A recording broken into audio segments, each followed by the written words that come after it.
The Wheel of Darkness by Douglas Preston and Lincoln Child. Chapter Balmy. Presley 20 minutes past 12.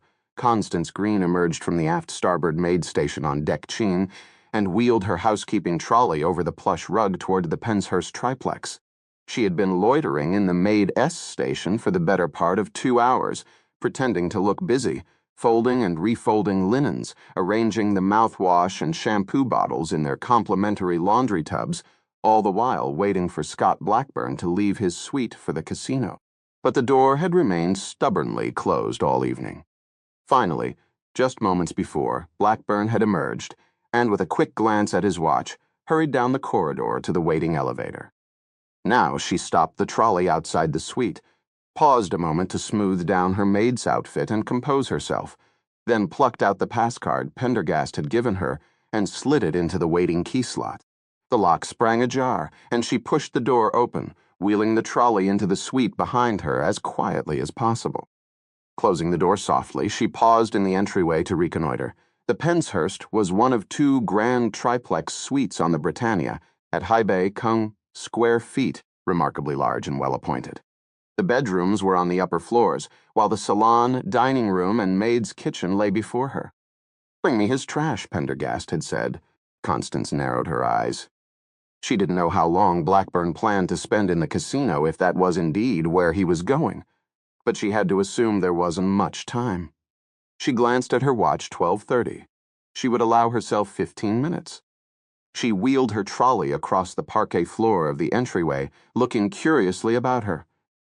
While the suite sported the same rich wood paneling as the one she shared with Pendergast, in other ways it couldn't possibly have appeared more different. Blackburn had decorated almost every surface with items from his collection. Tibetan rugs of silk and yak wool lay strewn across the floor. Cubist and Impressionist paintings in heavy frames hung on the walls above. Ahead, in the salon, a Bosendorfer piano in rich mahogany sat in one corner. Prayer wheels, ritual weapons, decorative boxes of gold and silver, and a profusion of sculptures were arrayed across various tables and on the bookshelves that lined one wall. A large and intricate mandala hung over a gas fireplace. Beside it, a heavy armoire of mellow teak glowed in the subdued light. Leaving her trolley, she walked across the salon to the armoire. She stroked the polished wood thoughtfully for a moment, then pulled the door open. Inside sat a massive steel safe, its bulk taking up almost the entire interior of the cabinet. She stepped back, looking at the safe appraisingly. Was it large enough to hold the Agosian? Yes, she decided. It was large enough. She closed the door to the armoire and, taking a cloth from the pocket of her apron, polished the edges where she had touched it. One objective accomplished. She glanced around a second time and made a mental note of everything in Blackburn's extensive and wildly eclectic collections. As she walked back toward her cart, she paused at the base of the stairway. There had been a sound faint but distinct from above. She waited motionless, listening. There it was again, a muffled snore issuing from the open door of a bedroom at the next landing. So somebody was still in the suite. Blackburn and's private maid, most likely. That would complicate things. Grasping the handle of the trolley, she pushed it across the entry, way careful to make sure the broom and mop did not rattle in their holder. She parked it in the middle of the salon and quickly made the rounds, emptying the trash baskets and ashtrays into the fresh garbage bag she'd hung from the trolley. Leaving the trolley where it was, she darted into the dining room and kitchen in turn, repeating the process. There was precious little refuse to empty. Clearly Blackburn's own maid had done a thorough job. Returning to the salon, she paused to consider. She did not dare go upstairs for the rest of the garbage. That would awaken the maid and precipitate an unpleasant scene. She had the most important information already, the location and size of Blackburn's safe, and a quick inventory of his collection. Perhaps she should leave now. But as she hesitated, thinking, she noticed a curious thing. While the surfaces of the tables and the objects' art were spotless and gleaming, and the wastebaskets had held only a few scraps, there was a surprising amount of dust on the floor, especially around the moldings along the edges of the room. It appeared that the talents of Blackburn's maid did not extend to vacuuming. She knelt and ran her finger along the base of the mahogany molding. It wasn't just dust, it was sawdust. She lifted her gaze to the vacuum that hung from her housekeeping trolley. If she turned it on, she would wake the maid for sure. So be it. She walked over to the trolley, plucked the vacuum from its hook, pulled out the old bag, and attached a fresh one. Walking to the nearest wall of the salon, she knelt, turned on the vacuum, and made several quick passes along the edge of the floor, getting as much dust as possible. Almost immediately, there was a muffled thud from upstairs. "Hello," came a sleepy feminine voice. "Who's there?" Pretending not to hear over the noise, Constance crossed to the center of the room, knelt again, and made several more passes with the vacuum along the tops of the moldings, then across the rug in the entryway, checking for hair and fiber. A minute later, the voice sounded again, much louder this time. "Hey, what are you doing?" Constance rose, turned off the vacuum, and turned around. A short, melon-shaped woman of about 30 stood on the bottom step of the staircase, her face red, clad only in a huge terry-cloth towel, which she pressed against herself with one flabby forearm. "What are you doing here?" she demanded again. Constance curtsied. "Sorry to wake you, Mum," she said, putting on her German accent. "The maid who normally does this suite has had an accident. Mo've taken over her duties." "It's after midnight," the woman shrilled. Mort met sorry, Mum, but Mort was told to clean the suite as soon as it was unoccupied. Mr. Blackburn gave specific orders that there was to be no more maid service in this suite. At that moment there was a noise from outside, the sound of a pass card being inserted into a slot, the click of a lock disengaging. The maid gasped, colored, and dashed back up the steps in the direction of her room. A moment later the front door opened and Blackburn entered, a roll of newspapers under his arm. Constance watched him, motionless, portable vacuum in one hand. He stopped and stared at her, his eyes narrowing. Then he coolly turned and double-locked the door, walked across the entryway, and dropped his papers on a side table. "Who are you?" he asked, his back still turned. "Begging your pardon, sir. Moat met your housekeeper," she said. "Housekeeper?" "Your new housekeeper," she went on. "Juanita, that is, the girl who cleaned your suite. She had an accident. Now Maud been assigned." Blackburn turned and stared at her. The words died in her throat. There was something in his expression, in his eyes, that shocked her, an intensity of purpose as hard and clean as polished steel, shot through with something like fear, or perhaps even desperation. She tried again. "Met sorry about the late hour. Mauve been doing her staterooms as well as my own, and it's been hard to catch up. I thought nobody was home, or Moat never had." Suddenly, a hand shot out, grasping her wrist. He squeezed it cruelly and dragged her toward him. Constance gasped with the pain. "Bullshit," he said in a low, ugly voice, his face inches from hers. "Mort gave clear orders just this evening that nobody was to clean my suite but my private help," and he squeezed harder. Constance fought back, a groan. "Please, sir, nobody told me. If you don't wish your rooms cleaned, Mot luglunk leave." He stared at her, and she averted her eyes. He squeezed still harder until she thought he would crush her wrist, then he shoved her brutally away. She fell to the floor, vacuum clattering across the carpet. "Get the fuck out of here," he growled. Constance rose to her feet, scooping up the vacuum and smoothing her apron as she did so. She moved past him, hanging the vacuum on its hook and wheeling the trolley across the salon to the entryway of the suite. She unlocked the front door, pushed the trolley out ahead of her, and with a single hooded glance back at the man who was already mounting the stairs, yelling up at his own maid for admitting a stranger into the suite, stepped into the corridor. Chapter Ba Mi Moat. The Polish cherrywood table in the dining area of the Tudor suite was covered with an incongruous clutter, a large garbage bag of clear plastic, dribbling out a host of scraps. Crumpled paper, wadded tissue, cigar ash. Pendergast circled the table like a restless cat, arms behind his back, now and then bending close to examine something, but never extending a hand to touch or probe. Constance sat on a nearby sofa, dressed now in one of the elegant gowns they had purchased on board ship, watching him. "And he threw you to the ground, you say?"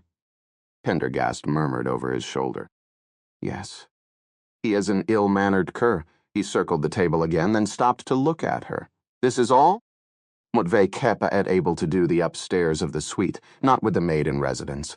Mot met sorry, Aloysius. Dunby, it was an afterthought anyway. The important thing is that we know the size and location of his safe, and you given me an excellent presses of his collections too bad.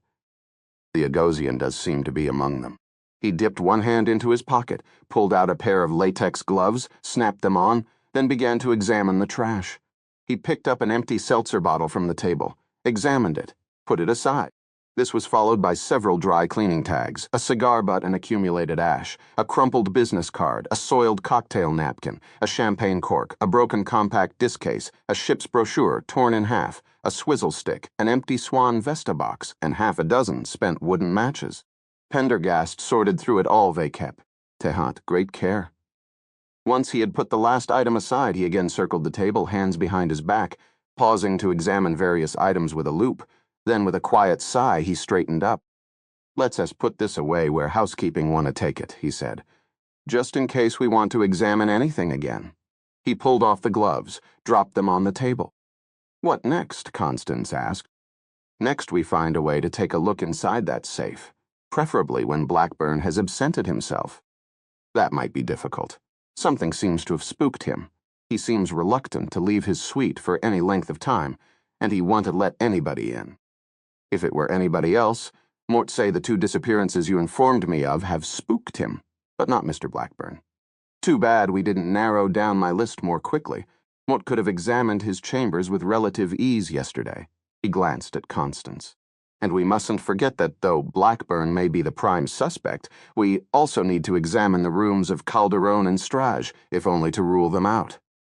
He walked to the sideboard and poured himself a snifter of Calvados, then came over to the couch and took a seat. He rolled the amber liquid gently, brought it to his nose, took a small sip, and gave a sigh that was half contentment, half regret. "Well, thank you, my dear," he said. "Mort Met's sorry you were assaulted. In the fullness of time, Mort shall make sure Blackburn regrets it." Mort Met only sorry that. Then abruptly Constance fell silent. "What is it?" Mort almost forgot. Mort retrieved something else from his suite. Mort used the vacuum to pick up some odd dust samples. Why odd? Considering the man has a live-in maid, and he's clearly a petty tyrant, Mort thought it was strange the room was so dusty. "Dusty?" Pendergast repeated. Constance nodded. Most of it was along the walls under the wainscoting. It looked like sawdust, actually. Pendergast was on his feet. "Where's the vacuum bag, Constance?" He spoke quietly, but his silver eyes glittered with excitement. "There, by the door." But almost before the words were out, Pendergast had flitted to the front door, scooped up the bag, plucked a clean plate from a kitchen cabinet, and returned to the table. Now his movements Goroeve kept excessively careful. Taking a switchblade from his pocket, he carefully slit the vacuum bag and slowly emptied the contents onto the plate. Fixing a jeweler's loupe to his eye, he began separating the debris with the blade of his knife, scrape by tiny scrape, as if he were examining the individual grains. "Do you know, Constance," he murmured as he bent over the table, face just inches from the surface of the wood, "Moot believe you right. This is sawdust." "Left over from constructions?" "No, fresh sawdust. And if this is what Mort think it is—" Here he jabbed at something with a pair of tiny forceps, then straightened up. "Then we want to have to bother ourselves with Calderon or Strage." Constance looked at Pendergast's pale, eager face. She could even begin to imagine how sawdust could fit in. As she stood up and drew near, he rummaged for an ashtray and a match. Then he motioned her to move closer. As he held the forceps over the ashtray, she could just make out in the steel jaws the glittering of a tiny brownish crystal. "Pay attention," he said quietly. "This won't last long," and then he lit the match, waited a moment while the initial bloom of sulfur faded from the air, then applied the flame to the crystal. As they watched, it flared and smoked in the forceps, and then, very briefly, Constance caught a faint scent borne on the air of the stateroom, a rich, musky, exotic whiff of myrrh, strange, faintly intoxicating, and unmistakable. "Murkanove kept that smell," she breathed. Pendergast nodded. "The smell of the inner monastery of Xalrig Chong, a special kind of incense made only by them, used to keep a uniquely voracious species of woodworms at bay." "Woodworms," Constance repeated. "Yes." She turned to the small mound on the table. "You mean that sawdust?" "Exactly. Some of those same woodworms must have come on board in the box that housed the Agosian. Blackburn has done the North Star Line no favors by introducing them to the Britannia." He turned to face her, his eyes still glittering. Kepte had excitement. We have our man, now all that remains is to lure him from his lair and get inside his safe. Chapter Bamihai. Scott Blackburn walked to the front door of his site, placed a Do Not Disturb card on the outside knob, then bolted it from the inside. Climbing 2 flights of stairs to his dressing room, he yanked off his tie, removed his suit jacket and shirt, tossed them into a corner for his maid to hang up, and slipped out of his pants. For a moment he stood in front of the full-length mirror, rippling his muscles, absently admiring his torso.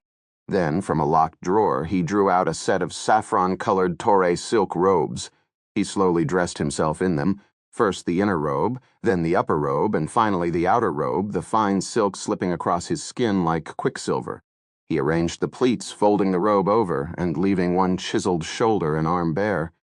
He stepped into his private sitting room, shut the doors, and stood in its center, surrounded by his Asian art collection, deep in thought. It was necessary, he knew, to calm his mind, which had been greatly disturbed by what he had heard at the dinner table that evening.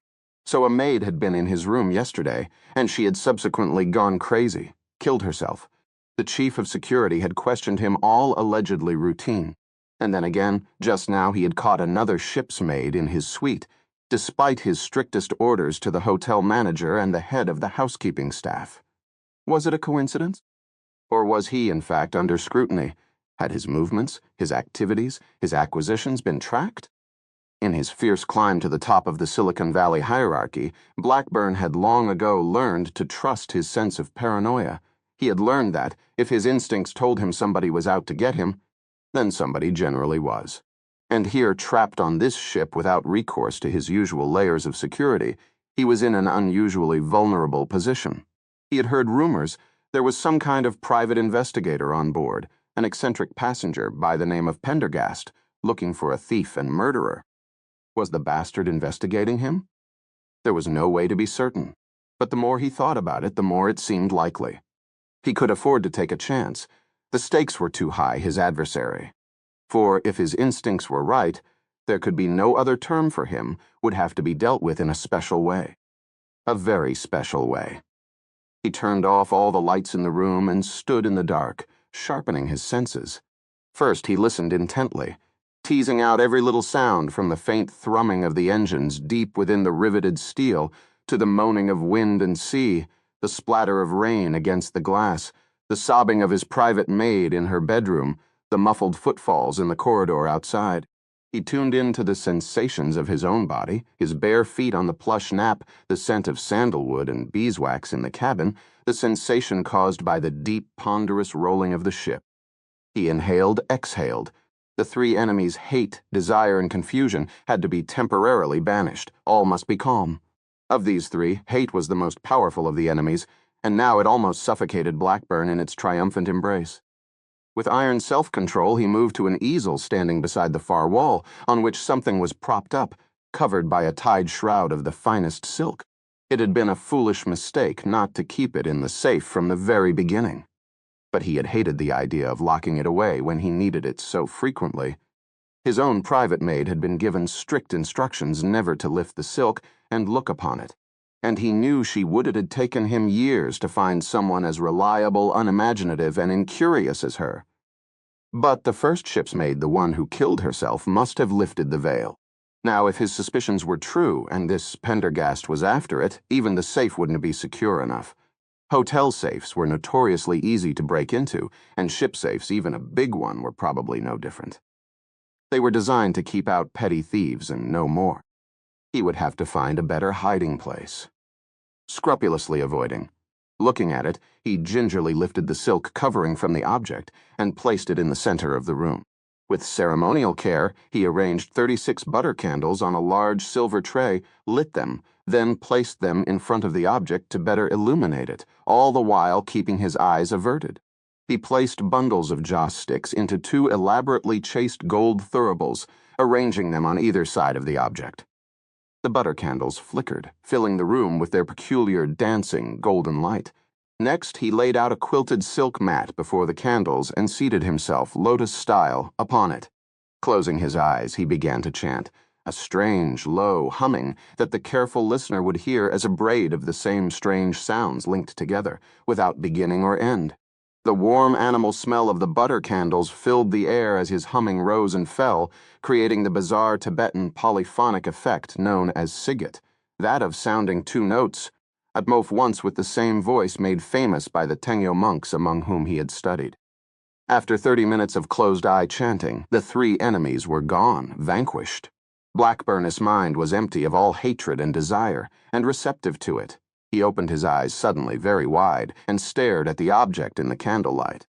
It was as if he'd received an electric current. His body stiffened, his muscles bulged, the cords in his neck tightened, his carotid artery pulsed.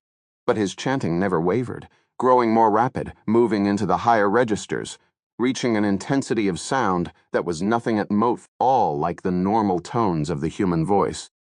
He stared and stared and stared. A peculiar smell began filtering into the room, a nauseating, earthy smell like rotting toadstools.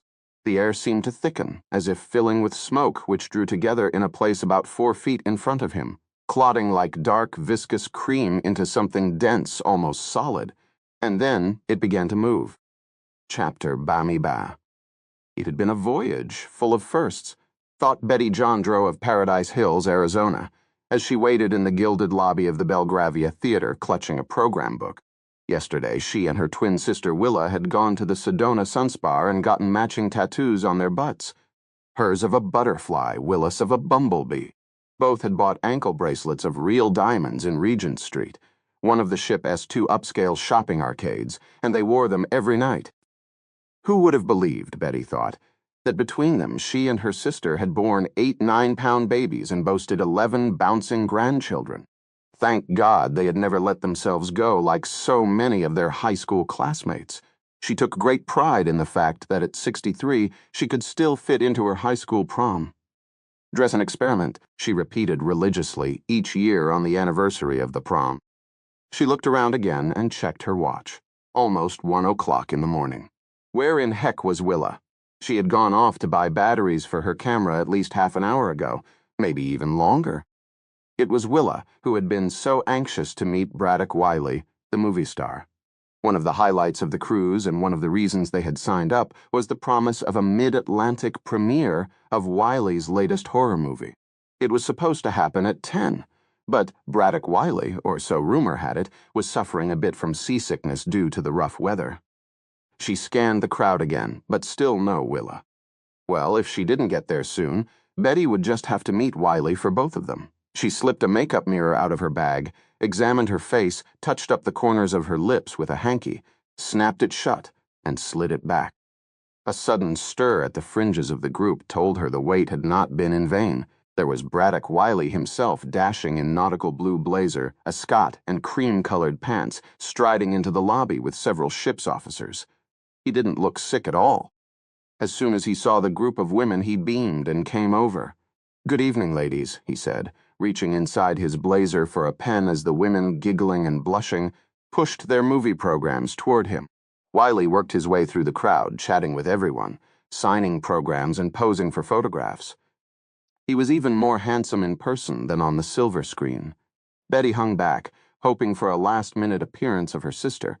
But then, finally, there was Wiley, in front of her. "Last but not least," he said with a wink, enveloping her hand in both of his and holding it warmly. "They told me there were going to be some fine-looking ladies on board. Mot Dede not believe them until now." "Come now, Mr. Wiley," said Betty with a sassy smile. "You can be serious. Mort have 6 grandchildren, you know." His eyes widened in surprise. 6 grandchildren? Who could have guessed? The movie star winked again.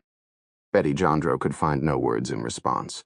Flushing to the roots of her hair, for the first time in half a century, she felt that delicious sensation of being a blushing, virginal, confused schoolgirl once again, holding the hand of the captain of the football team. "Let me sign that for you," said Wiley, slipping the program from her hand, signing it with a flourish, and then moving on with a final wave to the group. Betty raised the program and saw he had written, "To my favorite smokin' grandma lovin' French kisses, Brad Wiley." She held the program in trembling hands. This was destined to be one of the high moments of her life. Wait until Willa saw this.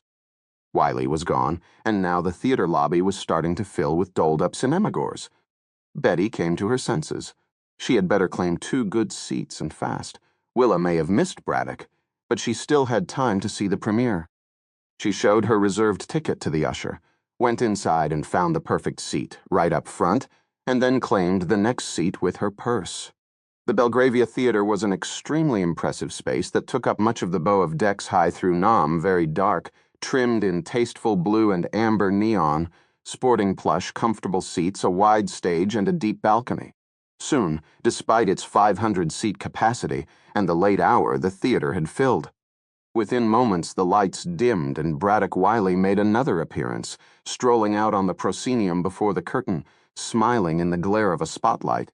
He spoke a few words about the film, told some amusing stories about the New York City production, thanked various producers, actors, writers, the director, and the special effects master, blew a kiss to the audience, and walked off.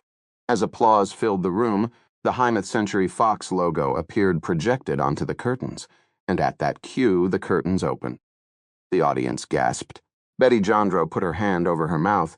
There, hanging directly in front of the screen, was a brilliant bit of stagecraft, a remarkably realistic dummy of a dead woman, dripping blood, illuminated by the projector. The audience broke into excited murmurs at this unexpected piece of drama, which must have been specially arranged to spice up the premiere. The dummy had been hidden behind the curtain to shock the audience. It was amazingly realistic, almost too realistic. The movie title came on, The Vivisector. The letters grotesquely illuminated across the body, with the word vivisector right on the chest, which indeed looked like it was the product of a botched operation. There were gasps of admiration from the audience at the clever, if revolting, juxtaposition. Betty suddenly leaned forward. There was something familiar about the way the dummy was dressed, that sequined silk dress, streaked vey kep, Tehat blood, the black pumps, the short blonde hair. She grasped the seat in front of her, pulling herself to her feet. "Willa!" she cried, pointing. "Oh my God, it's Willa! That's my sister! Somebody's murdered her!" She uttered a piercing shriek that cut through the very air of the theater, then fell back in her seat in a dead faint. The image on the screen faltered, then went dark, and with that the audience boiled to its feet and began a screaming, hollering, helter-skelter stampede for the rear exits. Chapter Bummy 2. It was approaching noon Patrick. Kemper waited in the medical officer's quarters and tried to steady himself for what was to come.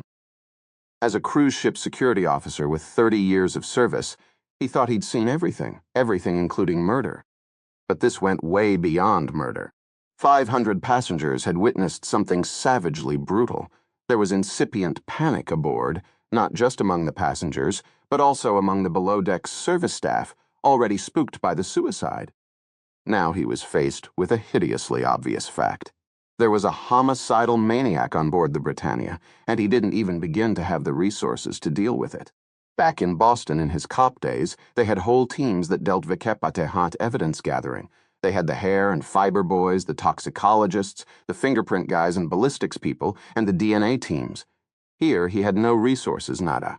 And the only other ex-cop on his security team had been an MP at an airbase in Germany. To his left stood Staff Captain Carol Mason, a blessedly steady presence. LeSueur, more obviously rattled, stood on the other side. The ship's chief medical officer, a capable but retiring internist from Johns Hopkins, who relished the low-intensity, light caseload attributes of shipboard medicine, looked the most rattled of all. Commodore Cutter stepped briskly into the room, immaculate as usual, his face a mask of granite. Kemper glanced covertly at his watch. Noon exactly. Cutter wasted no time, Mr. Kemper. Your report. Kemper cleared his throat. The victim is Willa Berkshire of Tempe, Arizona. Recently widowed, traveling with her sister Betty Jandreau. It appears she was killed with a single blow from a machete, a stage prop kept in some locked cabinets behind the stage. Cutter frowned. A stage prop? Yes, we don't yet know if the murderer sharpened it or simply found it that way. Nobody seems to remember what condition the machete was in to begin with. She was killed the Ueta backstage. There was a large amount of blood at the scene. It appears the time of death was about half an hour to 20 minutes before curtain time. At least that was the last time Mrs. Berkshire was seen alive. After committing the killing, the murderer used some stage pulleys and hooks to raise the body. It appears, and this is moving into speculation, the victim was lured backstage, killed with a single blow, and quickly hoisted. The entire process may have taken as little as a few minutes. Lurid backstage. It's a locked-off limits area. The killer had a key and must say lured because it is hard to imagine a passenger going back there without some good reason. Any suspects? Not yet. We've questioned the sister, who said only that she was to meet her sister at the theater ahead of time, hoping to get an autograph from Braddock Wiley. They knew no one else on board and hadn't made any acquaintances their goal. She says was to be together, not meet men or socialize. She said they have no enemies, haven't had any incidents or altercations on board. In short, Berkshire seems to have been a random victim. Any sign of rape or a sexual assault? Mort met not a doctor, Captain. Cutter turned to the chief medical officer. Dr. Grandine? The doctor cleared his throat. Captain, this is really terrible. A shock to us all. Any sign of rape or sexual assault, came the crisp repetition. You must understand we have no facilities on board to do an autopsy. And in any case, Mort met not qualified. My training in forensic medicine is minimal and many years out of date. We've refrigerated the body for medical examination once we reach Port Mort Haven to examine the body in detail, and any effort to do so on my part would only create a problem for the ME later. Cutter stared at the doctor, his eyes glittering with his obvious low opinion of the man. Show me the body. This demand was met with disbelieving silence. Very well, but Mort warn you it isn't pretty. Doctor, you will confine your comments to factual matters. Yes, of course. Very unwillingly, the doctor unlocked a door at the back of the office, and they filed into a cramped room that, among other things, functioned as the ship's morgue. It smelt strongly of chemicals.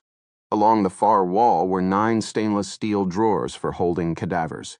9 seemed like a lot, but Kemper knew well that plenty of people died aboard ship, especially given the average age of the cruise ship passenger and their propensity, once on board, to overindulge in the food, drink, and sexual departments. The doctor unlocked one of the middle compartments and slid out a drawer beyond, revealing a semi-transparent plastic body bag. Kemper could see a vague pink thing inside. A queasy feeling formed in the pit of his stomach. Open it. Kemper had already examined the body, hardly knowing what to look for. The last thing he wanted was to see it again. Hesitantly, the doctor unzipped the bag. The Commodore reached over and spread the zipper apart, exposing the naked body. A huge, cleaved wound, splitting the chest and penetrating the heart, stared back at them. The smell of formalin rose up. Kemper swallowed. A cultivated voice sounded behind them. Excuse me, ladies and gentlemen. Kemper turned to see, in utter disbelief, Pendergast standing in the door. Who the devil is this? Demanded the Commodore. Kemper rushed over. Mr. Pendergast, this is a very private meeting, and you must leave here immediately. Must Mort, Pendergast drawled. Kemper's queasiness was replaced with irritation. This was the last straw, Pendergast. Mort met not going to warn you again. He paused in mid-sentence, mouth open. Pendergast had removed his wallet and flipped it open, revealing a gold FBI shield. Kemper stared at it in disbelief. Why aren't you escorting that man out of here? The Commodore asked. Kemper couldn't quite find the words. Any words. Moat had hoped to complete this voyage incognito, as it were, Pendergast said. But it seems the time has come to offer you my assistance, Mr. Kemper, my professional assistance this time around. The sad truth is, Moat specialize in this sort of thing. He glided past Kemper and strolled up to the body. Mr. Kemper, Mort told you to get this man out. Commodore Morton, sorry, it seems he is a federal agent. Again, words failed Kemper. Pendergast showed his shield to each person in turn, then went back to examining the body. He has no jurisdiction here, the Commodore snapped. We re in international waters on a British ship registered in Liberia. Pendergast straightened up. Quite true. Mott realized Mott have no authority here, and remain at your sufferance alone. But Mott should be surprised if you refused my help, seeing as how none of you appear to have the faintest idea what to do about this. He nodded to the body. How would things look if it were later revealed that the ship's officers refused the help of a special agent of the FBI who was highly trained in evidence gathering and forensic work? He smiled coldly. At least if you accept my help, you'll have someone to blame later, no? He cast a pale glance around the room. Nobody spoke. Pendergast clasped his hands behind his back. Doctor, You should take vaginal, anal, and oral swabs from the victim and check for the presence of sperm. Swabs, the doctor repeated in a low murmur. Maud, assume you have Q-tips and a microscope handy. Yes? Maud thought as much, and surely you know what a sperm cell looks like? A drop of Eusenwe will bring up the highlights. Second, a careful visual examination of the vaginal and anal areas should reveal any telltale swelling, redness, or injury. It is essential to know as soon as possible if this is a sexual crime or something else. Also, draw blood and do a blood alcohol reading. He turned. Mr. Kempermort would immediately place plastic bags over the victim's hands, securing them tightly at the wrist with rubber bands. If the victim fought her attacker, the fingernails might contain traces of skin or hair. Kemper nodded. What look Lunk do that? You've saved the victim his clothes? Yes, sealed in plastic bags. Excellent. Pendergast turned to address the group as a whole. There are some unpleasant truths that need to be said. 2 people have disappeared, and now this. Moat believe the disappearances are connected to this killing. In point of fact, Moat on board this vessel to locate a stolen object whose theft also resulted in murder. Moat would not be at all surprised if the same person was responsible for all 4 atrocities. In short, the evidence, so far, points to a serial killer on board. Mr. Pendergast. Kemper began to object. Pendergast held up his hand. Let me finish, if you please. A serial killer on board who is escalating. He was content to toss the first 2 overboard. But this one, no. This was much more dramatic, much more in keeping, in fact, with the earlier murder Mort met investigating. Why? That remains to be seen. More silence. As you point out, the killer had a key to the backstage door. But do not be fooled into assuming the killer is a crew member. Who said it was a crew member? Kemper began. Pendergast waved his hand. Mr. Kemper, relax. If Modem correct, the killer is in fact not a member of the crew. However, he may have disguised himself as one and managed to get a pass card to off-limits areas. As a working hypothesis, Moat would suggest Willa Berkshire was lured backstage with the promise of meeting Braddock Wiley, which implies that her killer was dressed as someone in authority. He turned to the Commodore. Where are we, if Mort may be forgiven the question? The Commodore stared back, then turned to Kemper. Are you going to let this passenger take over ship security? His voice was hard as steel. No, sir, but Mort would respectfully advise that we accept his help. He has assisted us before. You reacquainted with this man and have used his services? Yes, sir. In what capacity? In the casino, said Kemper. He assisted us in dealing with the card counters. He didn't add that Pendergast had walked off with more than £250,000 extra in the process money that had yet to be recovered. The Commodore waved his hand disgustedly, as if to abruptly distance himself from the subject at hand. Very well, Mr. Kemper. You know as master of this ship, Moat, do not involve myself in non-nautical matters. He strode to the door, glanced back. Moat warn you, Kemper. It's on your shoulders now, all of it. Then he turned and disappeared. Pendergast looked at Mason. Maymut asked what the Britannia's present location is, vis-a-vis the nearest body of land. We were about 1,200 kilometers east of the Flemish Cap, 1,800 kilometers northeast of St. John's, Newfoundland. St. John's is the closest harbor. It is now, Mason replied. A few hours ago it would have been Galway Harbor, Ireland. We re in mid-crossing. A pity, Pendergast murmured. Why is that? The staff captain asked. Because it is my conviction that this killer is going to strike again. Soon. Chapter Bamilam. As managing director of Aberdeen Bank and Trustilty, Gavin Bruce considered rather grimly that he had a great deal of experience taking control of impossible situations and setting things firmly in order. In the course of his career, he had taken over no fewer than 4 failing banks, whipped them into shape, and turned their fortunes around. Prior to that, he had served as an officer in Her Majesty S. Navy, seeing action in the Falklands, and the experience had served him well. But he had never faced a challenge quite as bizarre, or as frightening as this one. Bruce had been traveling with 2 other representatives of Aberdeen Bank, and Trust Niles Welch and Quentin Sharp, both ex-Navy like himself, now impeccably dressed bankers of the city mold. He'd worked with them for years, and he knew them both to be good, solid people. They'd have been presented with this crossing by a client of his, Emily Dahlberg, as a reward for services rendered. These days, most rich clients seemed to feel that a banker owed them, but Emily understood the importance of fostering an old-fashioned relationship of mutual trust. And Bruce had repaid that trust by helping her navigate through 2 tricky divorces and a complex inheritance case. A widower himself, he was very appreciative of her attention and her gift. Too bad it all seemed to be going sour. After the discovery in the Belgravia Theater the night before, which he had witnessed, it was immediately clear to him that the ship's personnel were in over their heads on this matter. Not only had they no idea how to investigate the killing or track down the murderer, but they seemed incapable of responding to the fear and panic that were beginning to spread through the ship, not just among the passengers. But Bruce had noticed with dismay among the service staff as well. He'd been on enough ships to know that seafaring workers were often possessed of peculiar and superstitious maritime notions. The Britannia had become a fragile shell, and he was convinced that just one more shock would plunge everything into chaos. So he had sat down after lunch with Welch Sharp and Miss Dahlberg. She had insisted on being involved, and true to form, they had come up with a plan. And now, as they strode down the plush corridors, Bruce in the lead, he took some measure of comfort in knowing they were putting that plan into action. The small group made their way up through the decks until they reached a forward passageway leading to the bridge. There they were stopped by a nervous-looking security guard. Vikiptipte hot watery eyes and a whiffle cut. "We're here to see Commodore Cutter," said Bruce, producing his card. The man took the card, glanced at it.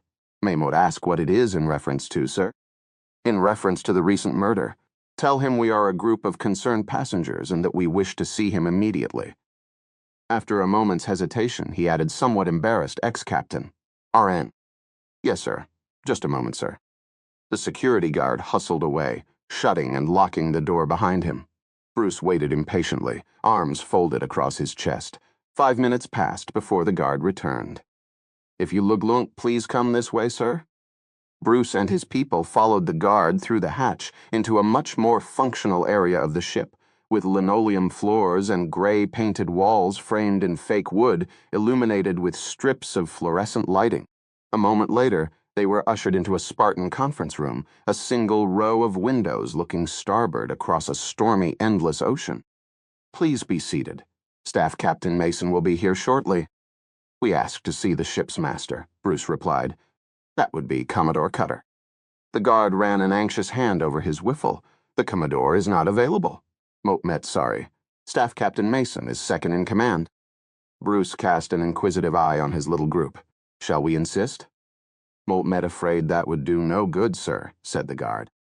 "Well then, the staff captain it is." They did not seat themselves. A moment later, a woman appeared in the door, in an immaculate uniform, her hair tucked under her hat. As soon as he was over his surprise at seeing a woman, Bruce was immediately impressed by her calm, serious demeanor.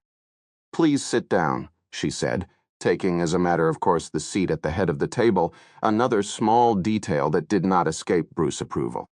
The banker got to the point immediately. "Captain Mason, we are clients of and representatives from one of the largest banks in the United Kingdom, a fact might mention only to impress on you our bona fides. I myself am ex-Royal Navy, former captain, HMM Sussex. We are here because we feel the ship is facing an emergency that may be beyond the ability of the crew to contain." Mason listened. "There is great anxiety among the passengers. As you probably know, some people have begun locking themselves in their rooms. There's talk of a Jack the Ripper-style killer aboard." Mote met well aware of that. "The crew, in case you haven't noticed, is spooked as well," Emily Dahlberg interjected. "Again, we re-aware of these problems and are taking steps to handle the situation." "Is that so?" asked Bruce. "Well then, Captain Mason, may I ask where the ship's security is? So far they have been practically invisible." Mason paused, looking at each of them in turn. "Mote met going to be straight with you. The reason you see so little security is that there is very little security, at least, relative to the size of the Britannia. We redoing all we can, but this is a very, very large ship, and there are 4,300 people on board. All our security staff are working around the clock. You say you are doing all you can, but then why hasn't the ship turned around? We see absolutely no choice but to head back to port as quickly as possible." At this, Captain Mason looked troubled. The closest port is St. John S., Newfoundland, So if we were to divert, that's where we to go. However, we re not going to divert, we re continuing to New York. Bruce was aghast. Why? These were the Commodore's orders. He has his well-considered reasons. Which are? Right now we re-skirting the edge of a large nor'easter sitting on the Grand Banks. Diverting to St. John S will take us into its heart. Secondly, diverting to St. John S will also take us straight across the Labrador Current during the July iceberg season, which, while not dangerous, will require us to slow our speed. Finally, the diversion will only save us a single day. The Commodore feels that docking in New York City would be more appropriate, given the law enforcement resources we may require. There's a maniac on board, said Emily Dahlberg. Another person could be murdered in that single day. Nevertheless, those are the Commodore's orders. Bruce stood. Then we insist on speaking directly with him. Captain Mason also stood, and as she did so, the mask of professionalism slipped away for a moment, and Bruce glimpsed a face that was drawn, weary, and unhappy. The Commodore cannot be disturbed right now.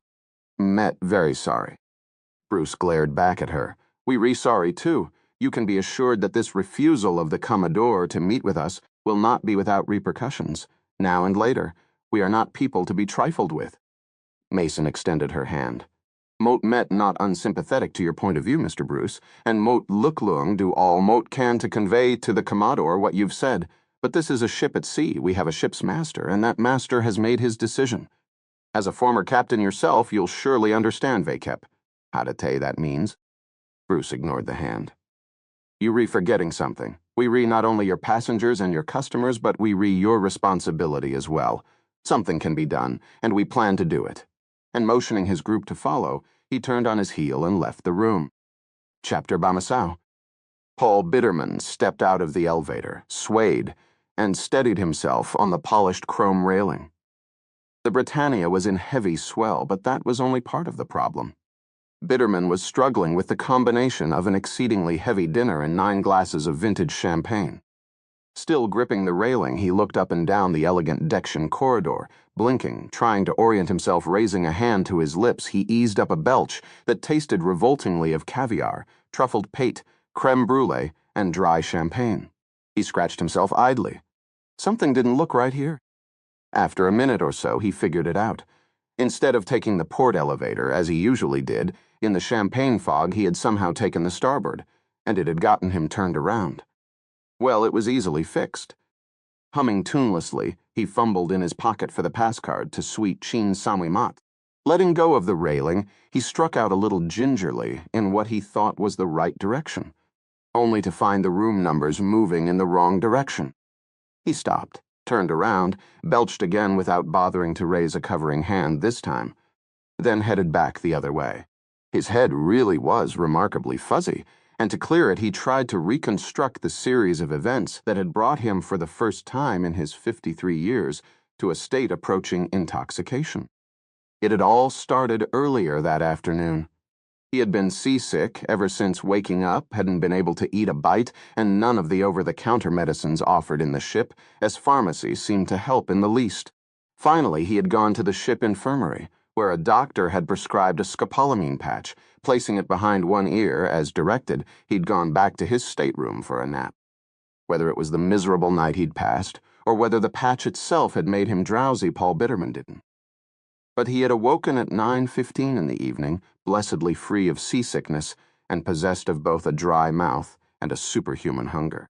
He had slept right through his normal 8 o'clock dinner, but a quick call to the concierge had secured a reservation at the final seating for the night at 10:30 in Kensington Gardens.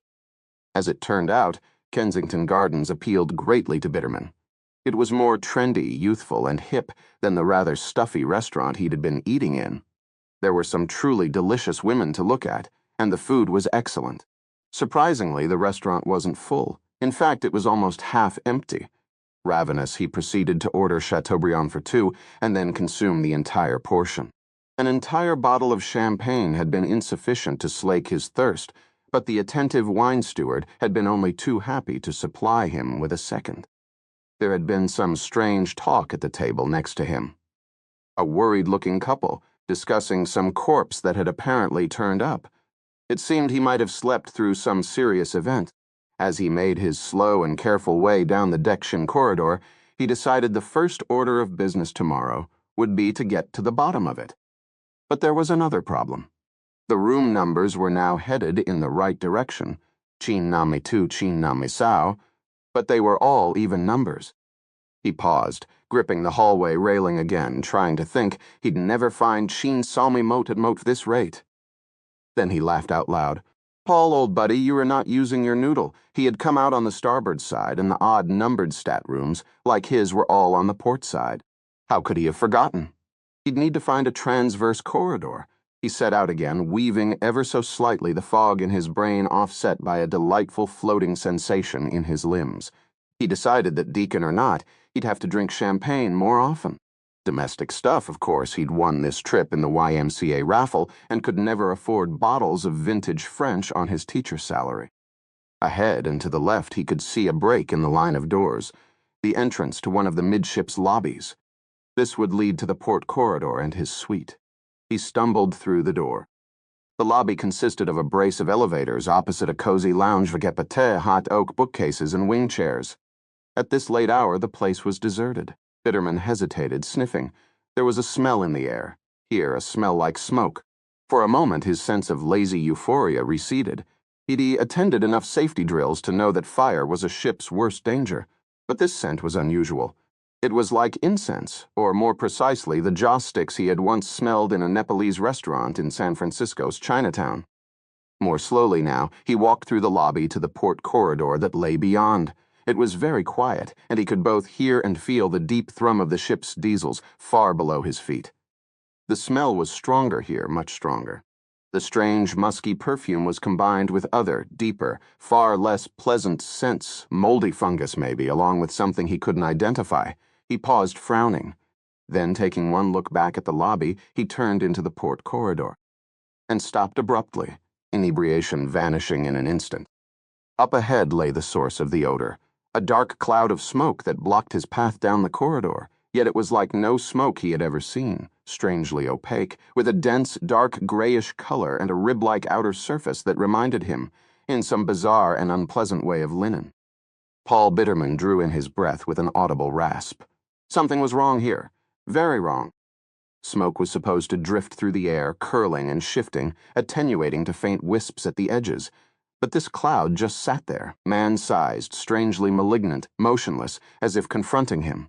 It was so regular, and even that it looked solid, an organic entity. The reek was so strong he could barely breathe. It was impossible, alien. He felt his heart suddenly accelerate with fear.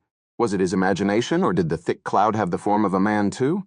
There were tendrils that looked like arms, a barrel-like head with a face, strange legs that were moving as if dancing. Oh, God, it looked not like a man, but a demon. And it was then the thing slowly stretched out its ragged arms and with a horrible, undulant purpose began to move slowly toward him. No, he shouted. Keep away! Keep away! The desperate shouts that followed quickly opened stateroom doors up and down the portside corridor of Deckshin. There was a brief electric moment of silence, and then the sound of gasps, shrieks, the thud of a fainting body collapsing on the carpet, the frantic slamming of doors. Bitterman heard none of it. All his attention, every fiber of his being, was riveted to the monstrous thing that glided closer, ever closer. And then it was past. Chapter Balmy Bay. Lasser stared from Hentoff to Kemper and back again. He was already feeling aggrieved that the Commodore had shoved this problem onto his plate. He was a ship's officer, after all, not some casino employee. Not only that, but this problem would go away, it just kept getting worse. With at least one murder, and perhaps as many as 3, he had more dangerous and alarming things to deal with than this. He shifted his stare from Hentoff to Kemper and back again. Let me make sure I've gotten this right, he said. You were telling me this Pendergast fellow contrived for the card counters to lose £1 million at the blackjack tables, in the process raking in almost 300,000 for himself. Hentoff nodded. That's about it, sir. It seems to me that you just got fleeced, Mr. Hentoff. No, sir, said Hentoff, a frosty note in his voice. Pendergast had to win in order to make them lose. Explain. Pendergast started off by tracking the shuffle, a technique in which you observe a full shoe of play, memorizing the positions of certain critical cards or groupings, called slugs, and then follow them through the shuffle visually. He also managed to get a glimpse of the bottom card, and since he was offered the cut, he was able to place that card inside the deck exactly where he wanted it. Does sound possible. These are well-known, if exceedingly difficult, techniques. This Pendergast seems to have mastered them better than most. That still doesn't explain why Pendergast needed to win to make them lose. By knowing where certain cards were, and combining that with a counting system, he was able to control the cards going downstream to the rest of the players by either jumping into a game or sitting it out, as well as by taking unnecessary hits. Lasser nodded slowly, taking this in. He had to shortstop the good cards in order to let bad ones go downstream. To make the others lose, he had to win. "Won't get it," said Lasser sourly. "And so you want to know what to do about this man's winnings?" "That's right." Lasser thought for a moment. It all came down to how Commodore Cutter would react when he heard about this, which, of course, he would eventually have to. The answer was not good, and when corporate heard about it, they would be even less sympathetic. One way or another, they had to get the money back. He sighed. "For the sake of all of our futures with the company, you need to get that money back." "How?" Lasser turned his weary face away. "Just do it." 30 minutes later, Kemper walked down the plush corridor of Deck Muihai, Hentoff in tow, feeling a clammy sweat building inside his dark suit. He stopped before the door of the Tudor suite. "You sure this is the right time for this?" Hentoff asked. "It's 11 p.m. "Mo day note to get the sense Lasser wanted us to wait," Kemper replied. "Did you?" Then he turned to the door and knocked. "Come in," came a distant voice. They entered to see Pendergast and the young woman voyaging with him, Constance Green, his niece or something in the salon, lights low sitting around the private dining table with the remains of an elegant repast before them. "Ah, Mr. Kemper," said Pendergast, rising and pushing aside his watercress salad, "and Mr. Hentoff had been expecting you." "You have?" "Naturally, our business is not complete. Please sit down."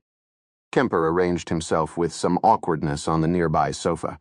Hentoff took a chair, looking from Agent Pendergast to Constance Green and back again, as if trying to sort out their real relationship. "I might offer you a glass of port?" Pendergast asked. "No, thank you," said Kemper. An awkward silence developed before he continued. "Moat wanted to thank you again for taking care of those card counters." "You most welcome. Are you following my advice about how to keep them from her winning?" "We are, thank you." "Is it working?" "Absolutely," said Hentoff. "Whenever a spotter enters the casino, we send over a cocktail waitress to engage him in trivial conversation always involving numbers. It's driving them crazy, but there's nothing they can do about it." "Excellent." Pendergast turned a quizzical eye on Mr. Kemper. "Was there anything else?" Kemper rubbed his temple. "Well, there's the question of the money." "Are you referring to that money?" And Pendergast nodded to the bureau, where Kemper noticed for the first time a stack of fat envelopes wrapped in thick rubber bands. "If those are your casino winnings, yes." "And there's a question about the money." "You were working for us," said Kemper, feeling the lameness of his argument even before he had made it. "The winnings rightfully belong to your employer." "Well, met nobody's employee," said Pendergast with an icy smile, "except, of course, the federal government's." Kemper felt excruciatingly uncomfortable under the silvery stare. "Mr. Kemper," Pendergast continued, "you realize, of course, that Moat arrived at those winnings legally. Card counting, shuffle tracking, and the other techniques Moat used are all legal. Ask Mr. Hentoff here. Moat Note even need to draw on the line of credit you offered me." Kemper cast a glance at Hentoff, who nodded unhappily. Another smile. "Well then, does that answer your question?" Kemper thought of reporting all this back to Cutter, and that helped stiffen his spine. "No, Mr. Pendergast. We consider those winnings to be house money." Pendergast went to the bureau. He picked up one of the envelopes, slid out a thick wad of pound notes, and lazily riffled through them. "Mr. Kemper," he said, speaking with his back turned, "normally, Moat would never even think of helping a casino recover money against gamblers who are beating the house. My sympathies would lie in the other direction. Do you know why Moat helped you?" "To get us to help you." "Only partly true." It's because Mott believed there was a dangerous killer on board, and for the safety of the ship, Mott needed to identify him with your assistance before he could kill again. Unfortunately, he appears to still be one step ahead of me. Kemper's depression deepened. He would never get the money back. The crossing was a disaster on every front, and he would be blamed. Pendergast turned, riffled the money again. "Cheer up, Mr. Kemper. You two may yet get your money back. Mortem ready to call in my little favor." Somehow, this did not make Kemper cheer up at all. Moat wished to search the stateroom and safe of Mr. Scott Blackburn. To that end, Moat will need a pass card to the room's safe and 30 minutes in which to operate. A pause more to think we can manage that. There's a wrinkle. Blackburn is currently holed up in his room and want to come out. Why? Is he worried about the murderer? Pendergast smiled again, a small, ironic smile. Hardly, Mr. Kemper. He's hiding something and Moat need to find it, so he will need to be coaxed out. You can ask me to manhandle a passenger. Manhandle? How crude. A more elegant way to effect his removal would be to set off the fire alarms for the starboard stern side of deck chin. Kemper frowned. You want me to set off a false fire alarm? No way. But you must. Kemper thought for a moment. Mort, suppose we could have a fire drill. He won't leave if it's just a drill. Only a mandatory evacuation will dislodge him. Kemper ran his hands through his damp hair. God, he was sweating. Maybe Mott could pull a fire alarm in that corridor? This time it was Constance Green who spoke. No, Mr. Kemper, she said in a strange antique accent. We've researched the matter carefully. You need to trigger a central alert. A broken firebox would be too quickly discovered. We Luglunk need a full 30 minutes in Blackburn's suite, and you Luglunk have to temporarily disable the sprinkler system, which can only be done from the central fire control system. Kemper stood up, Hentoff quickly following. Impossible. This is a crazy thing to ask. Fire is the most dangerous thing that can happen aboard a ship, aside from sinking. A ship's officer, deliberately triggering a false alert, might be committing a criminal offense, maybe a felony. Jesus, Mr. Pendergast, you re an FBI agent. You know what can do that. There must be some other way. Pendergast smiled, almost sadly this time. There is no other way. I want to do it. Pendergast riffled the fat packet of notes. Kemper could actually smell the money. It was like rusty iron. Kemper stared at the money. Mot you can to do it.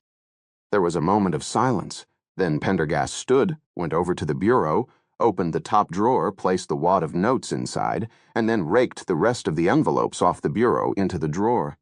He shut the drawer with slow deliberation and turned to Hentoff and nodded. See you in the casino, Mr. Hentoff. There was another silence, longer this time. You were going to gamble? Hentoff asked slowly. Why not? Pendergast spread his hands. We re on holiday, after all, and you know how much adore blackjack. I was thinking of teaching it to Constance as well. Hentoff looked at Kemper in alarm. Moat been told Moat a quick study, Constance said. Kemper ran his hand through his damp hair again. He could feel the wetness creeping down from his armpits. It got worse and worse. The atmosphere in the room grew strained. At last, Kemper finally let his breath out with a rush. It's going to take some time to prepare. Mort, understand. Moat Luglunk aim for a general fire alarm on deck chin at Moat fee 10 o'clock tomorrow morning. It's the best Moat can do. Pendergast nodded curtly. In that case, we Luglunk just have to wait until then. Let us hope things are still, under control by that time. Under control? What do you mean by that? But Pendergast simply bowed to each of them in turn, then sat down once again and returned to his dinner. Chapter Bametam. It was midnight when Maddie A. de Mo Ono De Edono slouched down the central corridor of Dekba, bored out of her mind. Her grandparents had brought her on the voyage as a present for her 16th birthday, and it had seemed like a good idea at the time. But nobody had told her what to expect, that the ship would be a floating hell. All the really fun places, the discotheques and the clubs where the 20-somethings hung out, the casinos were off limits to a girl her age. And the shows she could get into seemed to appeal to those over the age of 100. Antonio's Magic Review, the Blue Man Group, and Michael Bublé doing Frank Sinatra. It was like a joke. She'd seen all the movies. The swimming pools had been closed due to rough weather. The food in the restaurants was too fancy, and she felt too seasick to enjoy the pizza parlors or hamburger spots. There was nothing for her to do besides sit through lounge acts, surrounded by octogenarians fiddling with their hearing aids. The only interesting thing that had happened was that weird hanging in the Belgravia Theater. Now that had been something. All the old biddies leaning on their canes and squawking, the grandpas harumphing and contracting their bushy eyebrows, the officers and deckhands running around like headless chickens. She didn't care what anybody said. It had to be a gag, a stage prop, some publicity stunt for the new movie. People just didn't die like that in real life, only in movies. She passed the gold, lame, and green glass entrance to Trafalgar's. The ship's hottest club, loud, thumping house music droned from its dark interior. She paused to look in. Slender figures, college types, and young professionals were gyrating in a miasma of smoke and flickering light. Outside the door stood the requisite bouncer, thin and handsome and wearing a tux, but a bouncer no less, eager to keep underage people like Maddie from going inside to enjoy herself. She continued morosely down the corridor. Although the clubs and casinos were hopping, some of the blue rinse crowd that normally thronged the passageways and shops had disappeared. They were probably in their cabins, hiding under their beds. What a joke. She hoped to hell they weren't really going to institute the curfew she had heard rumored about. That would be the end. After all, it had been just a gag, hadn't it? She rode an escalator down one level, wandered past the shops of Regent Street, the upscale shopping arcade, climbed some stairs. Her grandparents had already gone to bed, but she wasn't the slightest bit tired. She'd been wandering aimlessly around the ship like this for the past hour, dragging her feet on the carpet.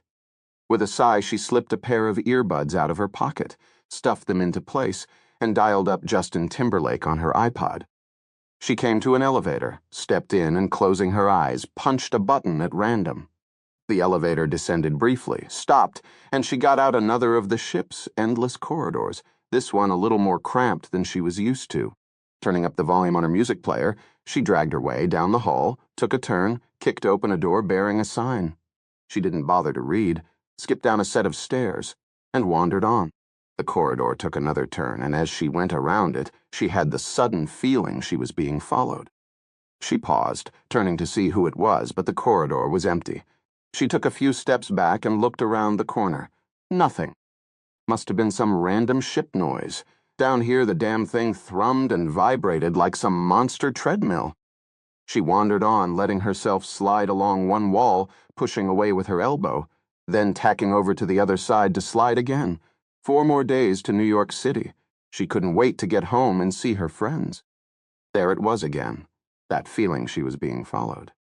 She stopped abruptly, this time pulling out the earbuds. She looked around, but once again there was nobody. Where was she anyway? It was just one more carpeted corridor. What looked like private meeting rooms or something on either side. It was unusually deserted. She tossed back her hair with an impatient gesture. Geez, now she was getting as spooked as the old-timers. She glanced through an interior window into one of the rooms and saw a long table lined with computers and internet room. She considered stepping inside and going online, but decided against it. All the good sites would certainly be blocked. As she turned from the window, she saw a movement out of the corner of her eye and caught sight of someone ducking around the corner behind her. No question about it this time. "Hey," she called. "Who's that?" No answer. Probably just some maid the ship was crawling with them. She moved on, but more quickly now, keeping the earbuds in her hand. This was a depressing part of the ship anyway. She should go back up to where the shops were. As she walked, she kept an eye out for one of the diagrams posted about that told your current location. But as she did so, she could swear she heard, over the hum of the ship, the brush of feet on the carpet. This was bullshit. She walked faster still, taking another turn, then another, still without coming to a map or an area she recognized, just more endless corridors. Except that now she noticed the carpet underfoot had given way to linoleum. She realized she'd entered one of the off-limits areas of the ship, having missed the Do Not Enter sign. Maybe it had been the door she'd had kicked open, but she didn't want to retrace her steps and go back. No way. There were definite footfalls behind her, bolder now that quickened and slowed with her pace. Was some pervert following her? Maybe she should run. She could outrun an old pervert any day. She came to a side door, ducked through, and descended a metal staircase coming into another long corridor. She heard the clatter of footsteps on the staircase behind her. That was when she broke into a run. The corridor made a dogleg, then ended in a door with a label stenciled in red, "Engineering only." She grasped the handle, locked. She turned in a panic, holding her breath. She could hear, echoing down the corridor, running footfalls. She frantically tried the door again, shaking it and crying out. Her iPod slipped out of her pocket and skidded across the floor, unheeded. She turned again, looking around wildly for another door, a fire exit, anything. The running footsteps got closer, and still closer, and then suddenly a figure came around the corner. Maddie jerked violently, a scream rising in her throat, but then looking more closely at the figure, she broke down, sobbing with relief. "Thank God it's you," she said, I thought. "Someone was following me. Mot don't know, mot met lost.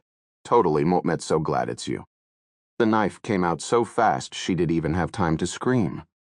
Chapa turba machine. LeSueur stood, in the rear of the Brid, Meissen at his side. He watched Commodore Cutter, hands clasped behind his back, pace back and forth in front of the bridge workstation, alongside the array of flat panel screens, one foot placed carefully in front of the other, moving with slow deliberation. As he strode the length of the middle bridge, his silhouetted form passed before each screen, one after another, but his eyes remained straight ahead, neither looking at the screens nor at the officer of the watch, who stood to one side, displaced and unhappy. LeSueur glanced across the radar and weather system displays. The ship was skirting the southern flank of a large, unusual clockwise storm system. The good news was they were traveling with the wind at their backs. The bad news was this meant moving in a following sea. The stabilizers had been fully extended hours ago, but even so the ship had a slow, queasy rotational yaw that guaranteed additional discomfort for the passengers. He glanced over the displays again. Seas were running 30 feet, winds at 40 knots, the radar showing a lot of scatter. Nevertheless, the ship was doing beautifully. LeSueur couldn't help but feel a twinge of pride. Kemper appeared soundlessly at his elbow, his face a ghastly blue in the artificial light from the displays. He looked like a man with a lot on his mind. "A word, sir," he murmured. LeSueur glanced at Meissen and gestured with his eyes. The two of them followed Kemper out to one of the covered bridge wings. Rain hammered against the windows, running down in heavy sheets. Outside, all was blackness. Wordlessly, Kemper handed LeSueur a sheet of paper. The first officer glanced over it in the dim light. "Good Lord, 18 more people reported missing?" "Yes, sir, but you Leglung see at the bottom that 16 have already turned up. Someone steps out of a cabin for 10 minutes and their spouse calls security. The point is, the situation on the ship is deteriorating. The passengers are getting more and more panicky, and my staff is just about paralyzed. What about these two that haven't been found? One is a 16-year-old girl, her grandparents reported it. The other is a woman with a mild case of Alzheimer's. How long have they been missing? The girl for 3 hours, the old lady for about an hour. Do you consider this a cause for serious concern?" Kemper hesitated. "Not the old lady. I think she's probably gotten confused, maybe fallen asleep somewhere. But the girl, yeah. Moten concerned we've paged her regularly. We've searched the public spaces, and then there's this." He gave LeSueur a second sheet. The first officer read it with growing disbelief. "Bloody hell, is this true?" He stabbed his finger at the sheet. "A monster roaming the ship?" 6 people on deck, Sheen. Reported seeing it some kind of mort. Don't know what, a thing covered with smoke or made of dense smoke, accounts vary. There's a lot of confusion." LeSueur handed the sheets back to Kemper. "This is absurd. Just shows the level of hysteria. And to me that's a troubling development, very troubling. Mass hysteria on an ocean liner in the middle of the Atlantic? As it is, Mort don't have the staff to deal with all this. We're overwhelmed. Is there any way to transfer other ship staff to temporary security duty? Pull some capable junior engineers off their usual jobs?" "Forbidden by standing orders," said Staff Captain Meissen, speaking for the first time. "Commodore Cutter's the only one who could override that." "Can we make the request?" Kemper asked. Meissen glanced coolly toward the middle bridge where Cutter was pacing. "This is not a good time to ask the Commodore anything, Mr. Kemper," she said crisply. "What about closing the casinos and assigning Hentoff's staff to security?" Corporate would string us up. 40% of the profit margin comes from the casinos, and besides, those people are dealers and croupiers and pit bosses. They aren't trained in anything else. We might as well reassign the waitstaff. Another long silence. "Thank you, Mr. Kemper, for your report," said Mason. "That will be all." Kemper nodded and left, leaving LeSueur and Mason on the bridge wing, alone. "Captain Mason," LeSueur finally asked. "Yes, Mr. LeSueur?" The staff captain turned to him, the hard lines of her face dimly illuminated in the low light. "Forgive me for raising the subject again, but have there been any more discussions about diverting to St. John S?" A very long silence followed this question, stretching to almost a minute. Finally, Mason answered, "No official discussions, Mr. LeSueur." "Would it be forward of me, sir, to ask why not?" LeSueur could see Mason thinking carefully how to formulate her response. "The Commodore has already expressed his firm orders on that point," she said at last. "But what if this missing girl is another victim? Commodore Cutter shows no evidence of changing his mind." LeSueur felt a swell of anger. "Excuse me for speaking frankly, Captain, but we've got a brutal murderer roaming on board this ship. If this Pendergast is to be believed, the man's killed 3 people already. The passengers are freaking out, half of them are hiding in their cabins, and the rest are getting drunk in the lounges and casinos. And now it seems we've got some kind of mass hysteria building, talk of an apparition roaming the ship. Our security director has as Moujet has admitted, the situation is beyond his control. Under the circumstances, don't you think we should seriously consider diversion? Diverting the ship would take us deeper into the storm." Mocano kept that. "But Motdi rather weather a nor'easter than deal with an out-of-control mob of passengers and crew." "What you and Mot think is irrelevant," said Mason coldly. Despite her tone, LeSueur could see this last point of his had struck home. Ship's officers were acutely aware of just how relatively small their numbers were. Along with fire at sea, passenger unrest, or worse than unrest, was always a great fear. "You're the staff captain." He pressed the second in command. "You're in the best position to influence him. We can go on like this. You've got to persuade him to divert." Mason turned to him, her eyes dead tired. "Mr. LeSueur, don't you realize? Nobody can change Commodore Cutter's mind. It's that simple." LeSueur stared at her, breathing hard. It was incredible, an unbelievable situation. He peered down the wing and into the main bridge. Cutter was still pacing about, immersed in his own private world, his face an unreadable mask. LeSueur was reminded of Captain Queeg in the Kane Mutiny, locked in denial while the ship descended inexorably into chaos. "Sir, if there's another killing—" His voice trailed off. Mason said, "Mr. LeSueur, if there's another killing, God forbid, we will revisit this issue."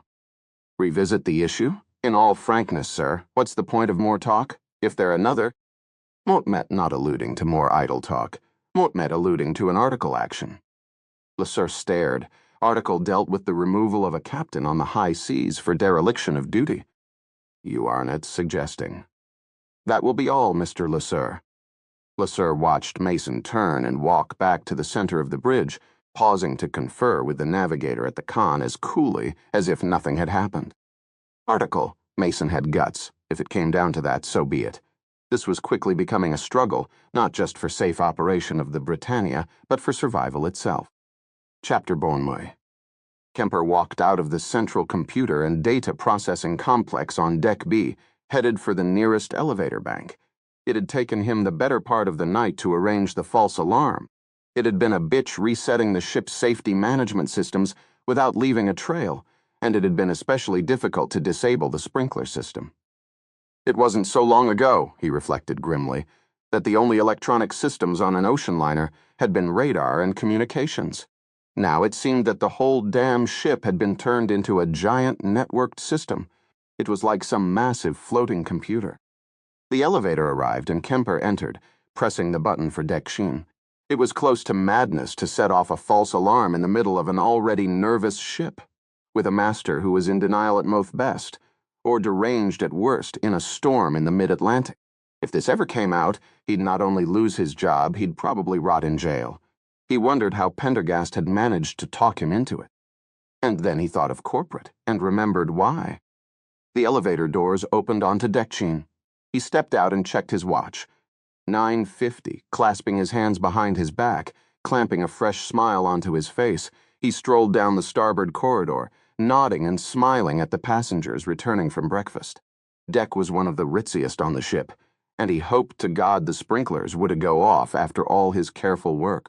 That would be an expensive disaster for North Star, given that some of the staterooms and suites had been decorated by the passengers themselves with costly object art, paintings, and sculpture, not the least of which was Blackburn's own triplex.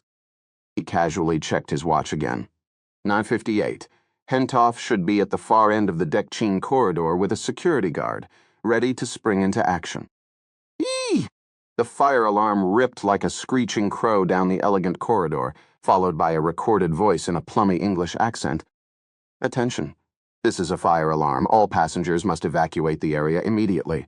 Ship's personnel to their muster stations. Please follow the instructions posted on the inside stateroom doors or the orders of fire safety officers. Attention. This is a fire alarm. All passengers. Up and down the corridor, doors were flung open. People crowded out, some dressed, others in nightgowns or t-shirts. It was remarkable, Kemper thought, how quickly they reacted. It was almost as if they'd all been waiting for something. What's happening? Somebody asked. What is it? Fire? Came another voice, breathless, close to panic. Where? Folks! Cried Kemper, hustling down the hall. There is no need for alarm. Please leave your staterooms and move forward. Gather in the forward lounge. There is nothing to worry about, no reason to panic. Everybody, please head forward. Attention, this is a fire alarm. A large woman in a billowing nightgown came charging out of a stateroom and clutched at him with hammy arms. Fire? Oh my God, Vekip Hati Roe. It's all right, ma'am. Please proceed to the forward lounge. Everything's going to be fine. More people crowded around him. Where do we go? Where's the fire? Move forward to the end of the corridor and gather in the lounge. Kemper forced his way past. Nobody had yet emerged from Blackburn's triplex. He saw Hentoff and the security guard hustling down the hall, pushing past people. Papes! My papes! A woman, jiggling against the flow of the crowd, careened off Kemper and disappeared back into her suite. The guard began to stop her, but Kemper shook his head.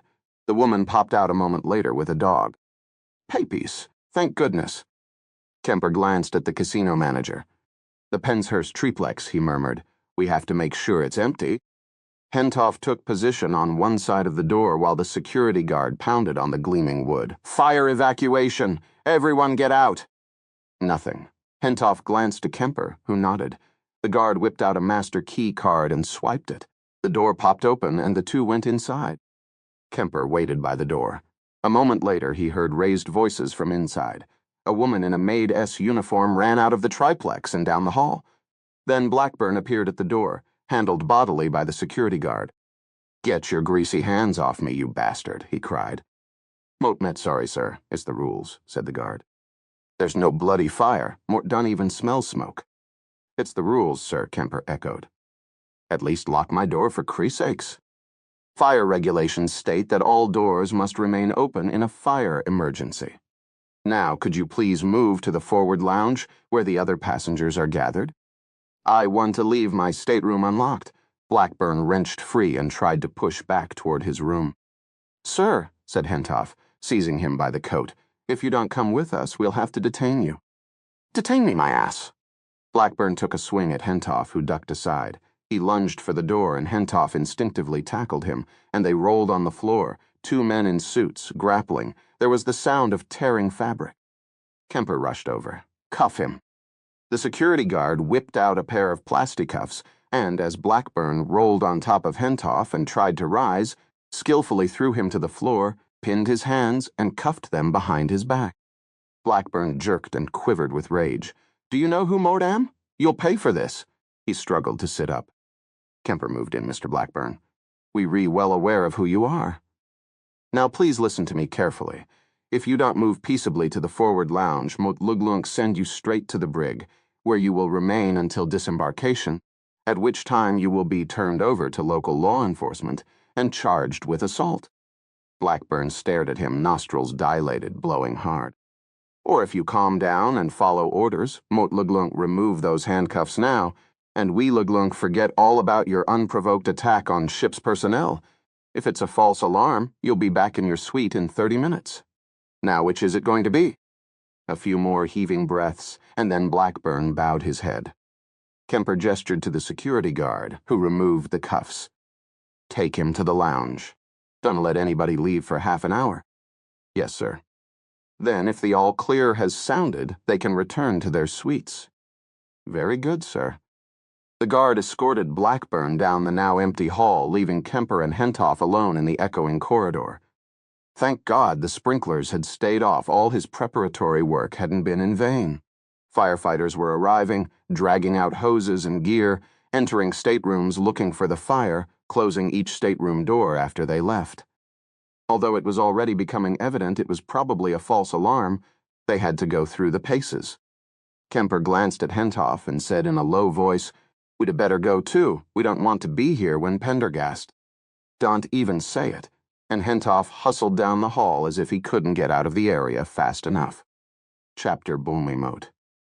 At the other end of the ship, 7 decks below, Emily Dahlberg exited the Café Soho after a light breakfast of tea and scones and made her way toward the nearby shopping corridor known as Regent Street.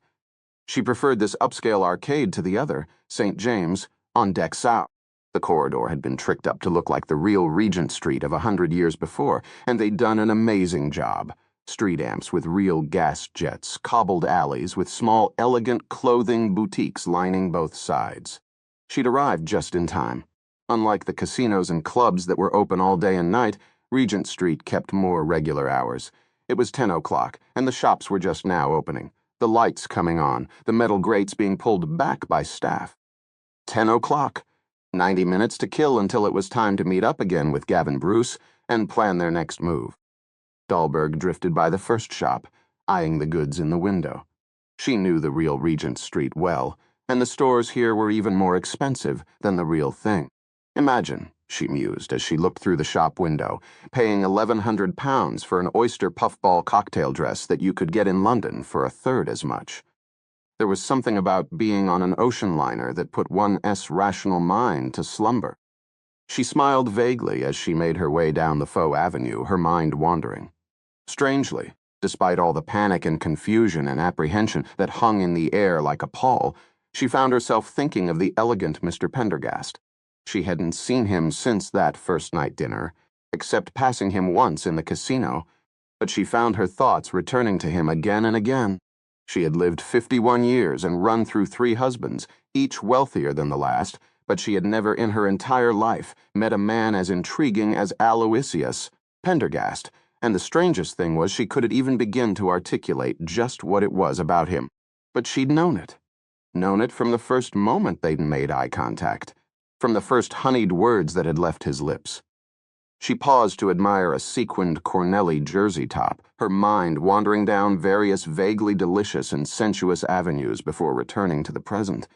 Her first 2 husbands had been English nobility, landed gentry of the old-fashioned kind, and her competence and independence had ultimately scared them away.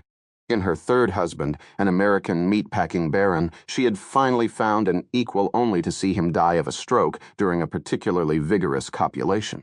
She had hoped to meet a suitable 4th husband on the cruise. Life was short, and she had a mortal fear of spending her old age alone with her horses. But now, with the uproar over this awful killing, the prospects looked poor indeed. No matter. Once in New York, there would be the Guggenheim party, the Elle Magazine bash, the Metropolitan Club dinner, and any number of other venues for meeting a suitable man. Perhaps, she thought, she might even be forced to lower her standards, but only slightly. Then again, perhaps not. She was certain, for example, that Mr. Pendergast would not require a lowering of standards, at least as certain as she could be without taking off the man's clothes. She glanced over the slow-moving crowd. It was sparser than usual, no doubt due to the heavy seas, the disappearances and murder. Or perhaps everyone had hangovers the amount of liquor she'd seen, consumed in the restaurants, clubs, and lounges the previous evening, had quite astonished her. She approached another elegant shop, the last in the arcade, which was just opening its shutters. She stood idly as the metal rolled up with a hideous noise. What was charming on Regent Street was merely obnoxious on board ship, and was pleasantly surprised to see revealed the plate glass of a small fur shop. She didn't go in for wearing fur herself, but she could nevertheless appreciate a beautiful piece of couture when she saw it.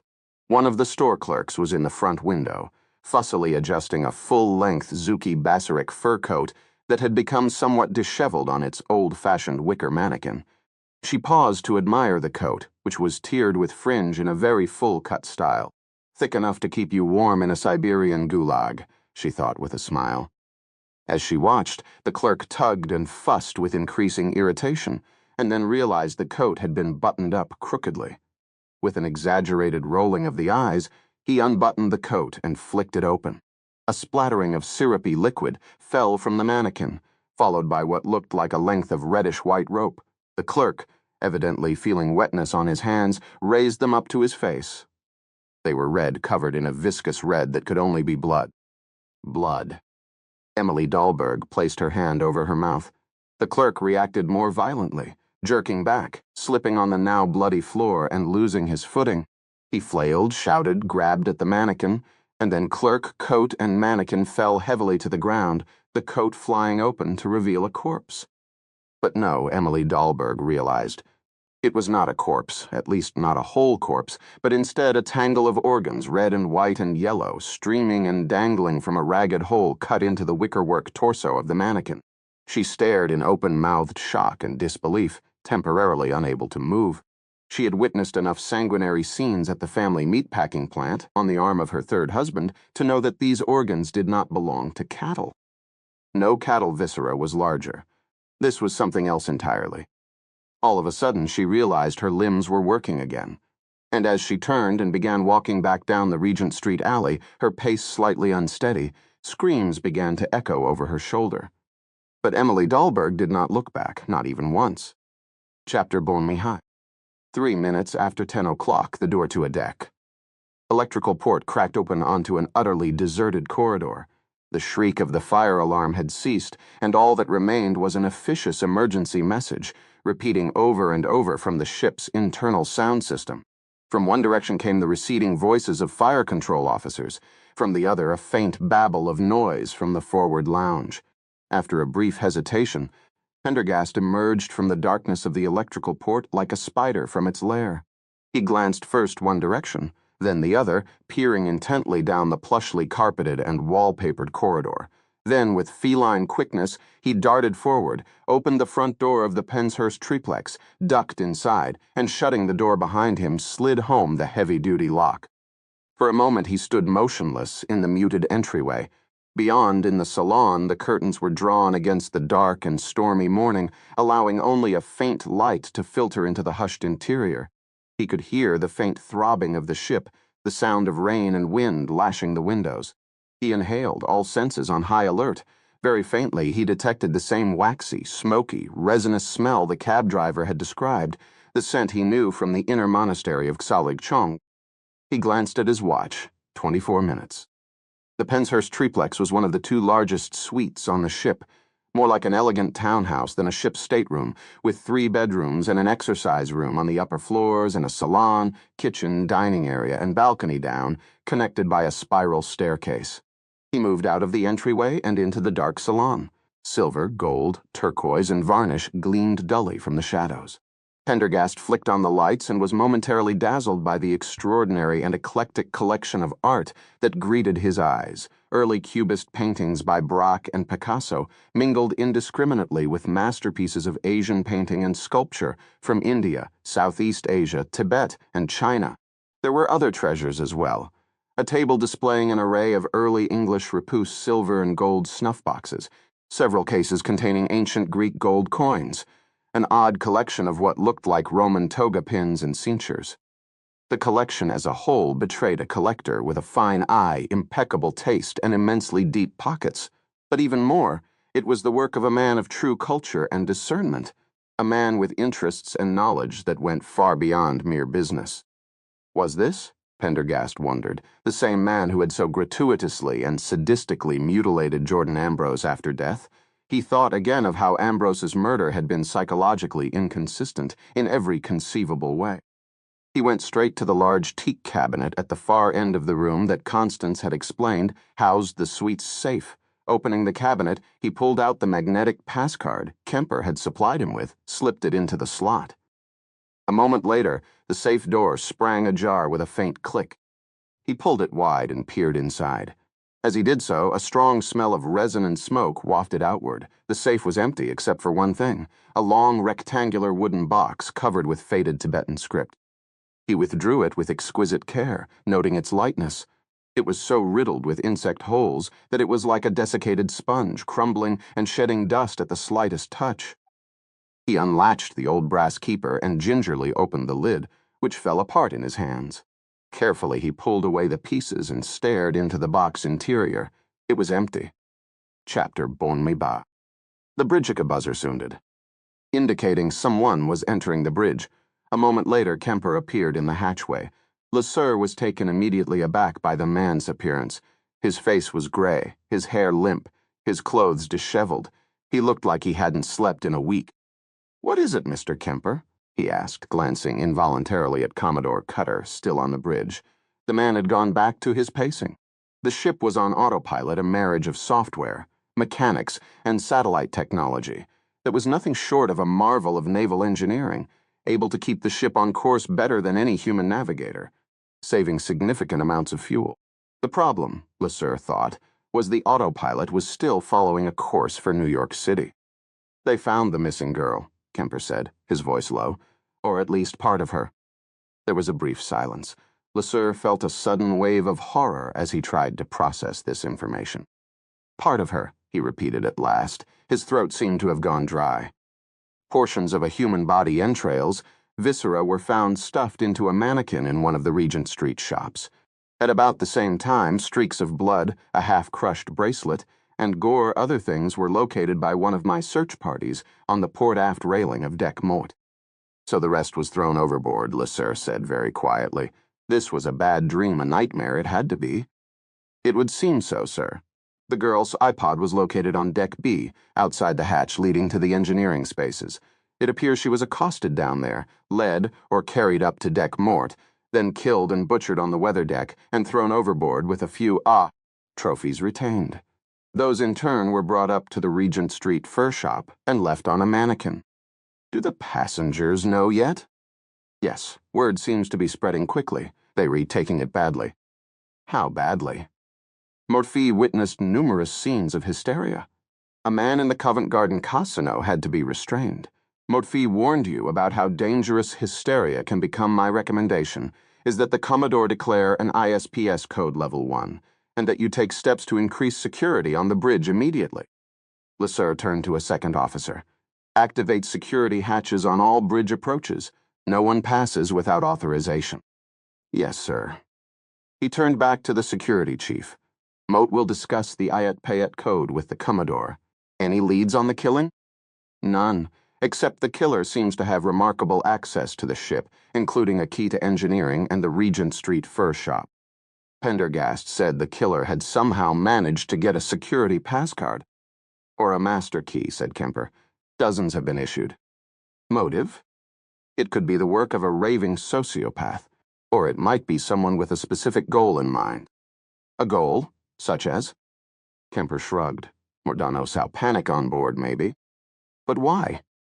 When the security chief had no answer, LeSueur nodded. "Thank you, Mr. Kemper. Would you please accompany me while Mort report this to the Commodore?" Kemper swallowed, nodded. LeSueur strode over to the center bridge, placing himself in the path of the Commodore's walk. "Commodore Cutter?" Cutter stopped pacing, slowly raised his massive head. "What is it, Mr. LeSueur?" "Mr. Kemper has just reported another killing on board. A young girl." At this, Cutter's eyes flashed briefly before going dull again. He glanced over at the security chief. "Mr. Kemper?" "Sir, a 16-year-old girl was murdered early this morning on Deck Mort. Certain body parts were placed on a mannequin in one of the Regent Street shops. It was discovered when the shop opened this morning. The story is spreading over the ship, and passengers are panicking." "Is your staff conducting an investigation?" "My staff, sir, is strained to the maximum, just trying to keep order, answer reports of disappearances, and reassure passengers. With all due respect, we are not in any position to gather evidence, question suspects, or conduct an investigation." Cutter continued gazing at him. "Anything else, Mr. Kemper?" "Mort would recommend declaring an ISPS code level 1 on the ship." The eyes focused briefly on LeSueur before swiveling toward the officer of the watch. "Mr. Worthington?" Cutter called out. Estimated time to New York? At current speed and heading 66 hours, sir. St. John's? 23 hours, sir, again if we maintain speed. A long silence enveloped the bridge. Cutter's eyes gleamed in the dim light from the electronics. He turned back to the security director. Mr. Kemper, declare a Code 1. Mort wants you to close 2 of the casinos and half of the nightclubs. In addition, select the shops and lounges that have been doing the least amount of business. Reassign those employees to the maintenance of order on board this ship, as far as their skills and capabilities will allow. Close the game rooms, health clubs, theaters, and spas, and again reassign the staff to security duties whenever possible. Yes, sir. Seal any areas that may contain forensic evidence of this and the other crimes. More don't want any entry by anyone to those areas, even you. Already done, sir. He turned Mr. LeSueur. A 10 p.m. to 8 a.m. curfew will remain in effect until we land. All passengers will be confined to their staterooms during those periods. Move up the restaurant dinner seatings, so the last one concludes at 9:30. Yes, sir. All room service and other passenger services are to be canceled. All waitstaff will follow a minimal cleaning schedule. All crew are to be confined to quarters when not on duty or at mess. No exceptions, Mr. LeSueur. You will take appropriate steps to cut down on the movement of non-essential personnel about the ship. Yes, sir. You will make an appropriate announcement to the passengers declaring an international ship and port security nautical emergency on board ship and outlining my orders. Infractions will be dealt with sternly. There will be no exceptions granted to these rules, no matter how rich or influential the person might be, or claim to be. There was a long, long silence. LeSueur waited for the most essential order to come. That will be all, Mr. LeSueur. But LeSueur didn't move. Captain Cutter, excuse me for mentioning this, but surely you'll be diverting to St. John's? As Cutter's eyes rested on him, they turned cold. No. Why not, sir? LeSueur swallowed. Mort, am not in the habit of explaining my reasoning with junior officers. LeSueur swallowed again in an unsuccessful attempt to loosen his throat. Commodore, if Mort may... Cutter interrupted him. Mr. LeSueur, call the staff captain back to the bridge and confine yourself to your quarters until further orders. Yes, sir. That will be all, Mr. Kemper. You may vacate the bridge as well. And without another word, Cutter wheeled away and resumed his pacing. Chapter Bon. Carefully, Pendergast brought the crumbling box out into the light. He fitted a jeweler's loop to one eye, and with a pair of tweezers began sorting through the debris inside dead insects, particles of resin, sawdust fibers, placing select items into small test tubes taken from his jacket pockets. When he had finished, he fitted the lid back on the box, reassembling it with exquisite care, and placed it back in the safe, in the rectangle of sawdust from which he had taken it. He closed the safe, dipped the passcard into the reader to lock it, then closed the teak cabinet and stepped back. He checked his watch. 19 minutes left. Blackburn had hidden the object, whatever it was, elsewhere in his suite. He peered around the salon, examining each object in turn.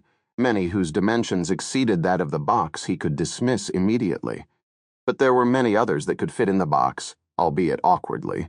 Too many to examine properly within a quarter of an hour.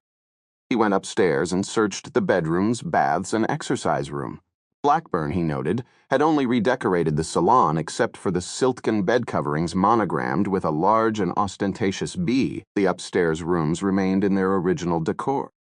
He returned to the salon and paused in the center, his silvery eyes traveling around the room, fastening on each object in turn. Even if he eliminated all objects that were neither Tibetan nor Indian and more modern than the 12th century, he was still left with an uncomfortably large number. There was an iron ritual lance damascened with gold and silver, a furbu dagger in massive gold with a triangular blade issuing from the mouth of Makara, several long prayer wheels in exquisitely carved ivory and silver, with sculpted mantras, a silver dorg ritual object encrusted with turquoise and coral, and several ancient thangkas and mandala paintings. All extraordinary. But Vekep Hatzehat one, if any, was the Agosian, the terrible and forbidden object that would cleanse the earth of its human infestation? His eye settled on the extraordinary thangka paintings that ranged about the walls. paintings of Tibetan deities and demons bordered by rich silk brocade used as objects of meditation. The first was an exquisite image of the Avalokiteshvara Bodhisattva, the Buddha of compassion. Next, a fierce depiction of the Kalaziga demon, with fangs, 3 eyes, and a headdress of skulls, dancing wildly in the midst of a raging fire. He examined the thangkas at close range with his loupe, then plucked a thread of silk off the edge of each in turn, and examined them as well. Next, he moved to the largest of the mandalas hanging over the gas fireplace. It was mind-boggling, an intricate metaphysical representation of the cosmos that was, at the same time, a magical depiction of the interior state of the enlightened Buddha, as well as being the schematic of a temple or palace. The mandalas were meant to be objects of contemplation, aids to meditation, their proportions magically balanced to purify and calm the mind. To stare at a mandala was to experience, if only briefly, the nothingness that is at the heart of enlightenment. This was an exceptionally fine mandala. Pendergast gazed at it, his eye almost magnetically drawn to the object's center, feeling the familiar peace and freedom from attachment emanating from it. Was this the Agosian? No, there was no menace, no danger here. He glanced at his watch. Blackburn would be back in 12 minutes. There was no more time to examine individual objects. Instead, he returned to the center of the room and stood there, thinking. The Agosian was in the room, he was certain of that, but he was also certain that further searching was a waste of precious time. A Buddhist phrase came to his mind, "When you cease searching, then you will find." He seated himself on Blackburn's overstuffed couch, closed his eyes, and slowly, calmly emptied his mind. When his mind was at rest, when he ceased caring whether he found the Agosian or not, he opened his eyes and once again looked around the room, keeping his mind a blank, his intellect quiescent. As he did so, his gaze gravitated toward an exquisite painting by Georges Braque hanging unobtrusively in the corner. He vaguely remembered the painting, an early masterpiece by the French cubist that had recently been auctioned at Christie's in London, purchased, he recalled, by an unknown buyer.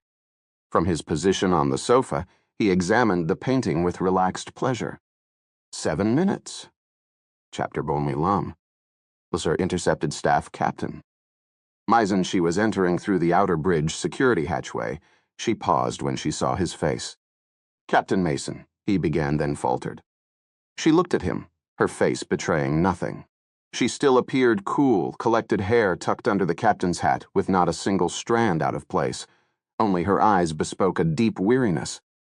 She looked through the inner hatchway toward the bridge, taking in the current operational status with a quick professional glance, then returned her attention to him. "Is there something you wish to tell me, Mr. Lasser?" Her voice was studiously neutral. "You've heard about the latest killing?" "Yes." "Commodore Cutter refuses to divert to St. John S. We are maintaining course for New York, 65 hours and change." Mason said nothing. Lasser turned to go and felt her staying hand on his shoulder. He felt a mild surprise. She had never touched him before. "Officer Lasser," she said, "Mote wish you to come with me when Mote speak to the Commodore." "Mote have been dismissed from the bridge, sir." "Consider yourself reinstated, and please call the second and third officers to the bridge, along with Mr. Halsey, the chief engineer. Mote will need them to act as witnesses." Lasser felt his heart accelerate. "Yes, sir." It was the work of 5 minutes to quietly round up the junior officers and Halsey and return to the bridge. Mason met them at the security hatch. Over her shoulder, Lasser could see that the Commodore was still walking back and forth before the bridge windows. His pace had slowed still further, and he was putting one foot before another. Vikepte had excruciating precision, head bowed, ignoring everyone and everything. At the sound of their entry, he at last paused, looked up. Lasser knew Cutter could not help but see the bridge staff arrayed in a row behind him.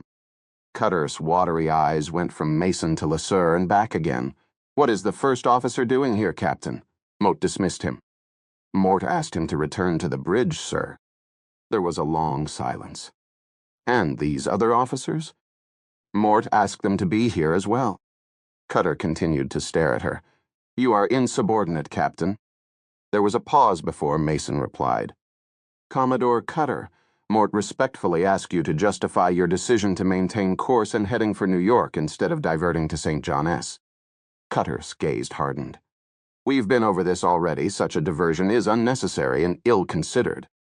Pardon me, sir, but the majority of your officers, and Mort might add, a delegation of prominent passengers, think otherwise.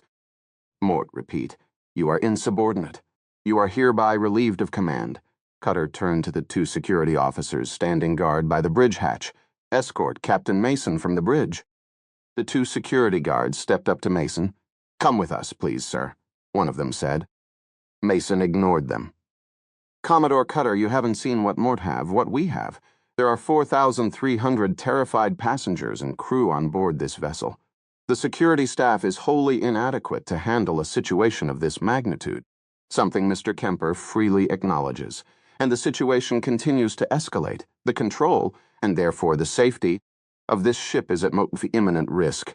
I insist that we divert to the closest available port, St. John S. Any other course would endanger the ship and constitute dereliction of duty under Article of the Maritime Code. LeSueur could hardly breathe. He waited for an enraged outburst, or a cold Captain Bligh-like rebuff. Instead, Cutter did something unexpected. His body seemed to relax, and he came around and leaned on the edge of a console, folding his hands. His whole demeanor changed.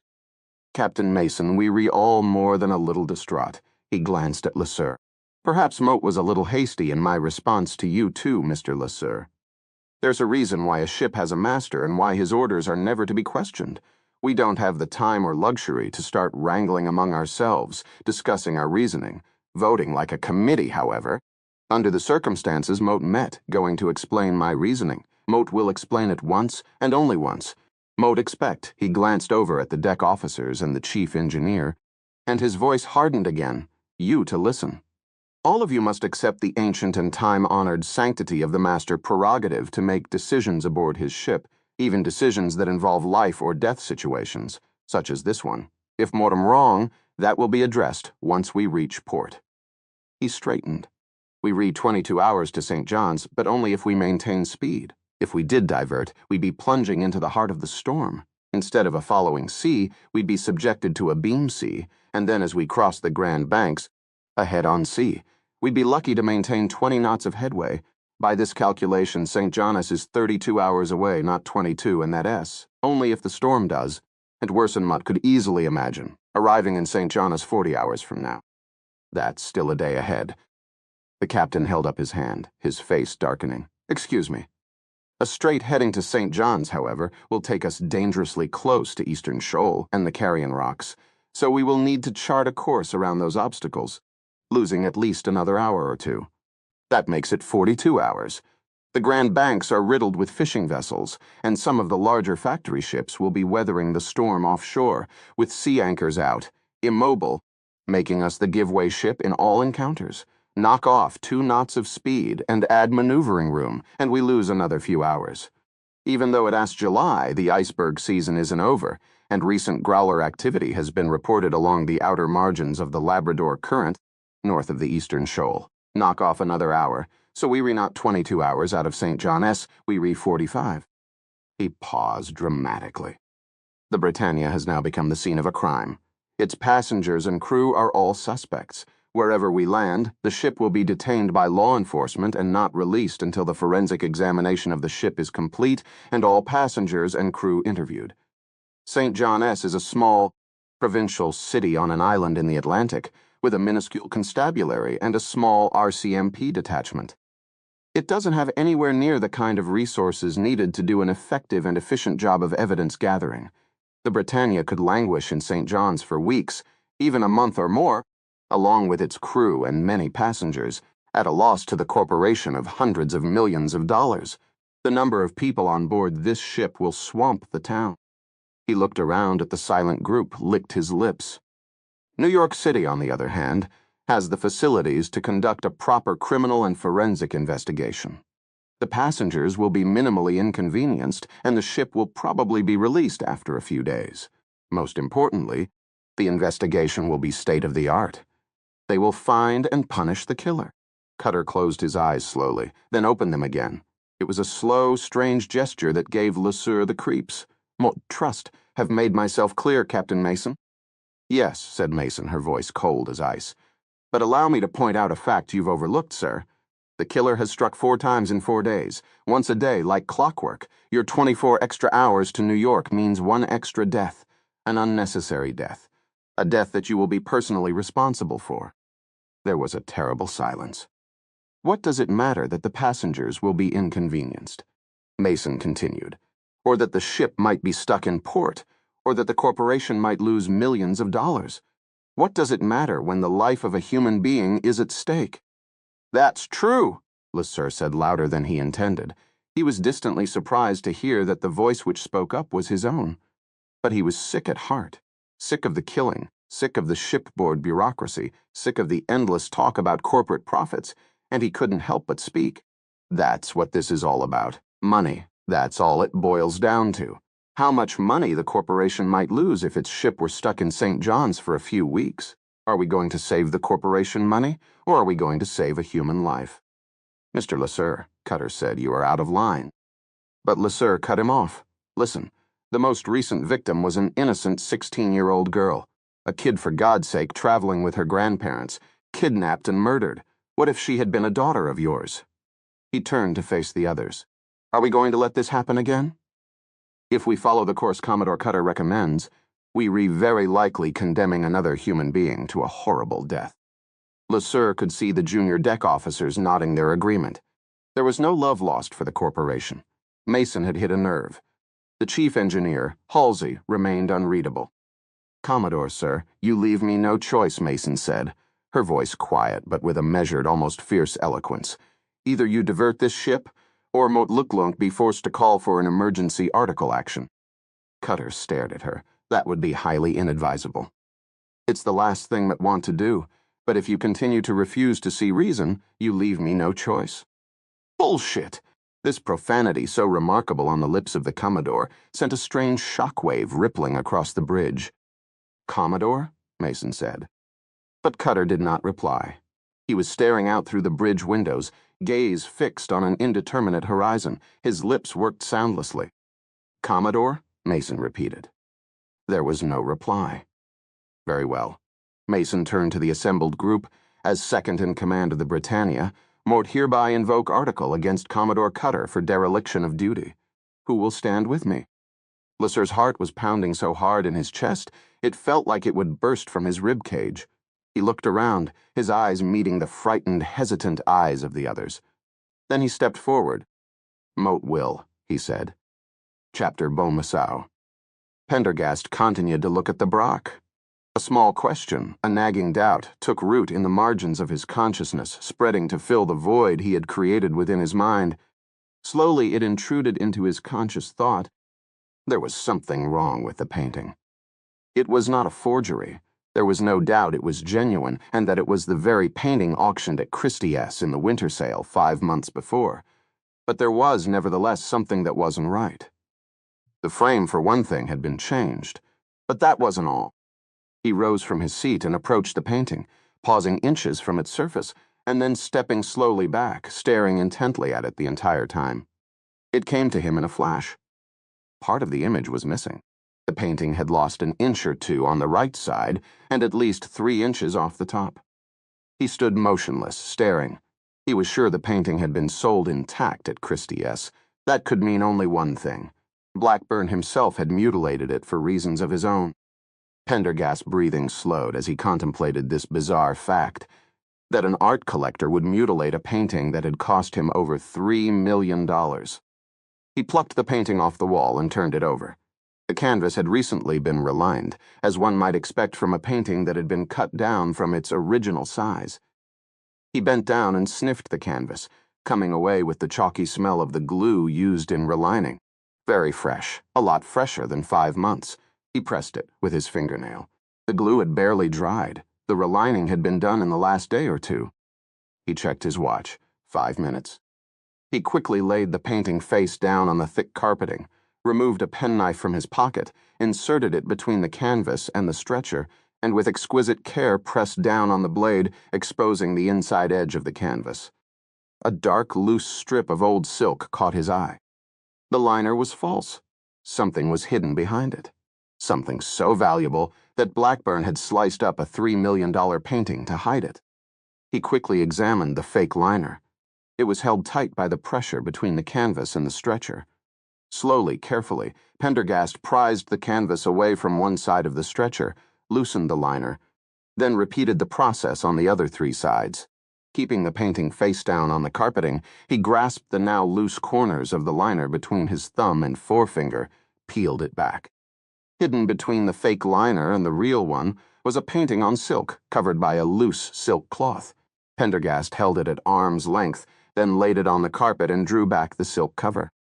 For a moment his mind went blank. It was as if a sudden puff of wind had blown the heavy dust from his brain, leaving a crystalline purity. The image assembled itself in his consciousness as his intellectual processes returned. It was a very ancient Tibetan mandala of astonishing, extraordinary, utterly unfathomable complexity. It was fantastically, maddeningly intricate, a swirling, interlocking geometric fantasy edged in gold and silver, an unsettling, disintegrating palette of colors against the blackness of space. It was like a galaxy unto itself, with billions of stars swirling around a spinning singularity of extreme density and power. Pendergast found his eye drawn inexorably to the singularity at the center of this bizarre design. Once it was fixed there, he found himself unable to move his eyes away. He made a minor effort, then a stronger one, marveling at the power of the image to hold both his mind and his gaze in thrall. It had happened so suddenly, so stealthily as it were, that he had no time to prepare himself. The dark hole at the center of the mandala seemed to be alive, pulsing, crawling in the most repellent way, opening itself like some foul orifice. He felt as if a corresponding hole had been opened in the center of his own forehead, that the countless billions of memories and experiences and opinions and judgments that made up his unique persona were being twisted, being altered, that his very soul was being drawn out of his body and sucked into the mandala, in which he became the mandala, and the mandala became him. It was as if he were being transfigured into the metaphysical body of the enlightened Buddha. Except that this wasn't the Buddha. That was the sheer, implacable, inescapable terror of it. This was some other universal being, the anti-Buddha, the physical manifestation of pure evil, and it was here with him, in this painting, in this room, and in his head. Chapter Bonmi Bay. The sound of Lesur's voice died out on the bridge, replaced by the howling of wind and the splatter of rain on the windows, the electronic beeping and chiming of the EDIS electronics and radar as they went through their cycles. No one spoke. Lesur felt a sudden panic. He'd gotten ahead of the curve, throwing his hat into the ring with Mason. He had just made the move that would guarantee career suicide. Finally, the officer of the watch stepped forward, a gruff mariner in the old style. Eyes downcast, hands clasped over his uniform. He was the very picture of stiff-jawed courage. He cleared his throat and began to speak. A master's first responsibility is to the lives of the people aboard ship crew and passengers. Cutter stared at him, his chest rising and falling. Mott met with you, Captain Mason. We got to get this ship into port. The man finally raised his eyes and faced Cutter. The captain returned the look with a gaze of such ferocity it seemed to physically assault the man. The officer of the watch dropped his eyes once more but did not step back. Now the second officer stepped forward, followed by 2 junior officers. Without a word, Halsey, the chief engineer, stepped forward. They stood in a tight group in the center bridge, nervous, uneasy, their eyes avoiding the Commodore's fatal stare. Kemper, the security chief, remained rooted in place, his fleshy face strained with anxiety. Captain Mason turned to him and spoke, her voice cold, matter-of-fact. This is a legal action under Article. Your agreement is necessary, Mr. Kemper. You must make a decision now. If you do not declare with us, it means you've taken the Commodore side. In that case, we will proceed to New York, and you will assume the burden of responsibility for all that entails.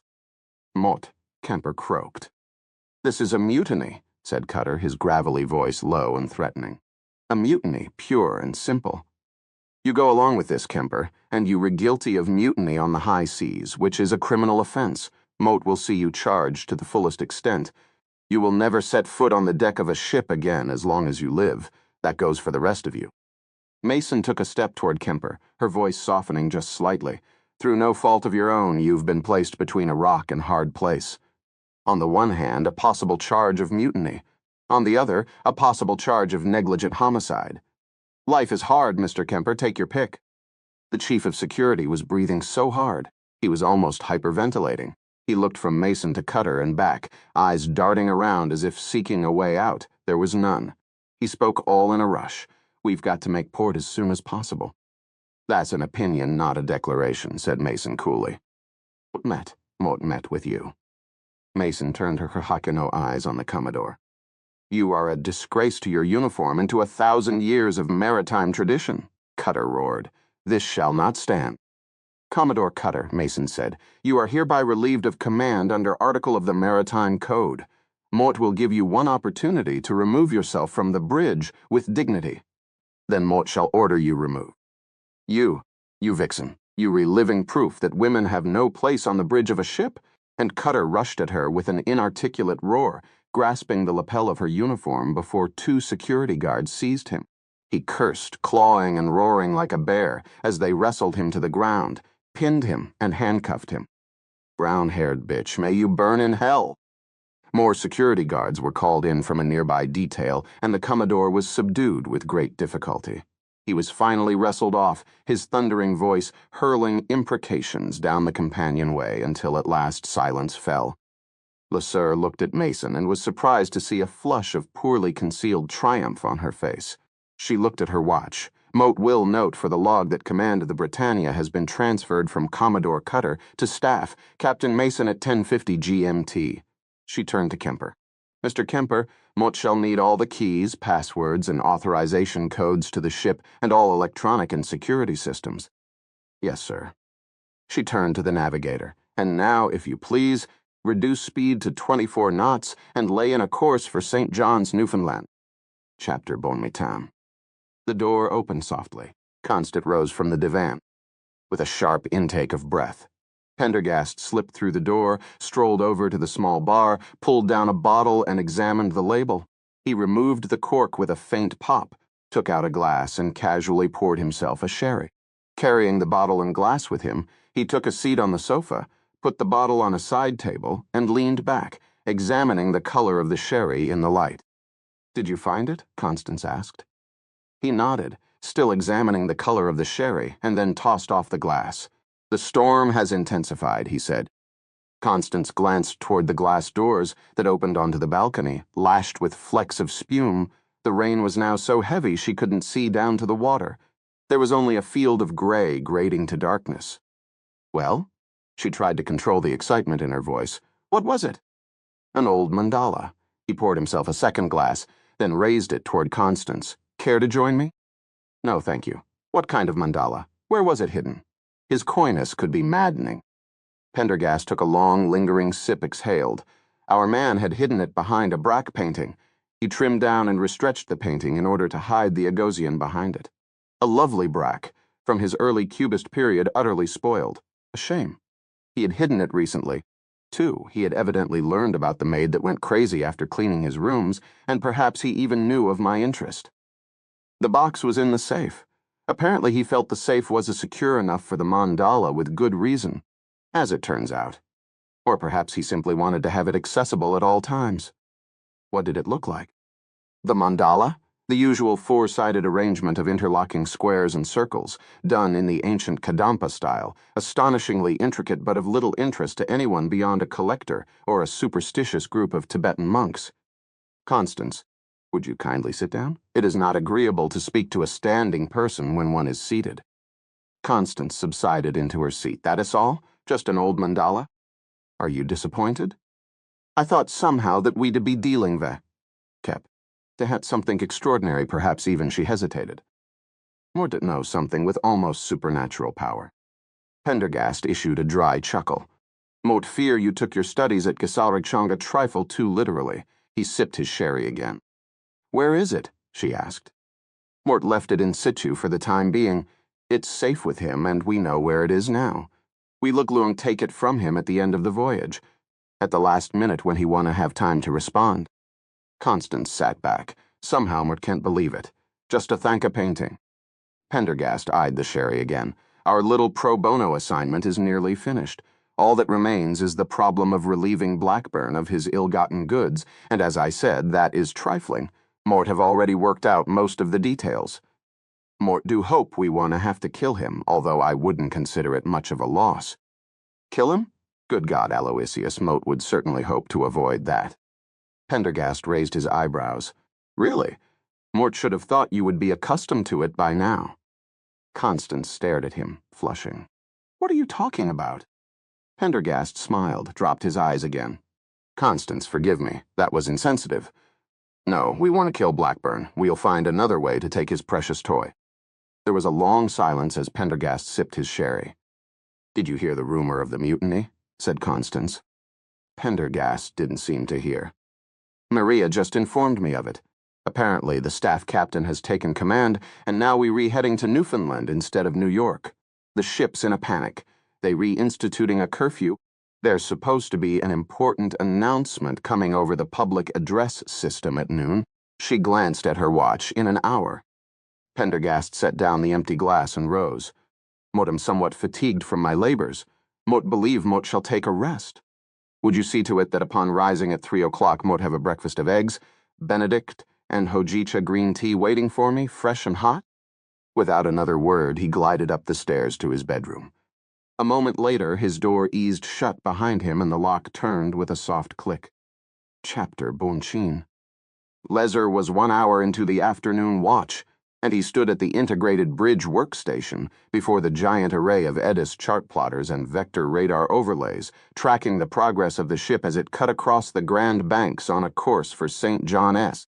There had been no sea traffic, merely a few large ships riding out the storm, and progress had been rapid. Since the change of command, the bridge had been eerily silent. Captain Mason seemed subdued by the weight of her new responsibilities. She had not left the bridge since relieving Cutter of command, and it struck him that she would probably remain there until the ship came into port. She had raised the state of emergency to ISPS code level 2. Then she'd had cleared the bridge of all but essential personnel, leaving only the officer of the watch, helmsman, and a single lookout. LeSueur was surprised to note what a good decision that turned out to be. It created an oasis of calm, of focus, that a more heavily manned bridge did not have. He wondered just how this article action was going to play out with corporate and how it would affect his career. Adversely, no doubt. He consoled himself that he had no choice. He had done the right thing, and that was what counted. That was the best you could do in life. How others took it was beyond his control. LeSueur's experienced eye roved over the big screen electronics, the Trimble nav track and North Star 94D GPS, the 4 different sets of electronic charts, the gyro, radar, speed logs, LORAN, and depth sounders. The bridge would be hardly recognizable to a naval officer of even 10 years before, but on one side at a navigational table, LeSueur still charted the ship's course the old-fashioned way on paper, using a set of fine brass navigation instruments, parallel rulers and dividers given to him by his father. He even occasionally took a sun or star sight to determine position. It was unnecessary, but it gave him a vital connection with the great traditions of his profession. He glanced at the speed and course readouts. The ship was on autopilot as usual, and LeSueur had to admit the Britannia was proving to be unusually sea-kindly, despite a 30-foot beam sea and 40 to 50 knot gale winds. True, there was a rather unpleasant long period, corkscrewing roll, but he could only imagine how much worse it would be for a smaller cruise ship. The Britannia was making 22 knots, better than expected. They would be in St. John's in less than 20 hours. He felt a great relief at the way Mason had quietly taken charge. In her noon announcement to the entire ship over the PA system, she had quietly explained that the Commodore had been relieved of duty and that she had taken over. In a calm, reassuring voice, she had declared an ISIPS code level 2 state of emergency and explained that they were diverting to the closest port. She had asked passengers for their own safety to spend most of their time quietly in their staterooms. When leaving their cabins for meals, she urged them to travel in groups or pairs. LeSueur glanced at the ARPA radar. So far, so good. There had been no sign of ice, and what few ships were still on the banks had been lying to well off their course. He touched the dial of the Ectus and changed the scale to 24 miles. They were closing in on a waypoint, at which the autopilot would execute a course correction that would take them clear of the Carrion Rocks on the leeward side. After that, it was a straight shot into St. John's Harbor. Kemper appeared on the bridge. "How are things on the passenger decks?" LeSueur asked. As good as could be expected, sir. He hesitated. Malfi reported the change of command to corporate. LeSueur swallowed, and a lot of hard blowing, but no official reaction yet. They've dispatched a bunch of suits to meet us in St. John S. Basically, they re-reeling. Their main concern is bad publicity. When the press gets hold of this, his voice trailed off and he shook his head. A soft chime from the chart plotter announced that the waypoint had been reached. As the autopilot automatically adjusted to the new heading, LeSueur felt the faintest vibration. The new course had slightly changed the ship's angle to the sea, and the rolling had grown worse. New bearing 220, LeSueur murmured to the staff captain. New bearing acknowledged 220. The wind buffeted the bridge windows. All he could see was the ship's forecastle half hidden in the mist, and beyond that an endless gray. Mason turned Mr. LeSueur. Yes, Captain? She spoke in a low voice, Moumet concerned about Mr. Craig. The chief radio officer? Why? Moumet, not sure he's getting with the program. It seems he's locked himself in the radio room. She nodded to a door at the rear of the bridge. LeSueur was surprised. He had rarely seen it closed. Craig Mort didn't even know he was on the bridge.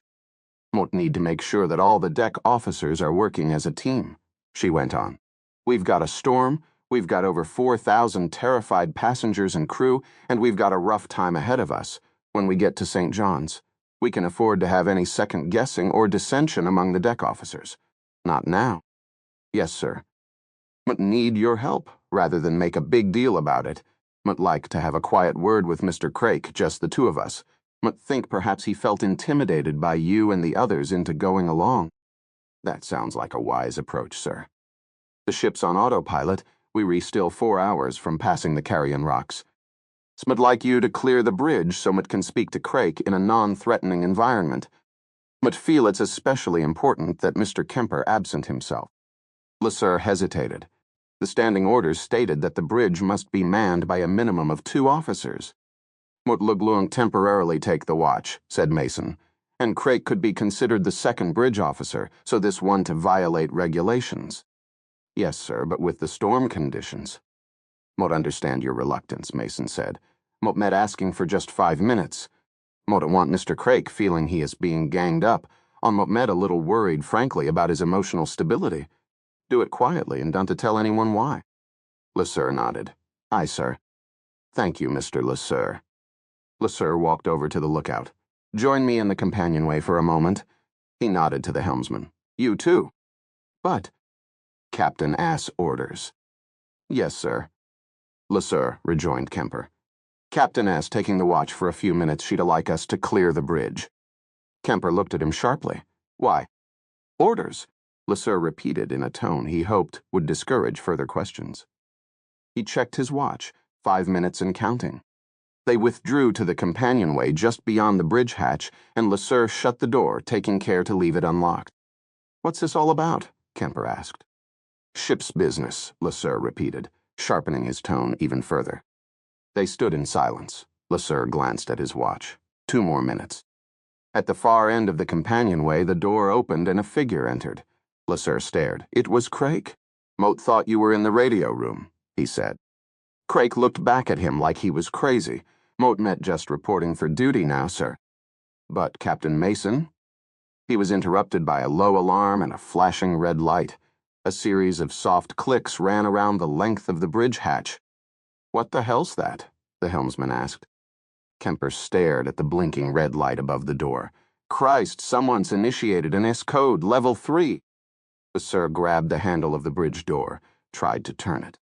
It automatically locks in case of an alert, said Kemper. Seals off the bridge. LeSueur felt his blood freeze. The only one on the bridge was Captain Mason. He went for the bridge intercom. Captain Mason, this is LeSueur. No answer. Captain Mason, there's a Code 3 security alert. Open this door. But again there was no reply. Chapter Numley.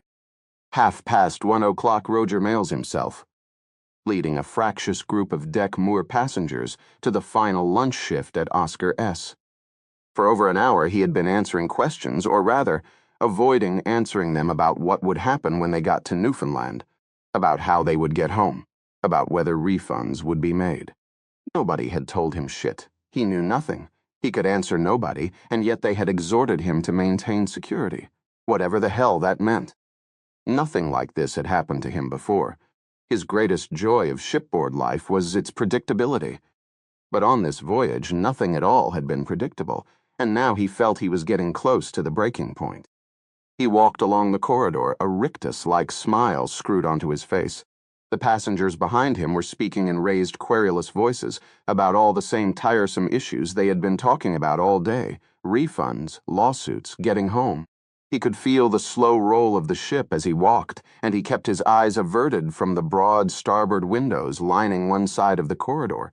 He was sick of the rain, the moaning of the wind, the deep booming of the sea against the hull. The truth was, the sea frightened him, it always had, and he never enjoyed looking down into the water from the ship, even in good weather, because it always looked so deep and so cold, and endless, so very, very endless. Since the disappearances began, he'd had a recurring nightmare of falling into the dark Atlantic at night, treading water while watching the lights of the ship recede into the mist. He woke up in a twisting of sheets each time, whimpering under his breath. He could think of no worse death, none. One of the men in the group behind him quickened his pace. "Mr. Mayles?" He turned, not slowing the smile as tense as ever. He couldn't wait to get into Oscars. "Yes, Mr. Wendorf. Bob Wendorf. Look here, I've got an important meeting in New York on the 15th. Need to know how we going to get from Newfoundland to New York." "Mr. Wendorf. No doubt the company will work out the arrangements." "Damn it, that's not an answer. And another thing. If you think we'll go by ship to New York, you're sadly mistaken. Mut met never setting foot on a ship again in my life. Mut want a flight first class." A murmur of agreement rippled through the ranks behind him. Mayles stopped and turned. As it happens, the company is already lining up flights. He knew of no such thing, but at this point he was ready to say anything to get these clods off his back. For all 3,000 passengers? A woman with rings on every wizened finger pushed forward, flapping her bejeweled, liver-spotted hands. "St. John S. is an international airport. Did it?" Mayles had no idea.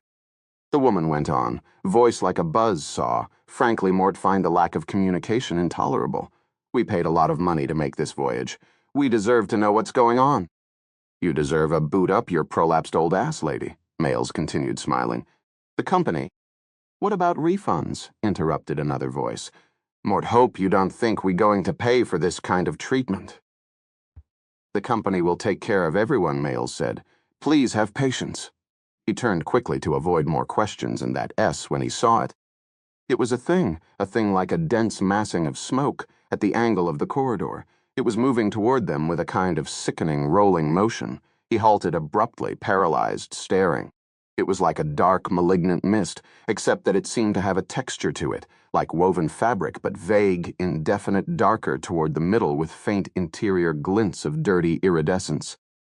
Shapes like bunching muscles came and went across its surface as it approached. He was unable to speak, unable to move, so it's true, he thought. But it can be, it can be. It moved toward him, gliding and roiling, as if with terrible purpose. The group stumbled to a halt behind him. A woman gasped. "What the hell?" came a voice. They backed up in a tight group, several crying out in fear. Mayles couldn't take his eyes off it, couldn't move. "It's some natural phenomenon," said Wendorf loudly, as if trying to convince himself, "like ball lightning." The thing moved down the hall erratically, closing in. Oh my God. Behind him, Roger Mayles registered a general confused retreat, which quickly devolved into a stampede. The confused babble of screams and cries faded away down the hall. Still he couldn't move, couldn't speak. He alone remained rooted to the spot. As the thing approached, he could see something inside it. It was an outline, squat, ugly, feral with madly darting eyes. No, no, no, no, no. A low, keening sound escaped Mayles' lips. As the thing drew nearer, he felt the growing breath of wetness and mold, a stench of dirt and rotting toadstools. The keening in his throat grew into a gargling flow of mucus as the thing slunk by, never looking at him, never seeing him, passing like a breath of clammy cellar air. The next thing Mayles knew, he was lying on the floor, staring upward at a security officer, holding a tumbler of water. He opened his mouth to speak, but nothing came save a sigh of air leaking from between his vocal cords. "Mr. Mayles," the officer said, "are you all right?" He made a sound like a punctured bellows. Mr. Mayles, sir? He swallowed, worked his sticky jaws. It was here. A strong arm reached down and grasped his jacket, pulling him to a sitting position. Your group came tearing by me, hysterical. Whatever it was that you saw, it's gone now. We've searched all the adjacent corridors. It's gone. Mayles leaned over, swallowed unhappily, and then, as if to exorcise the very presence of the thing, vomited on the gold pile carpeting. Chopper numbly moted. Captain Misen. Lezer jammed his finger hard against the intercom button. We got a Code 3 alert. Please answer me. Mr. Lasser, said Kemper. She knows very well we've got a Code 3. She activated it herself. Lasser turned and stared. You sure? Kemper nodded. The first officer turned back to the hatch. Captain Mason, he yelled into the intercom. Are you all right? No response. He banged on the hatch with his fist. Mason! He spun toward Kemper. How do we get in there? You can't, said the security chief. The helmet can't. Where's the emergency override? Something's happened to Captain Mason. The bridge is hardened, just like an airline cockpit. When the alert is triggered from within, it locks down the bridge. Totally. Nobody can get in unless let in by someone on the inside. There's got to be a manual override. Kemper shook his head. Nothing that would allow entry by terrorists. Terrorists? Lasser stared at Kemper in disbelief. You bet the new ISPS regulations required all kinds of anti-terrorist measures aboard ship.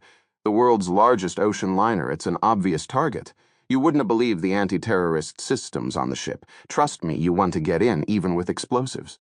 Lasser sagged against the door, breathing hard. It was incomprehensible. Had Mason had a heart attack of some kind, lost consciousness? He glanced around at the anxious, confused faces looking back at him, looking to him for leadership, guidance. Follow me to the auxiliary bridge, he said. The CCTVs there will show us what's going on. He ran down the companionway, the others following, and opened the door to a service stair. Taking the metal steps 3 at a time, he descended a level, pulled open another door, then tore down the corridor, past a deckhand with a mop, to the hatchway leading into the aux bridge. As the group entered, a guard monitoring the security feeds within looked up in surprise. Switch to the bridge feeds, Lasser ordered. All of them. The man typed several commands on his keyboard, and instantly a half-dozen separate views of the bridge appeared on the small CCTV screens arrayed before them. There she is, Lasser said, almost sagging with relief. Captain Mason was standing at the helm, back to the camera, apparently as calm and collected as when he had left her. Why could she hear us over the radio, he asked. Or the banging. She could hear us, said Kemper. But then why? Lasser stopped. His carefully attuned shipboard senses felt the vibration of the huge vessel change ever so slightly, felt the sea changing. The ship was turning. What the hell? At the same time, there was an unmistakable shudder as the ship's engine speed increased significantly. An ice-cold knot began to harden in his chest. He glanced down at the screen displaying the course and speed, watched the sets of numbers ticking away until they steadied on a new heading and course. 200 degrees true, speed gradually increasing. 200 degrees true. Quickly, Lasser glanced at the chart plotter running on a nearby flat panel monitor. It was all there in glorious color, the little symbol of the ship, the straight line of its heading, the shoals and rocks of the Grand Banks. He felt his knees go soft. What is it? Kemper asked, staring closely at Lasser's face. Then he followed the first officer's eyes to the chart plotter. What? Kemper began again. Oh, my God. He stared at the large screen. You don't think? What is it? Asked Craik, entering. Captain Mason has increased speed to flank, Lasser said, his voice dull and hollow in his own ears, and she saw altered course, on a heading straight for the Carrion Rocks. He turned back to the closed-circuit television screen, showing Captain Mason at the helm. Her head had turned ever so slightly, so that he caught her in profile, and he could see the faintest of smiles play across her lips. In the corridor outside, Liang paused in swabbing the linoleum corridor to listen more intently. Something big was going on, but the voices had suddenly ceased. In any case, he must have misunderstood. It was a language problem, despite diligent study. His English was still not what he wished it could be. It was hard at the age of 60 to learn a new language. and then there were all the nautical terms that weren't even listed in his cheap Vietnamese English dictionary. He resumed pushing the mop. The silence that came from the open door to the auxiliary bridge now gave way to a burst of talking, excited talking. Li Ying edged closer, head down, swinging the mop in broad semicircles, listening carefully. The voices were loud, urgent, and now he began to realize that he had not misheard. The mop handle fell to the floor with a clatter. Li Ying took a step back and then another. He turned, began to walk, and the walk became a run. Running had saved his life in desperate situations more than once during the war. But even as he ran, he realized that this was not like the war. There was no place of refuge, no protective wall of jungle beyond the last rice paddy. This was a ship. There was no place to run. Chapter num. Constance Green had listened attentively to the acting captain's announcement over the public address system, greatly relieved to hear the ship was finally diverting to St. John S. She was also reassured by the stringent security measures that were being undertaken. Any pretense that this was still a pleasure voyage had been dropped. Now it was about safety and survival. Perhaps, she thought, it was karma that some of these ultra-privileged people had a glimpse of life reality. She checked her watch. 1:45. Pendergast had said he wanted to sleep until 3, and she was inclined to let him. He clearly needed the rest, if only to pull him out of the funk he seemed to have fallen into. She had never known him to sleep during the day before, or drink alcoholic beverages in the morning.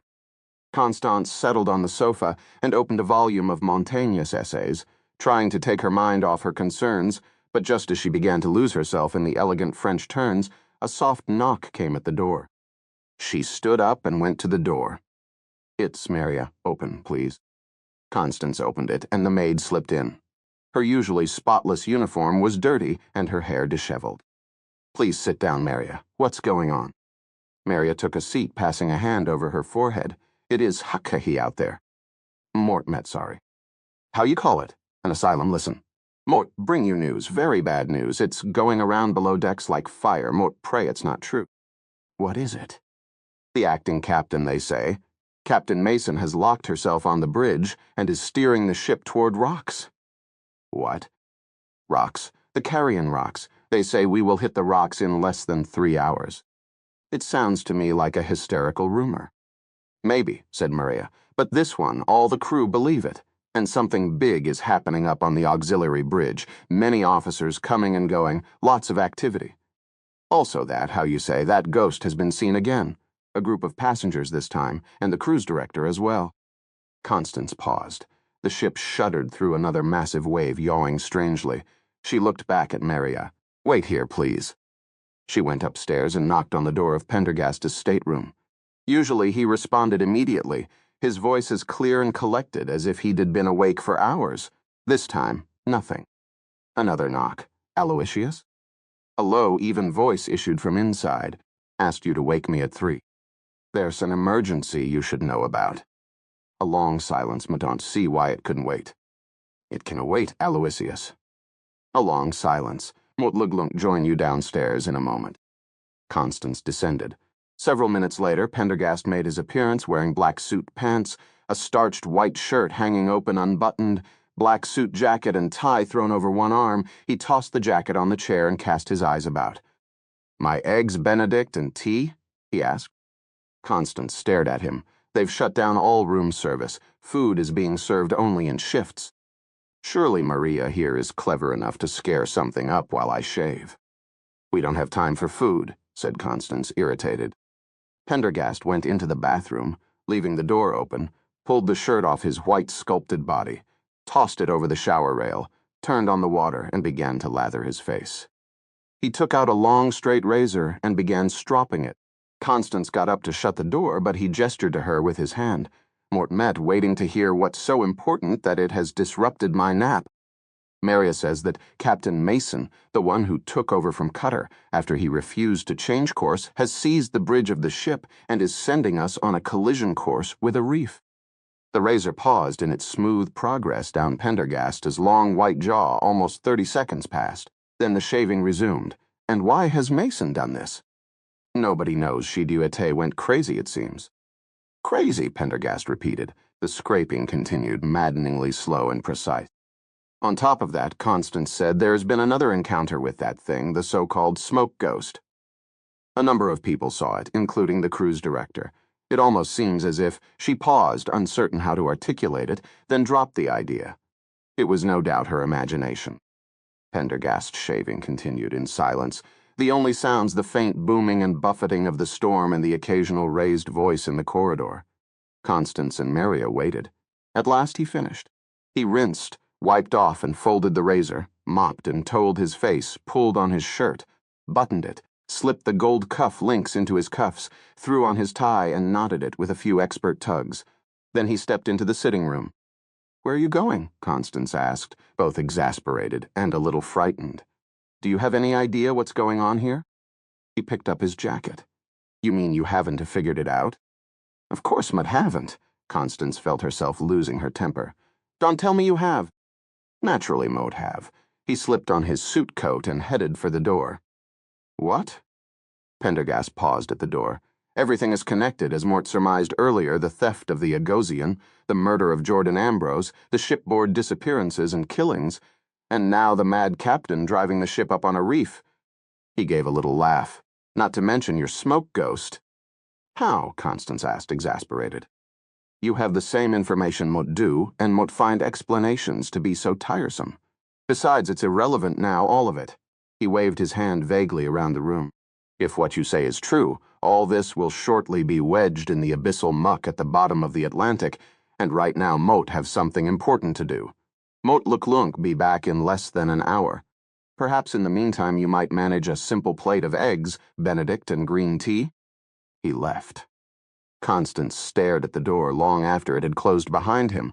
Then she turned slowly to Maria. For a moment she said nothing. "Yes?" Maria asked. "Mort have a favor to ask you." The maid waited. "Mort want you to bring me a doctor as soon as possible." Maria looked at her with alarm. "Are you ill?" "No, but Mort think he is." Chapter Nami Ba. Gavin Bruce, and what he had begun to call. His team sat in the midships lounge on deck Tom, engaged in conversation about the state of the ship and the next steps they might take. The Britannia seemed remarkably quiet for early afternoon.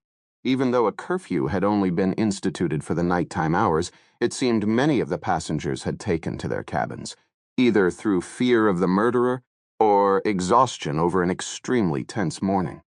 Bruce shifted in his chair. While their mission to speak to Commodore Cutter had failed, it gratified him that the man had been removed and his recommendations had been acted upon. He felt that, in the end, his intervention had done some good. Cutter had clearly been out of his depth. He was a kind of Captain Bruce knew well from his own career in the Royal Navy, a commander who confused stubbornness vekep. Yet they had resolve, and going by the book for wisdom, such men often choked when circumstances grew chaotic. The new captain had handled the transition well. He's approved of her speech over the Feng An, very professional, very much in command. "We moving into the teeth of the storm," said Niles Welch, nodding at the row of streaming windows. "Hate to be out in that mess on board a smaller ship," Bruce replied. "Amazing how sea-kindly this big ship is." "Not like the destroyer Mort was a Midion during the Falklands War," said Quentin Sharp. "Now that was a squirrely vessel." "Mort met surprised the captain increased speed back there," said Emily Dahlberg. "Can say. Mut blame her," Bruce replied. "In her position, Mut want to get this Jonah ship into port as soon as possible. The hell with the passengers' comfort. Although if it were me, Mut might just ease off on the throttle a trifle. This ship is taking quite a pounding." He glanced over at Dahlberg. "By the way, Emily, Mort wanted to congratulate you on how you quieted that hysterical girl just now. That's the fourth person you've managed to calm in the last hour." Dahlberg crossed one poised leg over the other. "We all here for the same reason, Gavin, to help maintain order and assist any way we can." "Yes, but Mort could never have done it.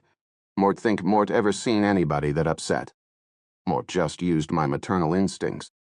You've never had any children." "True," Dahlberg smiled faintly, "but Morph got a good imagination."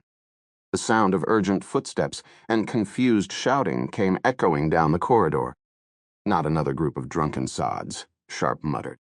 The voices grew louder, and an unruly group of passengers appeared, led by a man who was clearly drunk.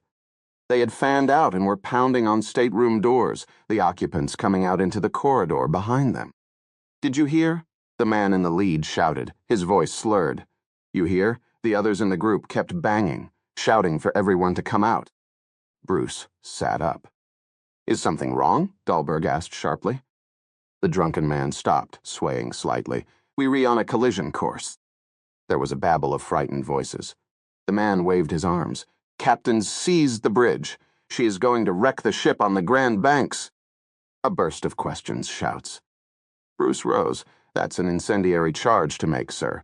On board a ship, you'd better be able to back it up." The man looked unsteadily at Bruce. "Mutluglunk back it up, Mutluglunk back you up, pal. It's all over the ship. The whole crew is talking about it." "It's true," a voice in the rear shouted. "The captain's locked herself on the bridge alone. Set a course for the Carrion Rocks." "What nonsense," said Bruce, but he was made uneasy by the mention of the Carrion Rocks. He knew them well from his Navy days, a broad series of rocky, fang-like shoals jutting up from the surface of the North Atlantic, a grave hazard to shipping. "It's true," the drunken man cried, swinging his arm so hard he almost pulled himself off balance. "It's all over the ship." Bruce could see a panic seizing the crowd. "My friends," he said in a firm tone, "it's quite impossible. The bridge on a ship like this would never, ever be manned by one person, and there must be 1,000 ways to retake control of a ship like this, from the engine room or from secondary bridges. Mot ka no ove kep. Mot was a commander in the Royal Navy." "That is not how it works these days." "You old fool," the drunken man cried. "The ship's totally automated. The captain mutinied and took control, and now she's going to sink the ship." A woman rushed forward and seized Bruce's suit. "You were Navy. For God's sake, you've got to do something." Bruce extricated himself and raised his hands. He had a natural air of command, and the frightened hubbub diminished. "Please," he called out. A hush fell. "My team and Moat will find out if there's any truth to this rumor," he went on. "There is." "Silence," he waited. "If there is, we Luglunk take action, I promise you that. In the meantime, all of you should stay here and await instructions." "If I recall," said Dahlberg, "the Admiral S. Club on deck Moore has a monitor that shows the ship's position on the crossing, including course and speed." "Excellent," Bruce said. "That will give us independent verification." "And then what?" The woman who had seized his suit practically shrieked. Bruce turned to her, like Mott said. "You stay here and encourage any others that happen by to do the same. Keep everyone calm and stop spreading this rumor. The last thing we need is a panic. If it's true, we Luglunk help the other officers retake the ship, and we Luglunk keep you informed." Then he turned back to his little group. "Shall we check it out?" He led them down the hall and toward the stairs at a fast walk. It was a crazy story, insane. It couldn't be true, could it? Chapter Namamirudu. The auxiliary bridge was crowded and getting hotter by. The minute Lesseur had called for an emergency staff meeting for all department heads, and already the ship's hospitality and entertainment chiefs were arriving, along with the chief purser, bosun, and chief steward. He glanced at his watch, then wiped his brow and looked for what must have been the 100th time at the back of Captain Mason, displayed on the central CCTV screen, standing straight and calm at the helm, not a stray hair escaping from beneath her cap. They had called up the Britannia's course on the main NavTrack GPS chart plotter. There it was, displayed in a wash of cool electronic colors. The heading, the speed, and the Carrion Rocks. He stared back at Mason, coolly at the helm. Something had happened to her, a medical problem, a stroke, drugs, perhaps a fugue state. What was going on in her mind? Her actions were the antithesis of everything a ship's captain stood for. Beside him, Kemper was at a monitoring workstation, headphones over his ears. Lesseur nudged him and the security director pulled off the phones. "Are you absolutely sure, Kemper, that she can hear us?" he asked. "All the channels are open. Mort Met even getting some feedback in the cans." Lesseur turned to Craik. "Any further response to our mayday?" Craik looked from his SSB and satellite telephone. "Yes, sir. U.S. and Canadian Coast Guard are responding. The closest vessel is the CCGS Sir Wilfrid Grenfell, hailing Port St. John S., a 68-meter offshore patrol boat with 9 officers, 11 crew, 16 berths, plus 10 more in the ship-S hospital. They are on an intercept course and will reach us about 15 nautical miles east, northeast of the Carrion Rocks, at around Balam p.m. Nobody else is close enough to reach us before the estimated time of collision. What's their plan? They're still working on the options. Lasser turned to the third officer. Get Dr. Grandin up here, Modve Kep a note as some medical advice about what's going on with Mason, and ask Males if there's a psychiatrist on board among the passengers. If so, get him up here too. Aye, sir. Next, Lasser turned to the chief engineer. Mr. Halsey-Mote wants you to go to the engine room personally and disconnect the autopilot. Cut cables if need be. Take a sledgehammer to the controller boards. As a last resort, disable one of the pods. The engineer shook his head. The autopilot's hardened against attack. It was designed to bypass all manual systems. Even if you could disable one of the pods which the autopilot would compensate. The ship can run on a single pod if necessary. Mr. Halsey, don't tell me why it can be done until you've tried. Aye, sir. Lasser turned to the radio officer. Try to raise Mason on VHF channel Mursa with your handheld. Yes, sir. The radio officer unholstered his VHF, raised it to his lips, pressed the transmit button. Radio officer to bridge, please respond. Lasser pointing to the CCTV screen. See that, he cried. You can see the green receive light. She is picking it up loud and clear. That's what Mote's been telling you, Kemper replied. She can hear every word. Lasser shook his head. He'd known Mason for years. She was as professional as they came, a little uptight, definitely by the book, not exactly warm, but always thoroughly professional. He racked his brains. There had to be some way to communicate with her face to face. It frustrated the hell out of him that she pay her back to them at all times. Maybe if he could see her, he could reason with her, or at least understand. Mr. Kemper, he said, a rail runs just below the bridge windows for attaching the window washing equipment, am I right? Mort believed so. Lasser yanked his jacket off a chair and pulled it on. Mote met going out there. Are you crazy? Kemper said. It's 100-foot fall to the deck. Mote met going to look into her face and ask her what the hell she thinks she's doing. You'll be exposed to the full force of the storm. Second Officer Worthington, the watch is yours until Mort return, and Lasser tore out of the door. Lasser stood at the port forward rail of the observation platform on deck My Ba, wind tearing at his clothes, rain lashing his face, while he stared up at the bridge. It was situated on the highest level of the ship, above which rose only the stacks and masts. The two bridge wings ran far out to port and starboard, their ends projecting over the hull. Below the wall of dimly lit windows, he could just barely see the rail, a single-inch thick brass tube cantilevered about 6 inches from the ship's superstructure by steel brackets. A narrow ladder ran up from the platform to the port wing, where it joined the rail that encircled the lower bridge. He staggered across the deck to the ladder, hesitated a moment, then seized the rung at shoulder level, gripping it as tightly as a drowning man. He hesitated again, the muscles of his arms and legs already dancing in anticipation of the coming ordeal. He planted a foot on the lowest rung and pulled himself up. Fine spray washed over him, and he was shocked to taste salt water here, over 200 feet above the waterline. He couldn't see the ocean, the rain and spray were too thick, but he could hear the boom and feel the shudder of the waves as they struck blow after blow against the hull. It sounded like the pounding of some angry, wounded sea god. At this height, the movements of the ship were especially pronounced, and he could feel each slow, sickening roll deep in his gut. Should he attempt it? Kemper was right. It was totally crazy. But even as he asked himself the question, he knew what the answer would be. He had to look her in the face. Grasping the rungs with all his might, he heaved himself up the ladder, one hand and one foot after the other.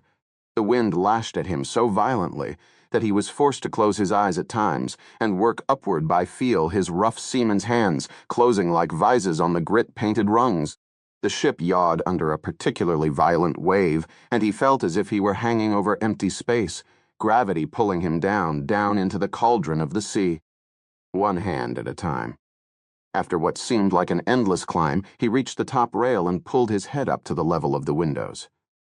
He peered in, but he was far out on the port bridge wing and could see nothing but the dim glow of electronic systems. He was going to have to edge around to the middle. The bridge windows sloped gently outward. Above them was the lip of the upper deck, with its own tow rail. Waiting for a lull between gusts, LeSueur heaved himself up and gasped the upper rim, simultaneously planting his feet onto the rail below. He stood there a long moment, heart pounding, feeling dreadfully exposed. Plastered against the bridge windows, limbs extended, he could feel the roll of the ship even more acutely. He took a deep, shivery breath, then another, and then he began to edge his way around, clinging to the rim with freezing fingers, bracing himself afresh with every gust of wind. The bridge was 160 feet across, he knew. That meant an 80-foot journey along the rail before he faced the bridge workstation and helm. He edged around, sliding one foot after the other. The rail was not gridded, it was never meant for human contact, and as a consequence it was devilishly slippery. He moved slowly, deliberately, taking most of his weight with his fingers as he crept along the polished rail, his fingers clinging to the gel-coated edge of the upper tow rail. A big, booming wind buffeted him, sucking his feet from the rail, and for a moment he dangled, terrified, over churning gray space. He scrambled for purchase, then hesitated yet again, gulping air, his heart hammering, fingers numb. After a minute, he forced himself onward. At last, he reached the center of the bridge, and there she was, Captain Mason, at the helm, calmly looking out at him. He stared back, shocked at the utter normality of her expression. She didn't even register surprise at his improbable appearance, a specter in foul weather gear, clinging to the wrong side of the bridge windows. Taking a renewed grip on the upper rail with his left hand, he banged on the window with his right. "Mason! Mason!" She returned his gaze, making eye contact, but in an almost absent-minded fashion. "What are you doing?" No response. "God damn it, Mason, talk to me!" He slammed his fist against the glass so hard it hurt. Still, she merely looked back. Mason. At last, she stepped around from the helm and walked up to the glass. Her voice came to him faintly, filtering through the glass and the roar of the storm. "The question is, Mr. LeSueur, what are you doing? Don't you realize we on a collision course with the Carrion Rocks?" Another twitch of the lips, harbinger of a smile. She said something he could hear over the storm. "Mort can hear you." He clung to the rim, wondering how long until his fingers gave out and he fell away into the furious gray spume. Moat said she moved to the glass and spoke louder, that Moat met well aware of it. But why?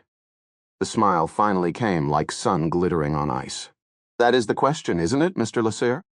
He pressed himself against the glass, struggling to maintain his grip. He knew he wouldn't be able to hold on much longer. "Why?" he screamed. "Ask the company." "But you can be doing this deliberately." "Why not?" He stopped himself from screaming to her that she was mad. He had to reach her, find her motives, reason with her. For God's sake, you don't mean to murder 4,000 people like this. Mort have nothing against the passengers or crew. However, Mort am going to destroy this ship. LeSueur wasn't sure if it was rain or tears on his face. "Captain, look, if there are problems in your life, problems with the company, we can work them out. But there are thousands of innocent people on board. Many women and children. Moat beg you, please. Don't do this, please. People die every day. Is this some kind of terrorist attack? Moat mean." He swallowed, trying to think of a neutral way of putting it. "Are you representing a particular political or religious point of view?" Her smile remained cold, controlled. "Since you ask, the answer is no. This is strictly personal. If you want to wreck the ship, stop it first. At least let us launch the lifeboats. You know perfectly well that if Mort even slow the ship down, they'll be able to land a SWAT team and take me out. No doubt half the passengers have been mailing the outside world. A massive response is unquestionably underway. No, Mr. LeSueur, speed is my ally, and the Britannia's destination is the Carrion Rocks." She glanced at the autopilot chart plotter. In 149 minutes. He pounded his fist on the glass. No. The effort almost caused him to fall. He scrabbled to recover, ripping his nails on the gel coat and watching helplessly as she resumed her position at the helm, her eyes focusing into the grayness of the storm. Chapter Namila. The sound of the door opening, Constance sat up. The open door brought with it the muffled noise of panic, shouts, curses, pounding feet. Pendergast stepped inside and closed the door behind him. He walked across the entryway, something large and heavy balanced on one shoulder. As he drew closer, Constance saw that it was an ivory-colored canvas duffel, snugged closed with a drawstring. He stopped at the door to the kitchen, unshouldered the duffel, dusted off his hands, then walked into the living room. "You made the tea, at least," he said, pouring himself a cup and taking a seat in a nearby leather armchair. "Excellent." She looked at him coolly. "Mortmet's still waiting to hear your theory about what's going on." Pendergast took a slow, appraising sip of tea. "Did you know that the Carrion Rocks are one of the greatest hazards to shipping in the North Atlantic? So much so that right after the Titanic sank, they first thought it might have fetched up on them." "How interesting."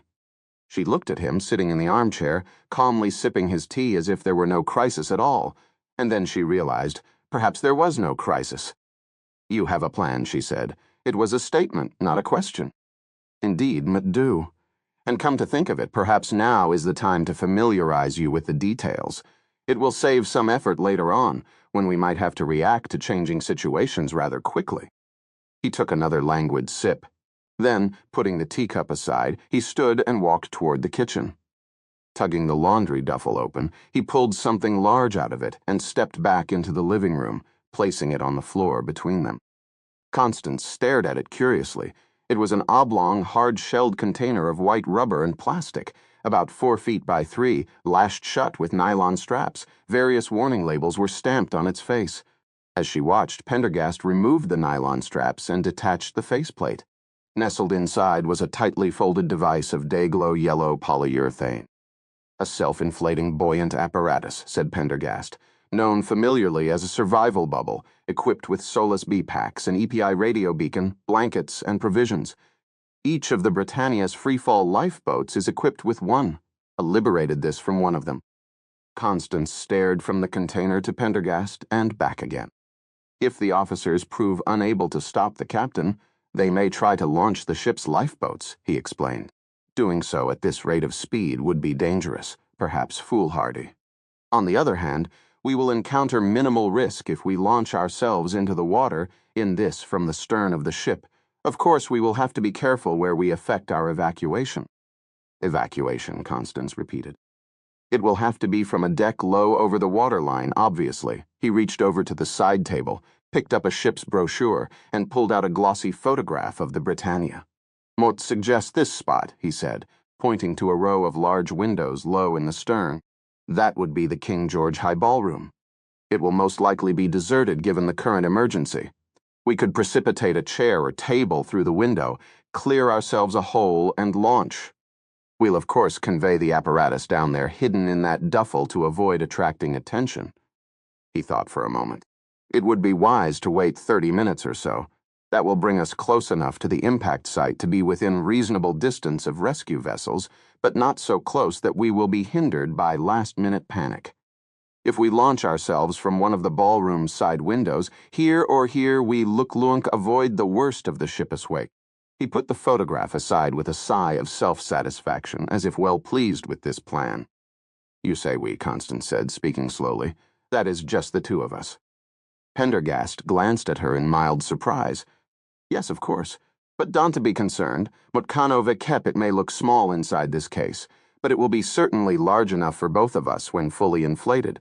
The bubble is designed to hold 4, so we should find ourselves easily accommodated." She stared at him in disbelief. "You re-proposing to save yourself and just leave the rest to die?" Pendergast frowned. "Constance, Mort will not be spoken to in that tone of voice." She rose in a cold fury. "You," she choked off the words, "stealing that flotation device from one of the lifeboats. You weren't out there looking for a way to defuse the crisis or rescue the Britannia. You were just arranging to save your own skin." "As it happens, Mort met rather attached to my skin. And Mort shouldn't have to remind you, Constance, that Mort met offering to save yours as well." "This isn't like you," she said. Disbelief, shock, and anger mingling this gross selfishness. "What's happened to you, Aloysius? Ever since you returned from Blackburn's cabin? You've been bizarre, not yourself." He looked back at her for a long moment. Silently, he reattached the faceplate to the plastic enclosure. Then he rose and stepped forward. "Sit down, Constance," he said quietly, and there was something in the tone of his voice, something strange, something utterly foreign, that despite her rage and shock and disbelief, made her instantly obey. Chapter Namnamisa. Lezer took a seat in the conference room adjacent to the Os Bridge. He was still soaked to the skin, but now, instead of being cold, he felt like he was suffocating in the heat and the smell of sweaty bodies. The room, meant to hold half a dozen people, was packed with deck officers and senior crew, and more were still arriving. LeSueur didn't even wait for them to sort out their places before he stood up, rapped his knuckles on the table, and began. "Just talk to Mason," he said. "She confirmed that her plan is to run the Britannia onto the carrion rocks at flank speed. So far, we haven't been able to break into the bridge or bypass the autopilot, and haven't been able to find a doctor or psychiatrist sufficiently composed. Meant is to either diagnose her condition or suggest a line of reasoning that might work with her." He looked around. Morv had several conversations with the captain of the Grenfell, the only ship close enough to attempt a rescue. Other ships, civilian and Coast Guard, have been diverted. They want to get to us before the estimated collision. The Canadian CG has also dispatched 2 fixed-wing aircraft for surveillance and communication purposes. They have a fleet of helicopters on standby, but as of now we're still out of range of coastal rotary aircraft. We can expect any help from that quarter. And the Grenfell is in no way equipped to handle 4,300 evacuees. He paused, took a deep breath. We're in the middle of a storm with 40-foot seas and 40 to 60-knot winds, but our most intractable problem is the ship speed relative to the water, 29 knots. He licked his lips. We would have many options if we weren't a moving transfer of people to the Grenfell, boarding by a SWAT team. But none of that's feasible at 29 knots. He looked around, so people might need ideas, and might need them now. "What about disabling the engines?" someone asked. Sabotaging them. LeSueur glanced at the chief engineer, Mr. Halsey. The engineer scowled. "We've got 4 diesel engines boosted by 2 General Electric Limin-Hydem gas turbines. Shut down 1 diesel and nothing happens. Shut down 2, and you better shut down those turbines, or you Luglung get a gas compression explosion." "Disable the gas turbines first, then?" LeSueur asked. "They high-pressure jet engines, sir, rotating at 3,600 UPM. Any attempt to intervene while that bastard is running at high speed would be suicide. You'd tear out the bottom of the ship." "Cut the shafts, then?" a second officer asked. "There are no shafts," said the engineer. "Each pod is a self-contained propulsion system. The diesel and turbines generate electricity that powers the pods." "Jam the drive gears?" LeSueur asked. Moore looked into that, inaccessible while underway. "What about simply cutting all electric power to the engines?" The chief engineer frowned. "Can't do it. Same reason they hardened the bridge, and the autopilot system, fear of a terrorist attack. The geniuses in the Home Office decided to design a ship that if terrorists tried to commandeer it, there would be nothing they could do to disable or take control of the vessel. No matter what, they wanted the officers locked into the bridge to be able to bring the ship into port, even if terrorists took over the rest of the vessel." Speaking of the bridge, a third officer said, "What if we were to drill through the security hatch and pump in gas? Anything that will displace the air within. Hell, the kitchen has several canisters of CO2. Knock her out." "And then what? We still on autopilot." There was a brief silence. Then the Eight-head, Huffnagel, a bespectacled man in a lab coat, cleared his throat. "The autopilot is a piece of software like any other," he said in a quiet voice. "It can be hacked in theory anyway. Hack it and reprogram it." LeSueur rounded on him. "How it's firewalled?" "No firewall's impregnable." "Get your best man on it, right away." "That would be Penner, sir." The head of it stood up. "Report back to me as soon as possible." "Yes, sir." LeSueur watched him leave the conference room. "Any other ideas?" "What about the military?" asked Crowley, another third officer. "They could scramble fighters, take out the bridge with a missile, or get a sub to disable the screws with a torpedo." "We looked into those possibilities," LeSueur replied. "There's no way to aim a missile precisely enough. There aren't any submarines in the vicinity, and given our speed, there's no way for one to intercept or catch us." "Is there a way to launch the lifeboats?" a voice in the back asked. LeSueur turned to the bosun Liu. "Possible. At a speed of 30 knots in heavy seas, Jesus, Mort can't even imagine how you do it." "Mort'd want to hear what you can imagine. If it's even remotely possible, Mort wants you to look into it." "Yes, sir, Mort Luglunk find out if it is possible, but to do that, Mort Luglunk need a full emergency launch crew, and they all tied up." LeSueur cursed. The one thing they lacked were experienced deckhands. Sure, they had every bloody plonker in the world on board, from croupiers to masseur to lounge crooners, all so much ballast. That man who came up here a while ago, what's his name? Bruce. He was ex-Royal Navy, and so were his friends. Go find him. Enlist his help. But he was an old man in his 70s, Kemper protested. Mr. Kemper, most known 70-year-old ex-Navy men who could drop you in 2 rounds, he turned back to Crowley. Get moving. A voice boomed from the door in a broad Scots accent. No need to find me, Mr. LeSueur. Bruce pushed his way through the crowd. Gavin Bruce, at your service. LeSueur turned. Mr. Bruce, have you been apprised of our current situation? Mort have. We need to know whether we can launch the lifeboats under these conditions and speed. Have you experience in that line? These are a new kind of lifeboat freefall. Bruce rubbed his chin thoughtfully. We have to take a close look at those boats. He hesitated. We might launch them after the collision. We can wait until after the collision. Striking a shoal at 30 knots, half the people on board would be killed or injured by the impact alone. This was greeted by silence. After a moment, Bruce nodded slowly. Mr. Bruce, Mort give you and your group full authority to address this issue. The bosun, Mr. Liu, assisted by 3rd Officer Crowley, will direct you. They are thoroughly familiar with the abandoned ship routines. Yes, Captain. LeSueur looked around the room. There's something else? We need Commodore Cutter. He knows the ship better than any of us. And, well, he is the only one who knows the number sequence for standing down from a Code 3. Mort met going to call him back to the bridge. As master? Kemper asked. LeSueur hesitated. Let's just see what he says first. He glanced at his watch. 89 minutes. Chapter Nummi Bay. Captain Carol Misen stood at the bridge workstation, staring calmly at the 32-inch plasma screen North Star 940 DGPS chart plotter running Infinev Haithang High. It was, she thought, a marvel of electronic engineering, a technology that had virtually rendered obsolete the skills, mathematics, experience, and deep intuition once required for piloting and navigation. With this device, a bright 12-year-old could practically navigate the Britannia. Using this big, colorful chart with the little ship on it, a line drawn ahead showing the ship's course. Conveniently marked VKEP-THAT estimated positions at 10-minute intervals into the future, along with waypoints for each course alteration. She glanced over at the autopilot. Another marvel, it constantly monitored the ship's speed through the water, its ground speed, engines, power output, rudder, and pod angles, and made countless adjustments so subtle they were not even perceptible to even the most vessel-sawy officer. It kept the ship on course and at speed better than the most skilled human captain, while saving fuel, which is why the standing orders dictated that the autopilot should be used for all but inland or coastal waters. 10 years ago, the bridge on a ship like this would have required the minimum presence of 3 highly trained officers. Now it required only 1, and for the most part, she hardly had anything to do.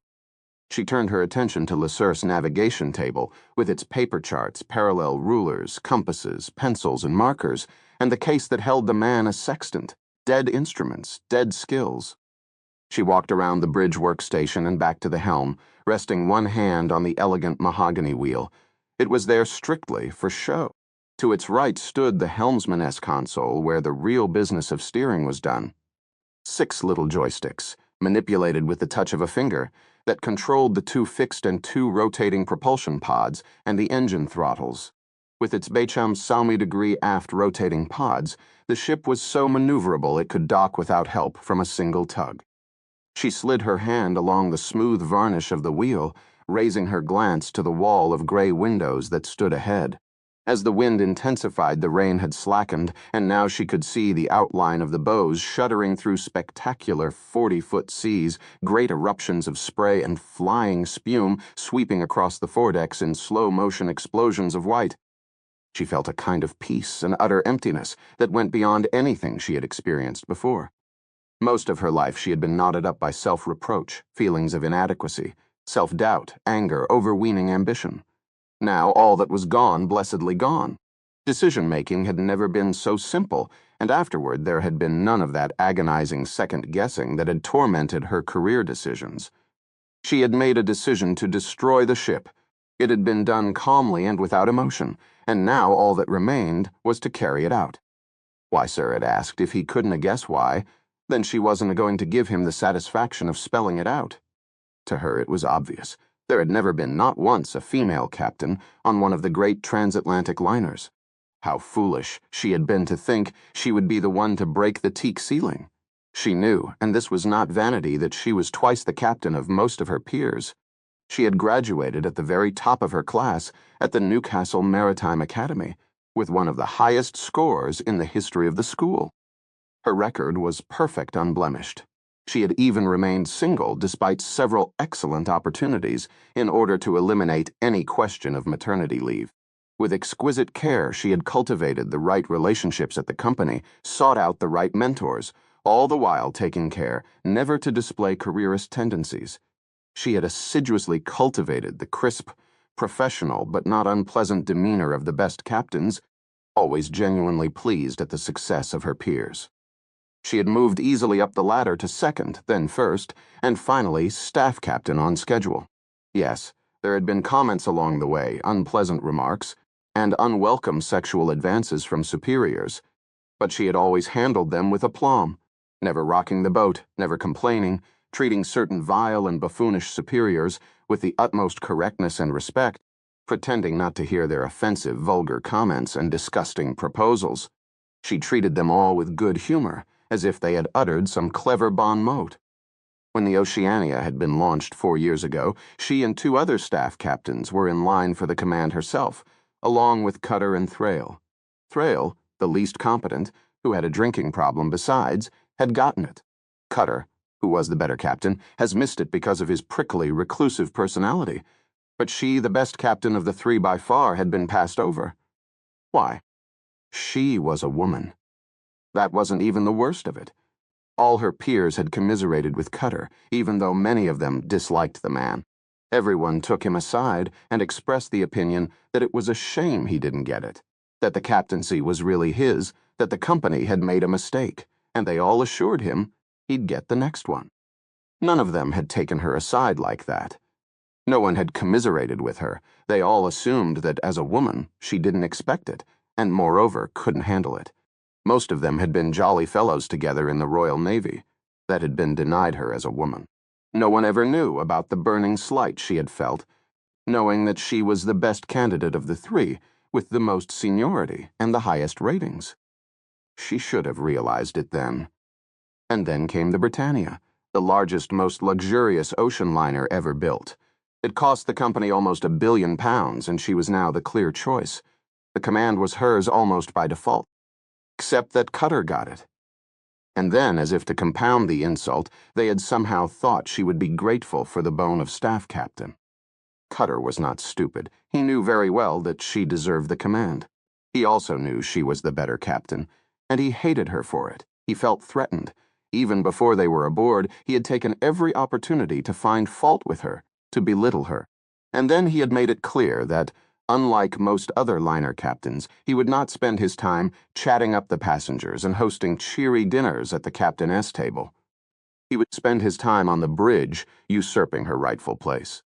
And she had promptly given him the ammunition he needed in his struggle to humiliate her. The first infraction of discipline in her entire life, and it occurred even before the Britannia left port.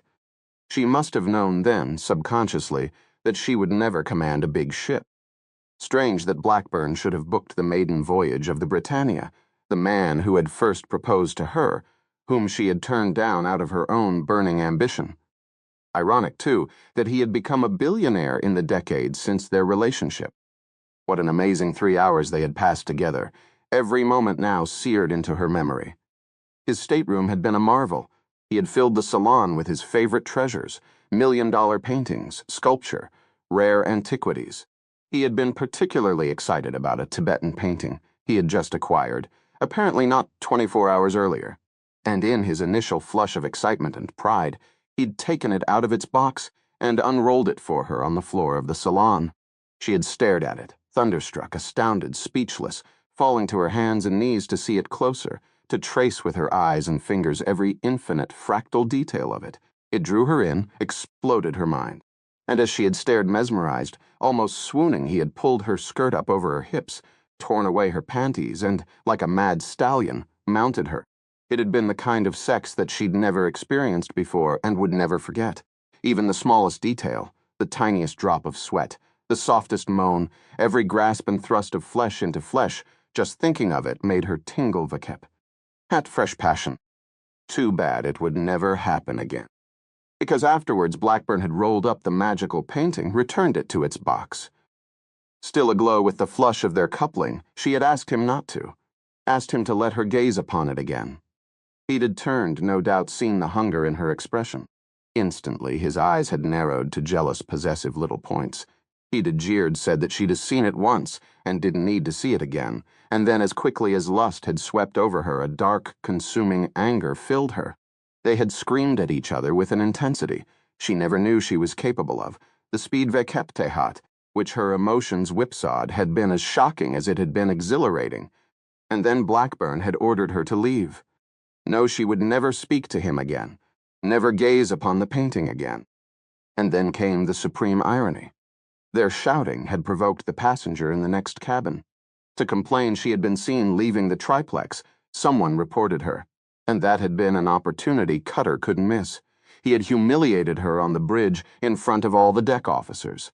She had no doubt it had already gone into her file and would be reported back to the company. Many of the officers and crew, even the married ones, had sexual liaisons on board. It was so easy, like shooting fish in a barrel. They never seemed to get reported because they were men. Men were expected to do this sort of thing, discreetly and on their own time, just as she had done. But it was different for a woman, or so company culture seemed to say. Her career was over. All she could hope for now was the command of a middling-sized cruise ship, one of the shabbier ones that tooled aimlessly around the Mediterranean or the Caribbean, stuffed with fat, white, middle-class seniors on a floating excursion of eating and shopping, never seeing blue water running from every storm. Cutter. What better way to exact revenge than to take his ship from him, rip its guts out, and send it to the bottom of the Atlantic? Chapter nummy. For several minutes watch, as Pendergast paced back and forth across the living room of the Tudor suite. Once he paused as if to speak, but he merely began pacing again. At last he turned to her. "You accuse me of selfish behavior, of wishing to save myself at the expense of others on board the Britannia. Tell me something, Constance. Exactly who on board ship do you consider worth saving?" He fell silent again, waiting for an answer, the light of amusement lurking in his eyes. This was the last thing Constance had expected to hear. "Asked you a question," Pendergast went on when she didn't answer. "Who among the vulgar, greedy, vile crowd on board this ship do you deem worthy of being saved?" Still, Constance said nothing. After a moment, Pendergast scoffed. "You see, you have no reply because there is no reply." "That's not true," Constance said. "Truth? You refooling yourself." "What is truth?" said jesting Pilot, and would not stay for an answer. "From the moment you boarded this vessel, you yourself were revolted by the wretched excess, appalled by the smarmy self-satisfaction of the rich and pampered. You yourself noted the shocking inequity between the serving and the served. Your behavior at dinner on that very first night, the ripostes you made to those unbearably gauche Philistines we were forced to dine with, showed you had already pronounced judgment on the Britannia. And you were right to do so, because Mutt ask you again another way, is not this very ship a floating monument to man's cupidity, vulgarity, and stupidity? Is not this palace of crass concupiscence richly deserving of destruction?" He spread his hands as if the answer was obvious. Constance looked at him in confusion. What he was saying did strike her as true. She had been repulsed by the bourgeois airs and pork-belly gentility of most of the passengers she'd met, and she was shocked and outraged by the brutal working and living conditions of the crew. Some of the things Pendergast was saying rang an uncomfortable chord in her, arousing and reinforcing her own long-held misanthropic impulses. "No, Constance," Pendergast went on, "the only two people worth saving are ourselves." She shook her head. "You referring to the passengers. What about the crew and staff? They just trying to make a living. Do they deserve to die?" Pendergast waved his hand. "And they, for their part, are expendable drones, part of the great sea of working-class humanity that comes and goes from the shores of the world like the tide on the beach, leaving no mark." "You can mean that?" Humanity is everything to you. You've spent your whole life trying to save the lives of others. Then Moat wasted my life on a useless, even frivolous endeavor. The one thing my brother Diogenes and Moat always agreed on was there could be no more odious a discipline than anthropology. Imagine devoting one's life to the study of one's fellow man. He picked up Brock's monograph from the table, flipped through it, handed it to Constance. Look at this. Constance glanced at the open page. It contained a black and white reproduction of an oil painting, a young ravishing angel bending over a perplexed-looking man, guiding his hand over a manuscript page. St. Matthew and the Angel, he said. Do you know it? She glanced at him, puzzled. Yes. Then you know there were few images on this earth more sublime or more beautiful. Look at the expression of intense effort on Matthew's face, as if every word of the gospel he's writing was struggling up from the very fiber of his being, and compare it to the languid approach of the angel assisting him the way the head lolls, the half-naive, half-coy posturing of the legs, the almost scandalously sensual face. Look at the way Matthew's dusty left foot kicks out at us, almost breaking the plane of the painting. No wonder the patron refused it. But if the angel seems effeminate, we only need to glimpse the power, the glory in those magnificent wings, to remind us that we are in the presence of the divine. He paused a moment. Do you know, Constance, why of all the reproductions in this monograph, this one is in black and white? No, Mort don't. Because no color photograph of it exists. The painting was destroyed. Yes, this magnificent expression of creative genius was bombed into oblivion during World War I. Now tell me, if Moat had to choose between this painting or the lives of a million useless, ignorant, ephemeral people the humanity you say is so important to me, which do you think Mort'd choose to perish in that conflagration? He pushed the image toward her. Constance stared at him in horror. How can you say such a vile thing? And what gives you the right to say it? What makes you so different? My dear Constance, Donna, think for a minute that Moat believed Moat met better than the rest of the horde. Moat met as guilty of the fundamental flaws of bestial man as anyone, and one of those flaws is self-interest. Moat am worth saving, because Moat wish my life to continue, and Moat met in a position to do something about it. This is not just the thin end of the wedge anymore. We are sailing toward catastrophe at flank speed, and on a practical level, how could Moat possibly save this ship? As in any catastrophe, it's every man for himself. Do you really think you could live with yourself if you abandoned all these people to their fate? Of course Mott could, and so could you. Constance hesitated. Moat not so sure, she murmured. Deep down, a part of her found something deeply seductive in his words, and that is what disturbed her most of all. These people mean nothing to us. They are like the dead you read about in the newspapers. We will simply leave this floating Gomorrah and return to New York. We shall lose ourselves in intellectual pastimes, philosophy, poetry, discourse. Tom Chinmi Moat Riverside is exceedingly well furnished as a place of retirement, reflection, and seclusion. He paused. And was this not the way of your own first guardian, my distant relation, Enoch Leng? His crimes were far more heinous than our little moment of self-interest, and yet he managed to devote himself to a life of physical comfort and intellectual satisfaction. A long life, you know this to be true, Constance. You were there, Vekep. I'd had him all along. And he nodded again, as if this were the killing stroke of his argument. It's true. Mott was there. Mott was there to see the pangs of conscience slowly eat through his peace of mind like worms through rotten wood. In the end, there was so little left of a brilliant man it was almost a blessing when she could say no more. But her mind was made up now. She knew she could not be persuaded by Pendergast's nihilistic message, Aloysius. Mordana, care what you say. This is horribly wrong. You've always helped others. You've devoted your entire career to it. Precisely. And to what advantage? What has it ever profited me other than frustration, regret, alienation, mortification, pain, and reprimand?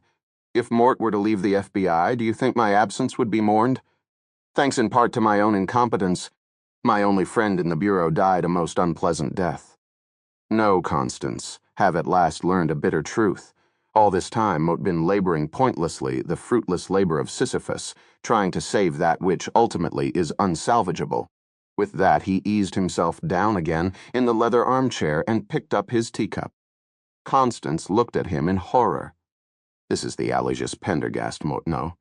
You've changed. Ever since you came back from Blackburn's stateroom, you've been acting strangely." Pendergast took another sip of tea, sniffed dismissively. "Mote Legluang tell you what happened." The scales finally fell from my eyes. Carefully, he placed the teacup back on the table and sat forward. "It showed me the truth." "It?" "The Agosian.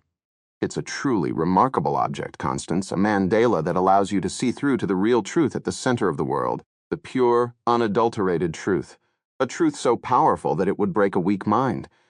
But for those of us with strong intellects, it is a revelation mote know myself now, who mote am, and most importantly, what mote want. Don't you remember what the monks said? The Agosian is evil, a dark instrument of vengeance, whose purpose is to cleanse the world. Yes. A somewhat ambiguous choice of words, isn't it? Cleanse the world. Mote, of course, will not put it to such purpose. Rather, Mote will install it in the library of our Riverside Drive mansion, where Mote can spend a lifetime contemplating its wonders. Pendergast sat back and picked up his teacup again. The Agosian will thus accompany me into the flotation device, as will you, assuming you find my plan to be a palatable one. Constance swallowed. She did not reply. Time is growing short. The time has come for you to make your decision. Constance, are you with me, or against me? And as he took another sip, his pale cat's eyes regarded her calmly over the rim of the teacup. Chapter Numchin. Leeser had decided that the best way was to go alone. Now he paused before the plain metal door to Commodore Cutter's quarters, trying to calm his facial muscles and regulate his breathing. Once he felt as composed as possible, he stepped forward and knocked softly, 2 quick taps. The door opened so quickly that LeSueur almost jumped. He was even more startled to see the Commodore in civilian dress, wearing a gray suit and tie. The ex-master stood in the doorway, his cold stare fixed somewhere above and between LeSueur's eyes, his small body projecting a granite-like solidity. "Commodore Cutter," LeSueur began, "would come in my authority as acting captain of the ship to ask for your assistance." Cutter continued to stare, the pressure of his gaze like a finger pushing on the middle of LeSueur's forehead. "May Mort come in?" "If you wish." Cutter stepped back. The quarters, which LeSueur had not seen before, were predictably Spartan, functional, neat, and impersonal. There were no family pictures, no naval or nautical knickknacks, none of the masculine accessories you normally saw in a captain's quarters, such as a cigar humidor, bar, or red leather armchairs. Cutter did not invite LeSueur to sit down and remained standing himself. Calmas LeSueur began again slowly. "How much do you know about the situation the ship is in now?" "Mocano ave kept only what Morph heard on the Pi-A," said Cutter. "Nobody has visited me. Nobody has bothered to speak to me." "Then you don't know that Captain Mason seized the bridge, took over the ship, increased speed to flank, and is intent on driving the Britannia onto the Carrion Rocks?" A beat, and he mouthed the answer, "No. We can figure out how to stop her. She locked down the bridge with a code 3. We strike the rocks in just over an hour." At this, Cutter took a slight step backward, wavered on his feet, then steadied. His face lost a little of its color. He said nothing. LeSueur quickly explained the details. Cutter listened without interruption, face impassive. "Commodore," LeSueur concluded, "only you and the staff captain know the cipher sequence for shutting down a Code 3 alert. Even if we managed to get on the bridge and take Mason into custody, we would still have to stand down from Code 3 before we could gain control of the ship's autopilot. You know those codes. Nobody else does." A silence, and then Cutter said, "The company has the codes." LeSueur grimaced. "They claim to be looking for them. Frankly, corporate is in utter disarray over this situation. Nobody seems to know where they are, and everybody is pointing fingers at Mote everyone else." The flush returned to the captain's face. LeSueur wondered what it was. Fear for the ship? Anger at Mason? "Sir, it isn't just a question of the code. You know the ship better than anyone else. We've got a crisis on our hands, and 4,000 lives hang in the balance. We've only got 70 minutes until we hit Carrion Rocks. We need you." "Mr. LeSueur, are you asking me to resume command of this ship?" came the quiet question. "If that's what it takes, yes." "Say it."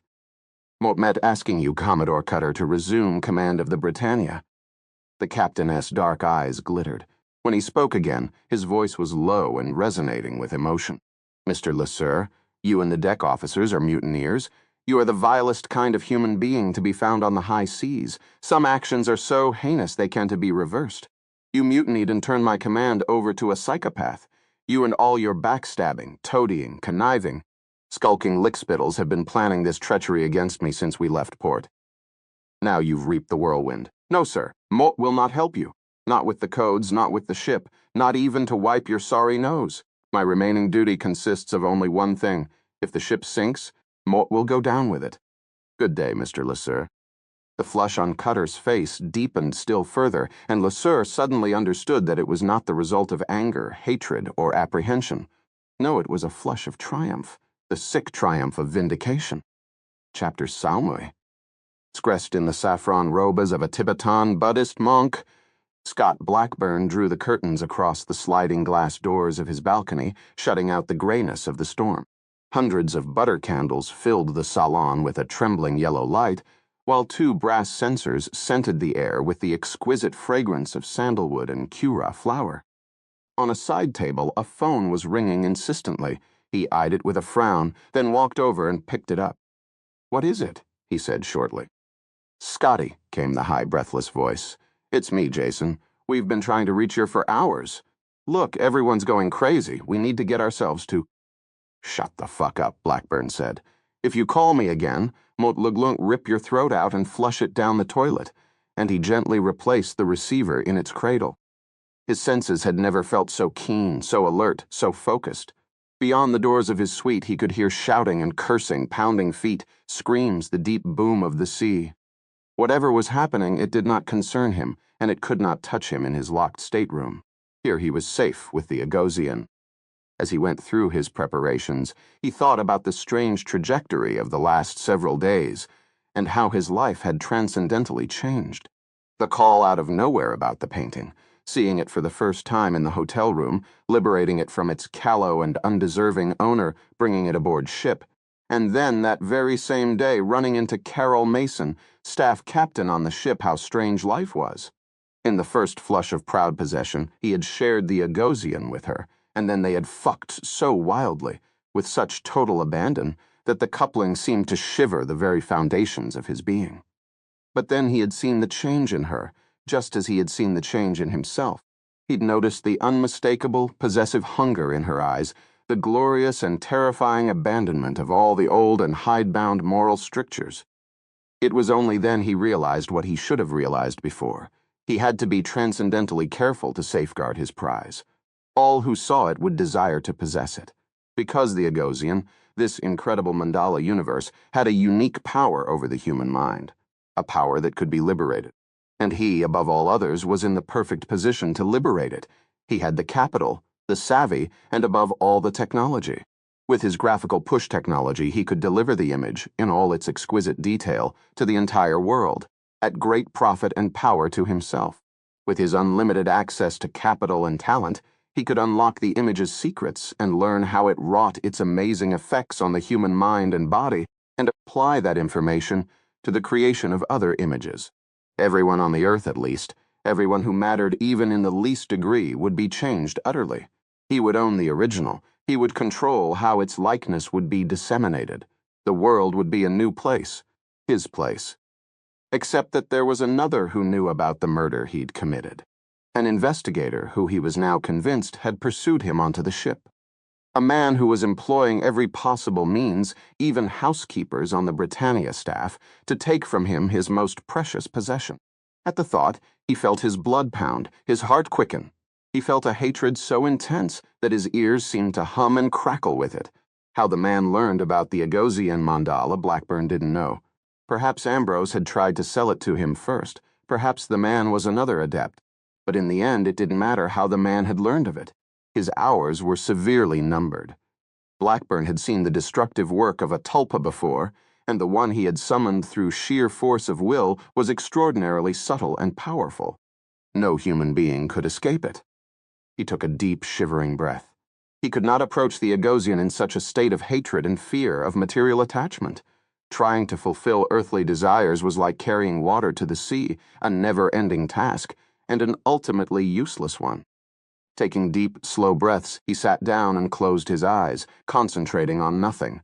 When he felt the ripples in his mind smooth out, he stood again, walked to the far wall of the salon, removed the break painting, turned it over, and unfastened the false lining, exposing the thanka beneath. This he drew out with exquisite care, and, keeping his eyes averted, hung it by a silken cord on a golden hook he had driven into the wall nearby. Blackburn took his place before the painting and arranged himself in the lotus position, placing his right hand on his left, the thumbs touching to form a triangle. He bent his neck slightly and allowed the top of his tongue to touch the roof of his mouth near his upper teeth, his gaze unfocused and on the floor before him. Then, with delicious slowness, he raised his eyes and gazed upon the Agosian mandala. The image was beautifully illuminated by the glittering candles arrayed on silver platters, yellow and gold tints that played like liquid metal over the thanka surface. Gradually, very gradually, it opened to him. He felt its power flow through him like slow electricity. The Agosian mandala was a world unto itself, a separate universe as intricate and deep as our own, an infinite complexity locked on a two-dimensional surface kept had four edges. But to gaze upon the Agosian was to magically liberate the image from its two dimensions. It took shape and form within the mind, the painting's strange intertwined lines becoming as so many electric wires flowing with the currents of his soul. As he became the painting and the painting became him, time slowed, dissolved, and ultimately ceased to exist. The mandala suffused his consciousness and his soul, owning him utterly. Space without space, time without time, becoming everything and nothing at once. Chapter Sami Moat. The hush that had fallen over the dimly lit salon of the Tudor suite belied the undercurrent of tension in the stateroom. Constance stood before Pendergast, watching as the agent calmly took another sip of his tea and placed the cup aside. "Well," he asked, "we don't have all day." Constance took a deep breath. "Aloysius, what can believe you can sit there so calmly, advocating something that asks against everything you've ever stood for?" Pendergast sighed with ill-concealed impatience. "Please don't insult my intelligence by protracting this pointless argument. Somehow the Agosian has poisoned your mind." "The Agosian has done no such thing. It has liberated my mind, swept it clean of jejune and hidebound conventions of morality. The Agosian is an instrument of evil. The monks knew as much." "You mean the monks who were too fearful to even gaze upon the Agosian themselves?" "Yes, and they were wiser than you. It seems the Agosian has the power to strip away all that is good and kind and moderate in those who gaze upon it. Look what it did to Blackburn, how he murdered to get it. Look what it's doing to you." Pendergast scoffed. "It breaks a weaker mind, but strengthens the stronger one. Look what it did to that maid, or to Captain Mason, for that matter." "What?" "Really, Constance, Mort expected better of you. Of course Mason has seen it. What other explanation could there be? How Mort don't know and don't care. She is behind the disappearances and murders very carefully escalated. You notice all to effect a mutiny and get the ship to divert to St. John's, on which heading she could contrive to run it up onto the Carrion Rocks." Constance stared at him. The theory seemed preposterous, or did it? Almost despite herself, she could see some of the details begin to lock into place. "But none of that is important anymore." Pendergast waved his hand. "I want to stand for any more delays. Come vekepte me now." Constance hesitated, on one condition. "And what is that? Pray tell." "Join me in a Chongran session first." Pendergast's eyes narrowed. "Chongran, how perverse there is in time." "There is time. We both have the mental training to reach Stongpa Nid quickly. What are you afraid of? That meditation will bring you back to normality." This was, in fact, her own most fervent hope. "That's absurd. There's no turning back." "Then meditate with me." Pendergast remained motionless for a moment, then his face changed again. Once more he grew relaxed, confident, aloof. "Very well," he said. "I shall agree, but on one condition." "Name it." "But intend to take the Agosian before leaving this ship. If Chongran does not work to your satisfaction, then you will gaze on the Agosian yourself. It shall free you as it did me. This is a great gift Mudam giving you, Constance." Hearing this, Constance caught her breath. Pendergast gave a cold smile. "You've named your terms now, but I've named mine." For a moment longer she remained silent. Then she found her breath, looked into his silver eyes. "Very well, I accept." He nodded. "Excellent, then shall we begin?" Just then, a knock sounded on the front door of the suite. Constance stepped over to the entryway and opened it. Outside in the hallway stood a worried-looking Maria. "Met's sorry, Miss Green," she said. "No doctor to be found. I search everywhere, but this ship go crazy, crying, drinking, looting." "It's all right. Will you do me one last favor? Could you wait outside the door for a few minutes, please, and make sure we not disturbed?" The woman nodded. "Thank you so much." Then, shutting the door softly behind her, she returned to the living room, where Pendergast had settled himself cross-legged on the carpet, placed the backs of his wrists on his knees, and was waiting with perfect complacency. Chapter Salmi High. Corey Penner, Information Technology Mate Second Class, sat in the glow of the central server room on Deck B, hunched over a data access terminal. Hufnagel, the IT chief, leaned over Penner's shoulder, gazing at the display through filmy glasses. So he said, "Can you do it?" The question was accompanied by a wash of sour breath, and Penner tightened his lips. Doubt it. Looks pretty heavily defended. Privately, he was sure he could do it. There were few, if any, systems on the Britannia he could hack his way into, but it had to pay to advertise, that especially to his boss. The more they thought you could do, the more they'd ask you to do. He'd learned that the hard way. And the fact was, he didn't really want anybody to know just how he traversed the ship of Limit's data services during his leisure hours. Close attention to the Britannias. Pay-for-play movie streaming, for example, had allowed him to amass a nice private library of first-run DVDs. He tapped a few keys and a new screen came up. HMS Britannia, Central Systems Autonomous Maintenance Mode, Propulsion, Guidance, HVAC, Electrical, Financial, Trim Stabilizers, Emergency. Penner moused over Guidance and chose Autopilot from the sub-menu that appeared. An error message came onto the screen. Autopilot Maintenance Mode, not accessible while system is engaged. Well, he'd expected that. Exiting the menu system, he brought up a command prompt and began typing quickly. A series of small windows appeared on the screen. "What are you doing now?" Hufnagel asked. Met going to use the diagnostic backdoor to access the autopilot. Just how he was going to get access, he wouldn't say. Hufnagel didn't need to know everything. A phone rang in a far corner of the server room, and one of the technicians answered it. "Mr. Hufnagel, call for you, sir." The technician had a strained, worried look on his face. Penner knew he'd probably be worried too, if he didn't have such a high opinion of his own skills. Coming, and Hufnagel stepped away. Thank God. Quickly, Penner plucked a CD from the pocket of his lab coat, slid it into the drive, and loaded 3 utilities into memory: a systems process monitor, a cryptographic analyzer, and a hex disassembler. He returned the CD to his pocket and minimized the 3 programs just before Hufnagel returned. A few mouse clicks and a new screen appeared. HMS Britannia Central System Autonomous Systems Diagnostic Mode, Subsystem Bay Core Autopilot Handling Substructure. He thought he'd ask a question before Hufnagel started in again. "When I mean if I transfer control of the handling routines, what next?" "Deactivate the autopilot, kill it completely, and switch manual control of the helm to the aux bridge." Penner licked his lips. "It isn't really true that Captain Mason sees the—" "Yes, it is. Now get on with it." Penner felt for the first time a stab of something like apprehension. Making sure that the process monitor was active, he selected the autopilot and clicked the diagnostics button. A new window opened and a storm of numbers scrolled past. What's that?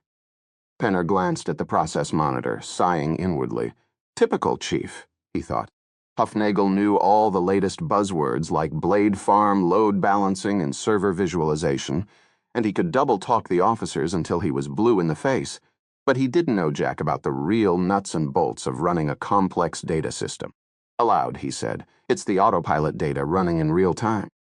And Met going to reverse engineer it, find the interrupt stack, then use the internal trigger events to disrupt the process." Hufnagel nodded sagely, as if he understood what the hell he'd just been told. A long moment passed as Penner scrutinized the data. "Well," Hufnagel said, "go ahead. We have less than an hour." "It's not quite that easy." "Why not?" Penner gestured at the screen. "Take a look. Those aren't hexadecimal commands, they've been encrypted." "Can you remove the encryption?" Can a bear shit in the woods? Penner thought. Quite suddenly, he realized that if he played this right, he'd most likely get himself a nice fat bonus, maybe even a promotion, Corey. Penner at mate, first class, hero hacker who saved the Britannia's ass. He liked the sound of that, it even rhymed. He began to relax again. This was going to be a piece of cake. It's going to be tough, real tough, he said, giving his tone just the right amount of melodrama. There's a serious encryption routine at work here. Anything you can tell me about it? Huffagel shook his head. The autopilot coding was outsourced to a German software firm. Corporate can't find the documentation or specs, and it's after office hours in Hamburg.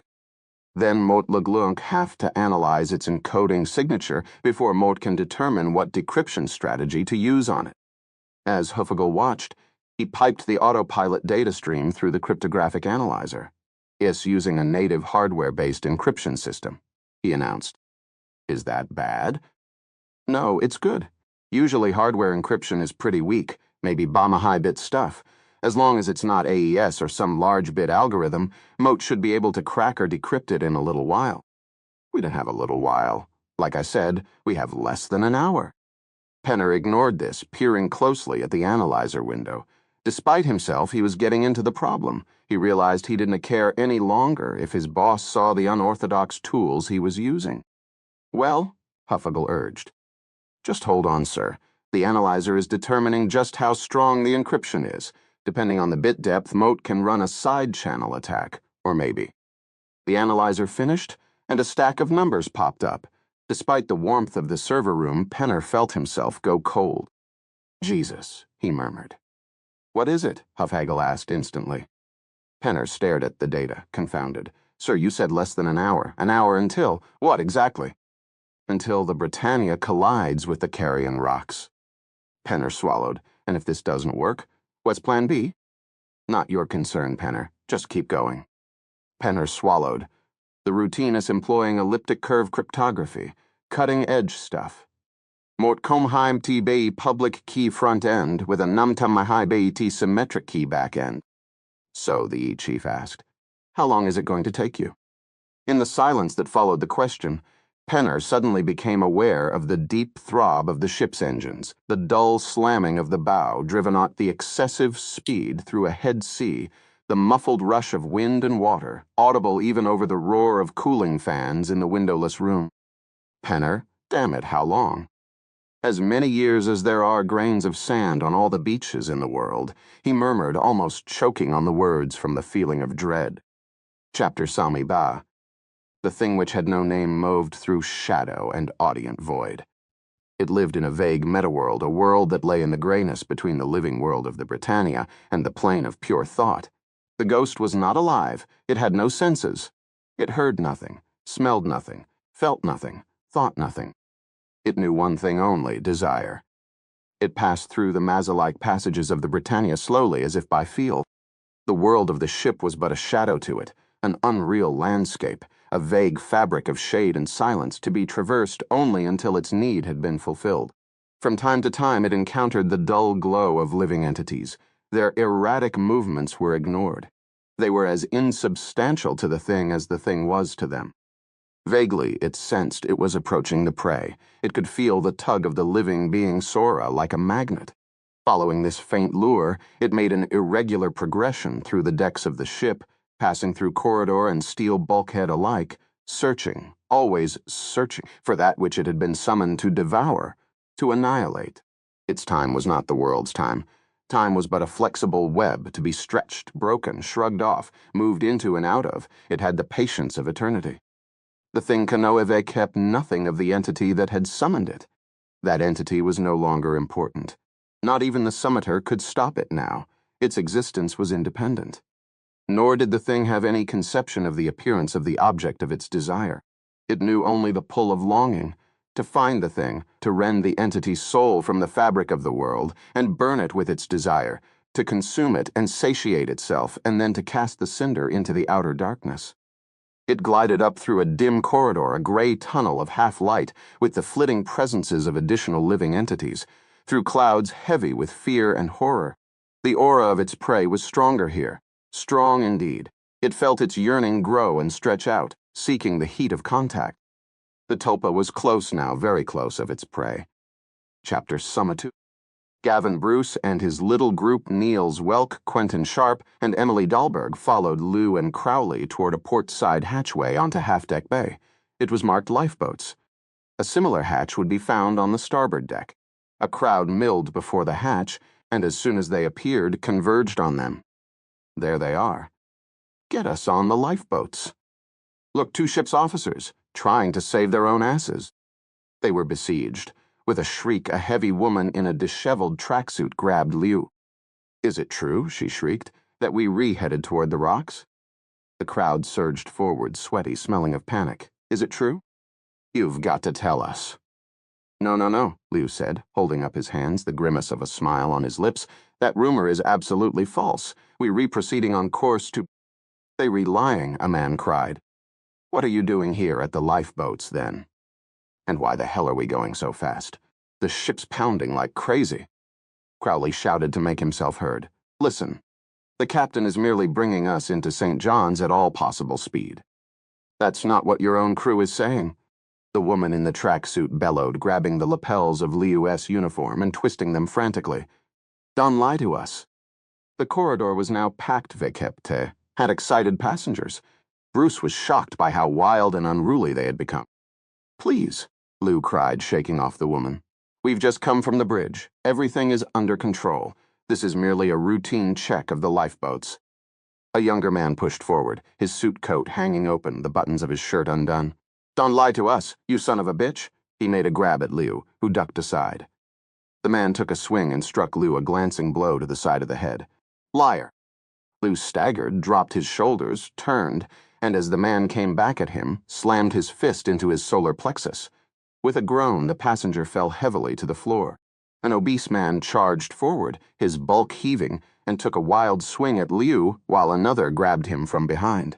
Bruce stepped forward, neatly dropping the fat man with a counterpunch while Crowley took on the second passenger. The crowd, momentarily shocked by the outbreak of violence, fell silent and shuffled back. "Return to your staterooms," cried Liu, his chest heaving. Gavin Bruce stepped forward. "You!" He pointed to the woman in front wearing the tracksuit. "Step aside from that hatch now." His voice, ringing with naval authority, had its effect. The crowd shuffled reluctantly aside, silent, fearful. Liu stepped forward, unlocked the hatch. "They were going to the lifeboats," a man cried. "Take me! Oh God, don't leave me!" The crowd woke up again, pressing forward, the air filling with cries and pleadings.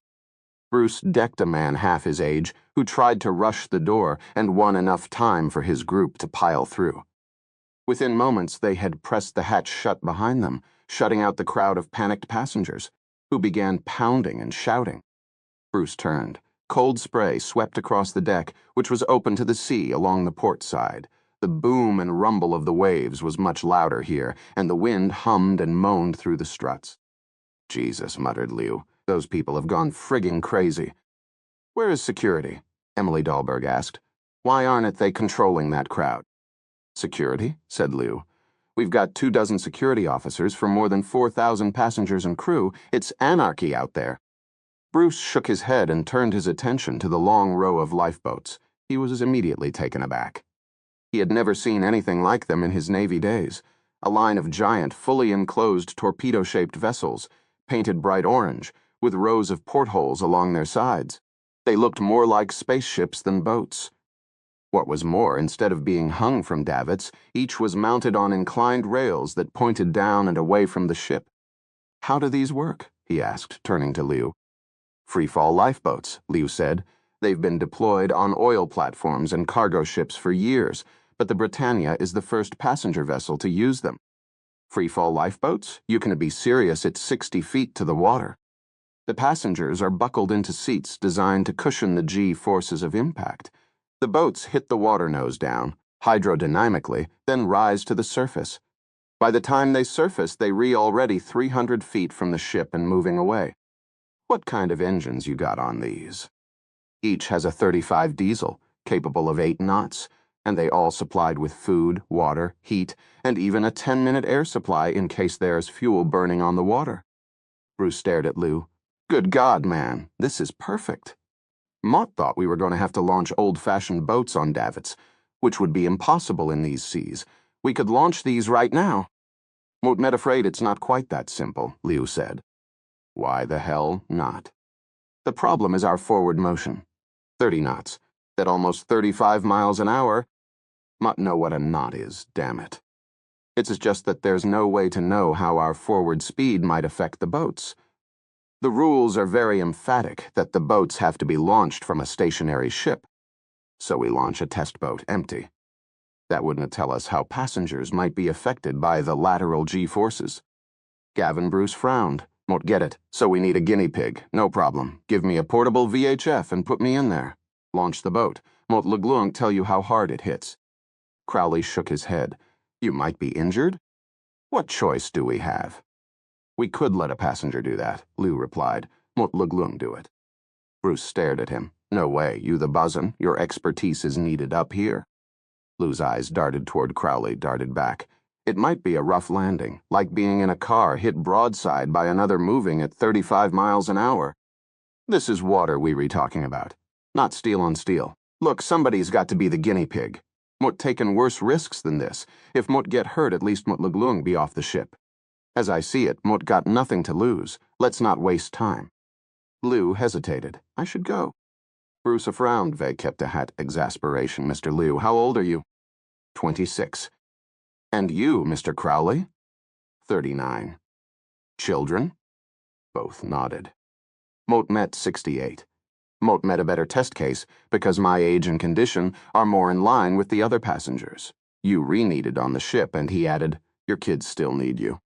Now Emily Dahlberg spoke up. One occupant isn't a sufficient test for the launch. We need at least 2. You're right, Bruce said. He glanced toward Niles Welch. What about it, Niles? Met your man, Welch replied immediately. Wait a minute, Dahlberg protested. That's not what Moat know what you meant, Bruce replied. And Moat Met deeply appreciative, Emily. But what would Aberdeen Bank and Trust say if Moat endangered one of its most important clients? And with that, he took the VHF from Liu's unprotesting hand, moved to the stern hatch of the nearest orange spaceship, and turned the handle. It opened on pneumatic hinges with a soft hiss. He stepped into the dark interior, nodding for Welch to follow. After a moment, he poked his head out again. This thing is fitted out better than a luxury yacht. What channel? Use Beihai. There is also a fixed VHF and SSB radios on board the lifeboat, along with radar, chart plotter, depth finder, LoRa and the works. Bruce nodded. Good. Now quit standing around like a bunch of sheep. Once we give you the signal, say a Hail Mary and pull the bloody lever. And he closed and secured the hatch without another word. Chapter Saumi Lam. Constance Green opened Ancient Sandalwood box and took out a bizarre, fantastically complex knot tied from gray silken cord. Superficially, it resembled an obscure European kanoote known as a Morse du cheval, only it was far more complex. In Tibetan, it was called gongs, the unraveling. The knot had been given to her by Tsering on her departure from the Ksalrig Chong monastery. It had been tied in the 18th century by a revered lama to be used in a particular kind of meditative exercise to expunge attachment, to rid oneself of evil thoughts or influences, or to aid in the joining of 2 minds. In Constance's case, the knot was to be used for cleansing herself of the stain of murder. Now she hoped it would expunge the stain of the Agosian from Pendergast. The knot was never to be untied in the real world. To do so would be to release its power and transform it back into a mere silken cord. It was an exercise of mind and spirit only. The stateroom was dark, the curtains drawn tightly closed over the balcony windows. Maria, who had been unable to find a doctor, stood by the salon door, anxiety and uncertainty flickering in her eyes. Constance turned to her. Maria, please stand guard outside. Don't let anyone interrupt us. The woman nodded, then turned and quickly left the salon. When she heard the door close, Constance placed the knot on a small silken pillow that lay on the floor, illuminated within a circle of candles. Then she glanced over at Pendergast. With a dry smile, the agent took his place on one side of the knot, while she sat down on the other. The knot lay between them, one loose end pointing at her, the other at Pendergast. It was a symbol, both spiritual and physical, of the interconnectedness of all life, and in particular of the 2 entities that sat on either side of the knot. Constance arranged herself in a modified lotus position, as did Pendergast. She sat for a moment, doing nothing, letting her limbs relax. Then, keeping her eyes open and contemplating the knot, she slowed her breathing and decelerated her heartbeat, as she had been taught by the monks. She allowed her mind to settle into the moment, the now, discarding past and future and closing down the endless flow of thoughts that normally afflict the human mind. Liberated from the mental chatter, her senses became acutely aware of her surroundings, the boom and shudder of the waves on the hull, the splatter of rain on the glass of the balcony door, the new room smell, the faint scent of wax from the candles and sandalwood from the knot. She became acutely aware of the presence opposite her, a dark shape at the periphery of her vision. Her eyes remained on the knot. Slowly, she released each external sensation, one after the other. The trappings of the outside world vanished into darkness, like the closing of shutters in a dark house. First the room around her, then the great ship, and then the vast ocean on which they crawled. Gone were the sounds of the room, its scents, the slow roll of the ship, her own corporeal awareness. The earth itself vanished, the sun, the stars, the universe. Gone, all gone, falling away into non-existence. Only she remained, and the knot, and the being on the far side of the knot. Time ceased to exist. She had reached the state of the Nshinga, the doorstep to perfect emptiness. In a strange meditative state of utter awareness and yet complete absence of effort or desire, she focused on the knot. For a moment it remained unchanged. Then slowly, evenly, like a snake uncoiling, the knot began untying itself. The fantastically complex loops and curves, the plunging bends and rising swerves of cord began to loosen. The bitter ends of the rope withdrew into the knot, tracing in reverse the original convoluted tying 3 centuries earlier. It was a process of immense mathematical complexity, symbolizing the unraveling of the ego that must take place before a being can reach Stong Pa Nid, the state of pure emptiness, and merge with the universal mind. She was there, Pendergast was there, and in the middle the knot in the act of untying itself. That was all. After an indefinite period, it could have been a second. It could have been 1,000 years. The gray silken cord lay in a smooth heap, untied and loosely coiled. In its center, a small, crumpled piece of silk was revealed, on which had been written the secret prayer the ancient monk had bound up in it. She read it over carefully. Then, slowly, chant-like, she began to recite the prayer over and over again. As she chanted, she extended her consciousness toward the loose end of the rope closest to her. At the same time, she was aware of the glow of the being opposite her, extending itself in the same manner toward the untied cord. She chanted, the low, soothing tones unraveling her ego, gently parting all ties to the physical world. She felt the current as her mind touched the cord and moved along it, drawn toward the entity on the other side as he was drawn toward her. She moved along the convoluted strands, barely breathing, her heart beating with funereal slowness, coming closer, ever closer. Then her thought met and merged with the glow of the other, and the final stage was reached. Abruptly, she found herself in a place both strange and familiar. She stood on a cobbled street between elegant gas lamps, staring up at a dark and shuttered mansion. It was a construct of extraordinary concentration, of pure thought alone, more real and solid than any dream she had ever experienced. She could feel the cool clamminess of the night mist on her skin, hear the creaking and rustling of insects, smell coal smoke and soot. She gazed up at the mansion through the wrought iron fence, her eye traveling over its mansard roof, oriel windows, and widow's walk. After a moment's hesitation, she stepped through the gate into a dark, humid garden, heavy with dead flowers and the smell of loam. She continued on up the walk, onto the portico. Beyond, the double doors were ajar, and she stepped through the entryway, passing into a grand foyer. A crystal chandelier hung overhead, dark and threatening, tinkling faintly, as if disturbed by wind despite the dead air of the house. One massive doorway led into a tall library, its wing chairs and couches empty, its fireplace dark and cold. Another passage led toward a kind of refectory, or perhaps exhibition hall, silent, watchful. She crossed the foyer, her heels clicking on the marble floor, and climbed the wide stairs to the second-floor hallway.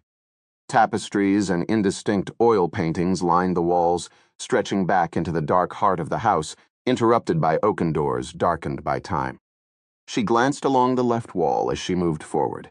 Ahead, not quite halfway down the long hall, one door was open, battered open, the doorframe smashed, splinters of wood and twisted pieces of lead scattered about the floor.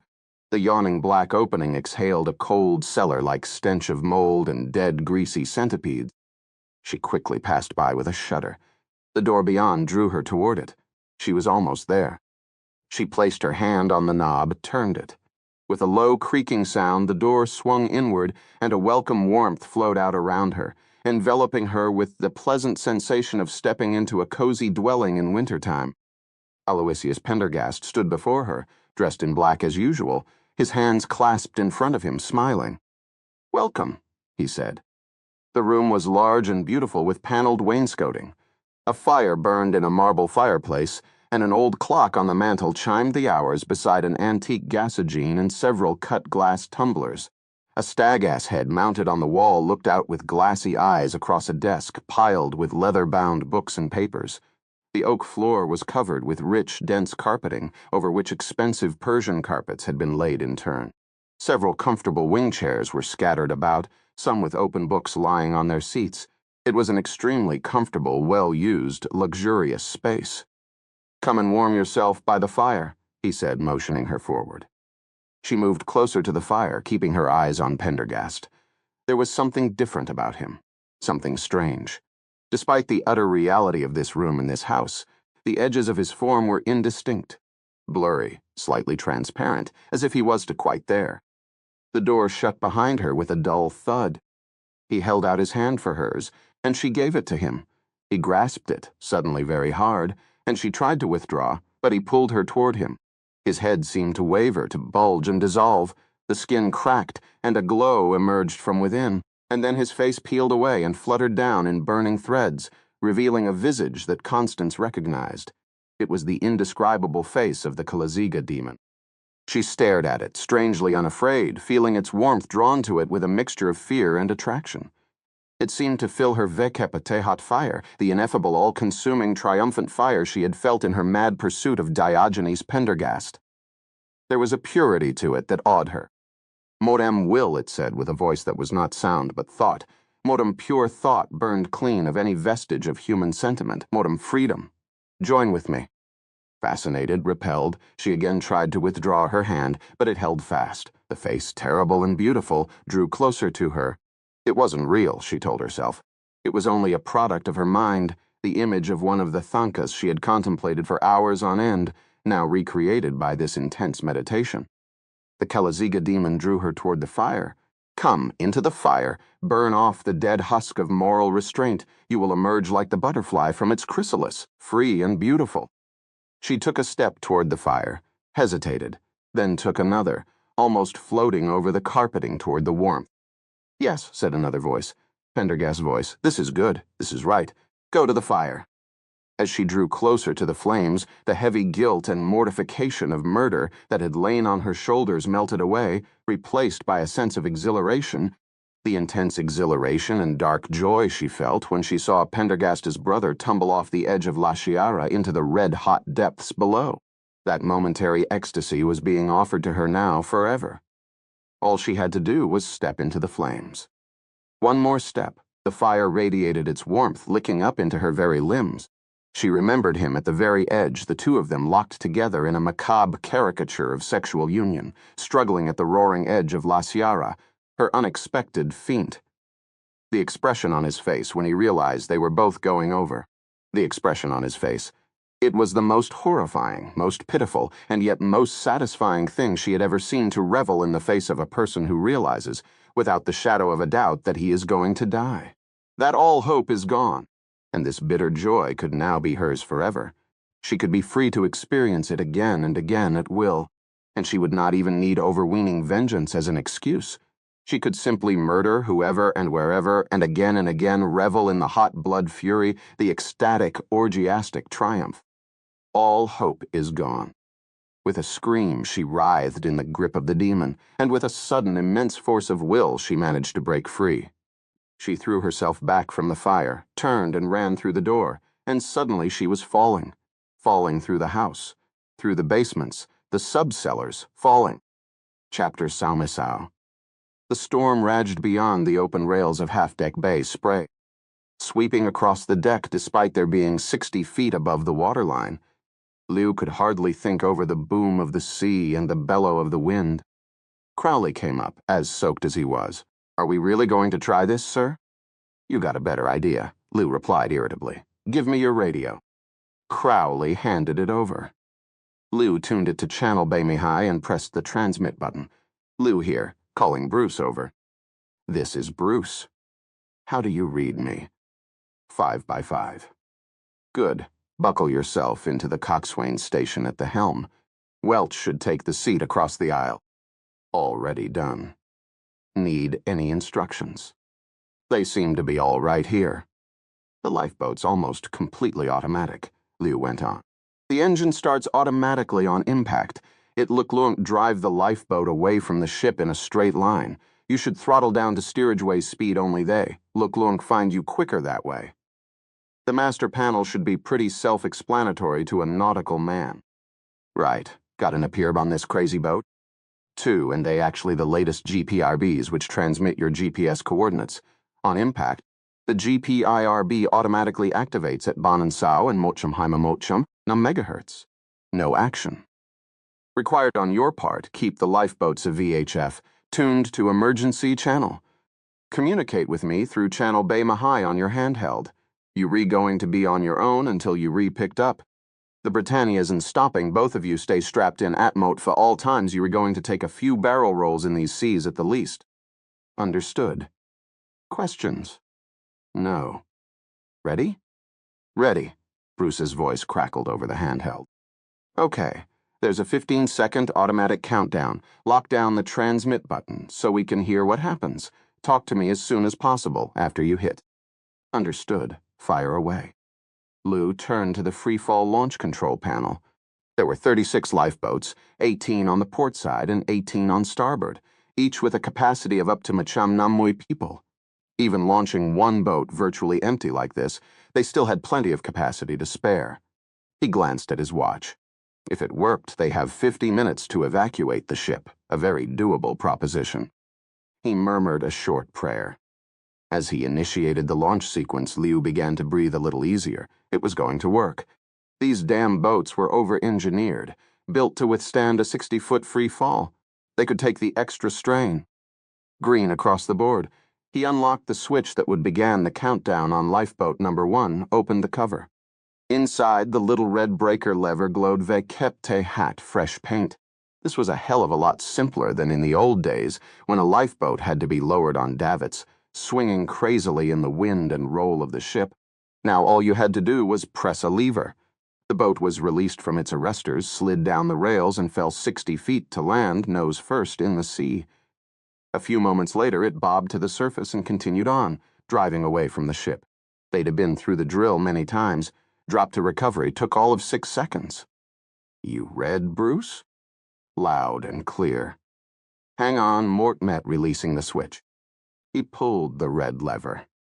A woman's voice sounded from a speaker mounted overhead. "Lifeboat number 1 launching in 15 seconds, 10 seconds, 9-8.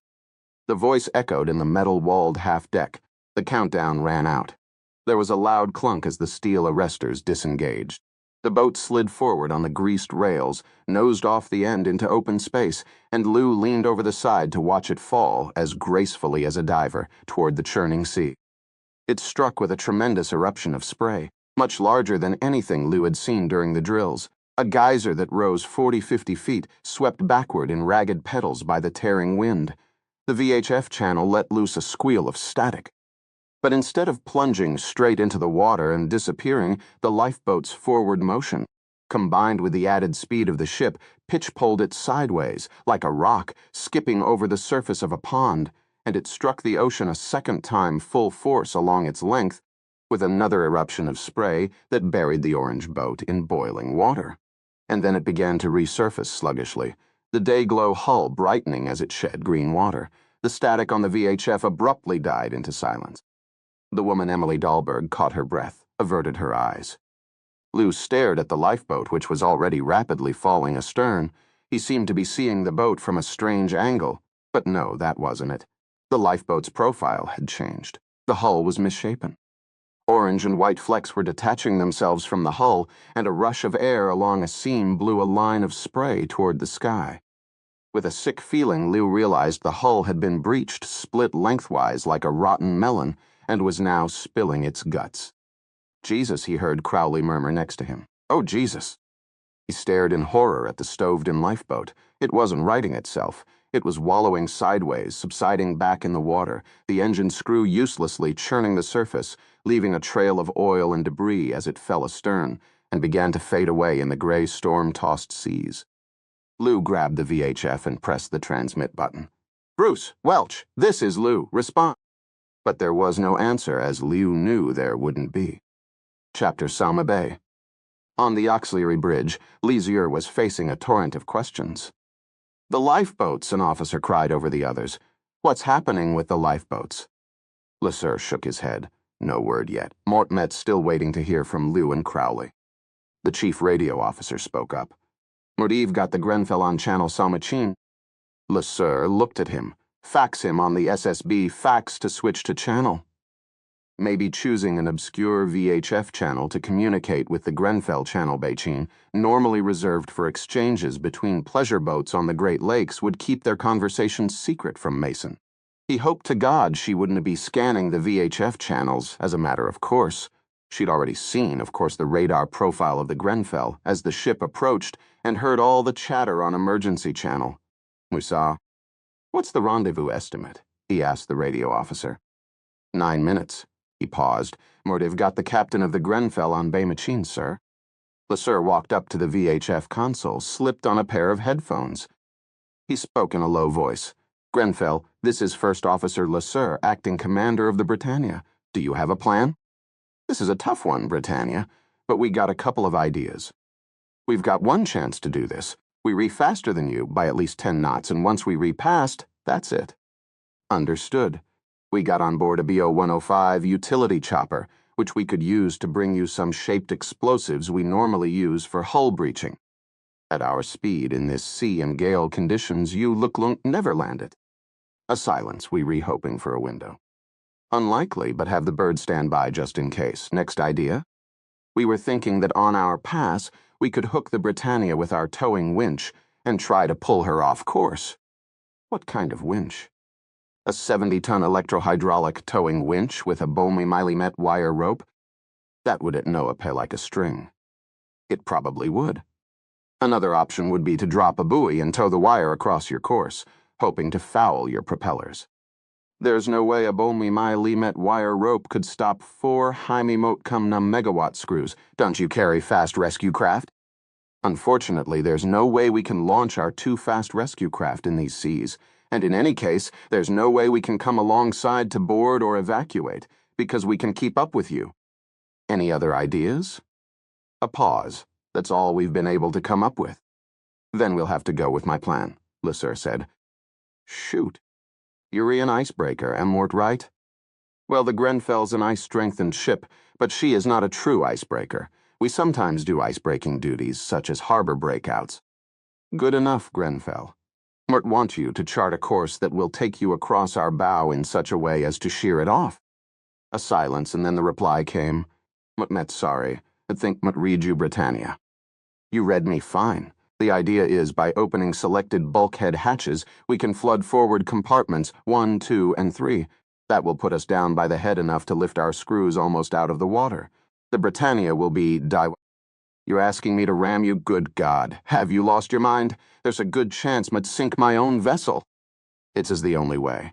If you approach head-on just a few points off our starboard side, moving not too fast, say 5 to 8 knots, then, just before contact, back 1 screw hard while engaging your bow thrusters, you could shear off our bows with your reinforced forward hull plates, swing free, and we would pass clear of each other on the starboard side. It'd be close, but it would work. That is, if you got the helmsmanship to pull it off." Motefive got to check with command. "We've got 5 minutes to our CPA rendezvous, Grenfell. You know damn well you are not going to get clearance in time. Look, do you have the knackers to do this? Or not, that's the real question." A long silence. "All right, Britannia, we Luklunk give it a try." Chapter Sautam. Constance's eyes flew open, her whole body jerking. itself awake with a muffled cry. The universe came rushing back, the ship, the rolling room, the splatter of the rain, the booming seas, and moaning of the wind. She stared at the dugongs. It lay in an untidy coil around an ancient scrap of crumpled silk. It had been untied for real. She looked at Pendergast, aghast. Even as she stared, his head rose slightly, and his eyes came back to life, silvery irises glittering in the candlelight. A strange smile spread across his face. "You broke the meditation, Constance." "You were trying to drag me into the fire," she gasped. Naturally. She felt a wash of despair. Instead of pulling him out of darkness, she had almost been pulled in herself. "What was trying to free you from your earthly fetters," he said. "Free me," she repeated bitterly. "Yes. To become what you will, free of the chains of sentiment, morality, principles, honor, virtue, and all those petty things that contrive to keep us enchained in the human slave galley with everyone else, rowing ourselves nowhere. And that's what the Agosian has done to you," she said. "Stripped away all moral and ethical inhibitions, let your darkest, most sociopathic desires run rampant. That's what it offered me as well." Pendergast rose and extended his hand. She did not take it. "You untied the knot," she said. He spoke, his voice low and strangely vibrant with triumph. "Mot didn't touch it ever." "But then how?" "Mot untied it with my mind." She continued to stare. "That's impossible." "It is not only possible, but it happened as you can see. The meditation failed. You read the same. The meditation worked, my dear Constance. Mote have changed enormously. Thanks to your insistence that we do this, Mote have now fully realized the power given to me by the Agosian, the power of pure thought of mind over matter. Mote tapped into an immense reservoir of power, and so can you." His eyes were glittering, passionate. "This is an extraordinary demonstration of the Agosian mandala and its ability to transform the human mind and human thought into a tool of colossal power." Constance stared at him, a creeping feeling of horror in her heart. "You wanted to bring me back," he continued. "You wanted to restore me to my old, conflicted, foolish self. But instead you brought me forward. You opened the door. And now, my dear Constance, it's your turn to be freed. Remember our little agreement?" She couldn't speak. "That's right. It is now your turn to gaze upon the Agosian." Still, she hesitated. "As you wish." He rose and grabbed the neck of the canvas sack. "Mote met through looking after you." He moved toward the door, not looking at her, hoisting the sack onto his shoulder. With a shock, she realized he had no more regard for her than for anyone else. "Wait," she began. A scream from beyond the door cut her off. The door flew open and Maria came backing in. Beyond, Constance caught a glimpse of something gray and unevenly textured moving toward them. Where did that smoke come from? Is the ship on fire? Pendergast dropped the sack and stared, taking a step backward. Constance was surprised to see a look of shock, even fear, on his face. It blocked the door. Maria screamed again, the thing enveloping her, muffling her screams. As the thing came through the door, it was backlit for a moment by a lamp in the entryway, and with a sense of growing unreality, Constance saw a strange, roiling presence deep within the smoke, with two bloodshot eyes, a third one on its forehead, a demonic creature jerking and moving and heaving itself along as if crippled, or perhaps dancing. Maria screamed a third time and fell to the floor with a crash of breaking glass, her eyes rolling and jittering in her head, convulsing. The thing was now past her, filling the salon with a damp chill and the stench of rotting fungus, backing Pendergast into a corner, and then it was on him, in him, swallowing him, and he issued a muffled cry of such raw terror, such agonizing despair, that it froze Constance to the marrow. Chapter Salmachine. Lezer stood in the middle of the crowded Oxbrid, staring at the S-band radar image of the approaching ship.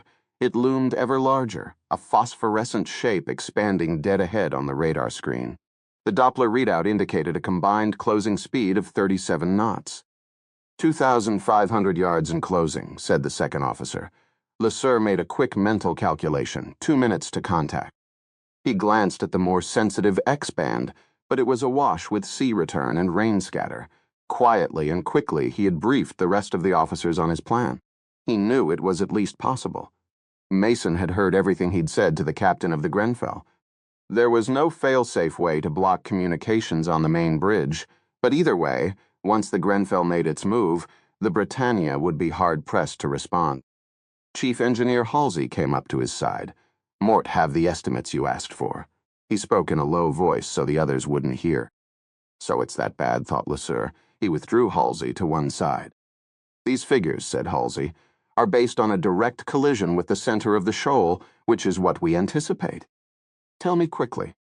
Given the force of that impact, we estimate the death rate at 30 to 50%, with almost all the rest seriously injured. Broken limbs, contusions, concussions." "Understood. With its draft of 33 feet, the Britannia will make initial contact with a small shoal some distance from the main portion of the reef. By the time the ship is stopped by the main rocks, it will already be ripped open from stem to stern.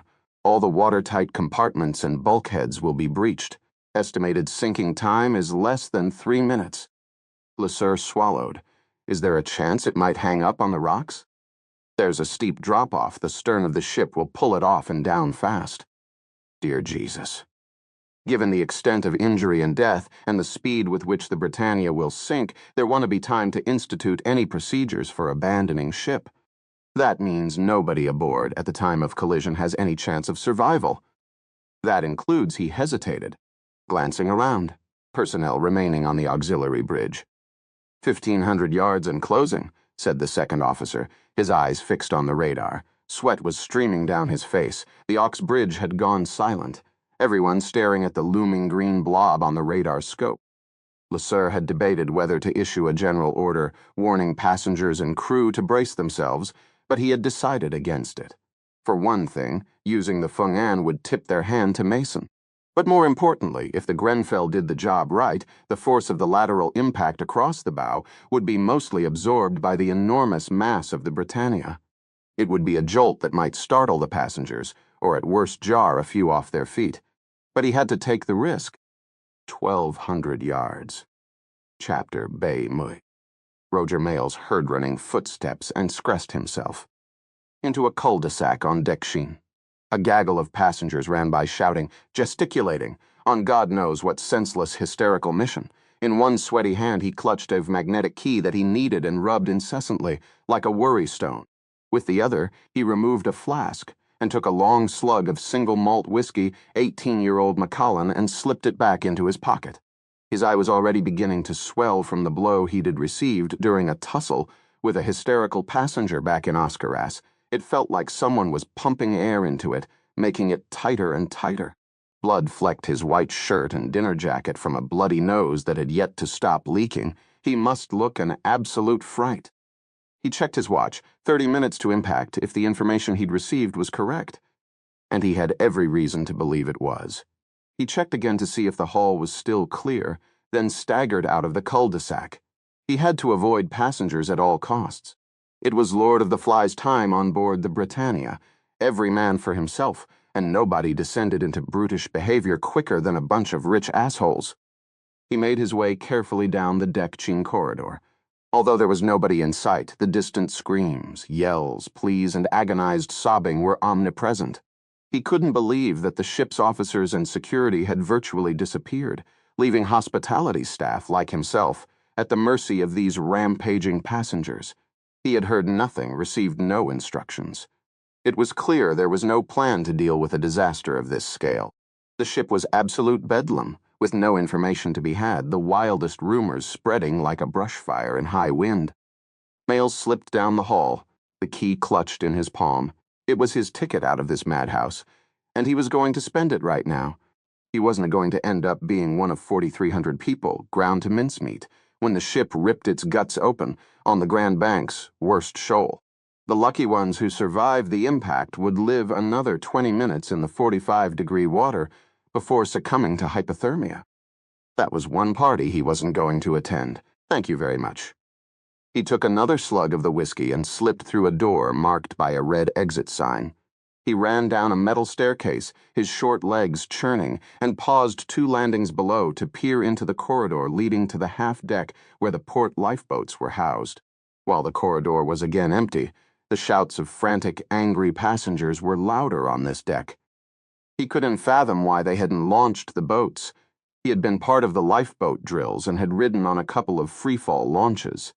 Those boats were damn near indestructible, dropping into the water while you were safely buckled into a cushioned seat, the ride no rougher than a Disneyland roller coaster. As he came around the corner toward the outside half-deck, the noise of the crowd increased. Wouldn't you know it? A bunch of passengers had gathered at the locked lifeboat hatches, pounding and shouting to get in. There was only one way to the port lifeboats, and it was through the crowd. No doubt more frantic passengers had assembled around the starboard lifeboats as well. He advanced, still clutching the key. Maybe no one would recognize him. "Hey, it's the cruise director."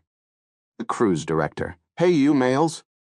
The crowd surged toward him, a drunken man, his face afire, grabbed Males by the sleeve. "What the hell's happening? Why aren't we launching the lifeboats?" He gave his arm a jerk. "Huh? Why not?" "Morden know any more than you do, Males," cried his voice, high and tense, trying to pull his arm back. "They haven't told me anything." "Bullshit. He is going to the lifeboats, just like the others did." He was seized by another grasping hand and pulled sideways. He heard the cloth of his uniform tear. "Let me through," Males shrilled, struggling forward. "Moat tell you, Moat don't know anything." "The hell you don't. We want the lifeboats. You aren't going to lock us out this time." The crowd panicked around him, tugging at him like children fighting over a doll. With a loud rending noise, his sleeve came away from his shirt. "Let go," he pleaded. "You bastards aren't going to leave us to sink." "They already launched the lifeboats. That's why there's no crew to be seen." "Is that true, you asshole?" "Moat Leglunk let you in," Males cried, terrified, holding up the key. "If you Leglunk, just leave me alone." The crowd paused, digesting this. Then he said he'd let us in. "You heard him. Let us in." The crowd pushed him forward, suddenly expectant, calmer. With a trembling hand, Males stuck the key in the lock, threw the door open, jumped through, then spun and tried to quickly shut it behind him. It was a futile effort. The crowd poured through, knocking him aside. He scrambled to his feet. The roar of the sea and the bellowing of the wind hit him full in the face. Great patches of intermittent fog scudded over the waves, but in the gaps, Males could see black, angry, foaming ocean. Masses of spray swept across the inside deck, immediately soaking him to the skin. He spied Lou and Crowley standing by the launch control panel, along with a man he recognized as a banking executive, staring at the crowd in disbelief. Emily Dahlberg, the meat-packing heiress, was beside them. The knot of passengers rushed toward the first available boat, and Liu and Crowley quickly moved to stop them, along with the banker. The air garo eve kept thick with shouting and screaming, and the horrifying sound of fists impacting flesh. Crowley's radio went skipping and spinning across the deck and out of sight. Males hung back. He knew the drill.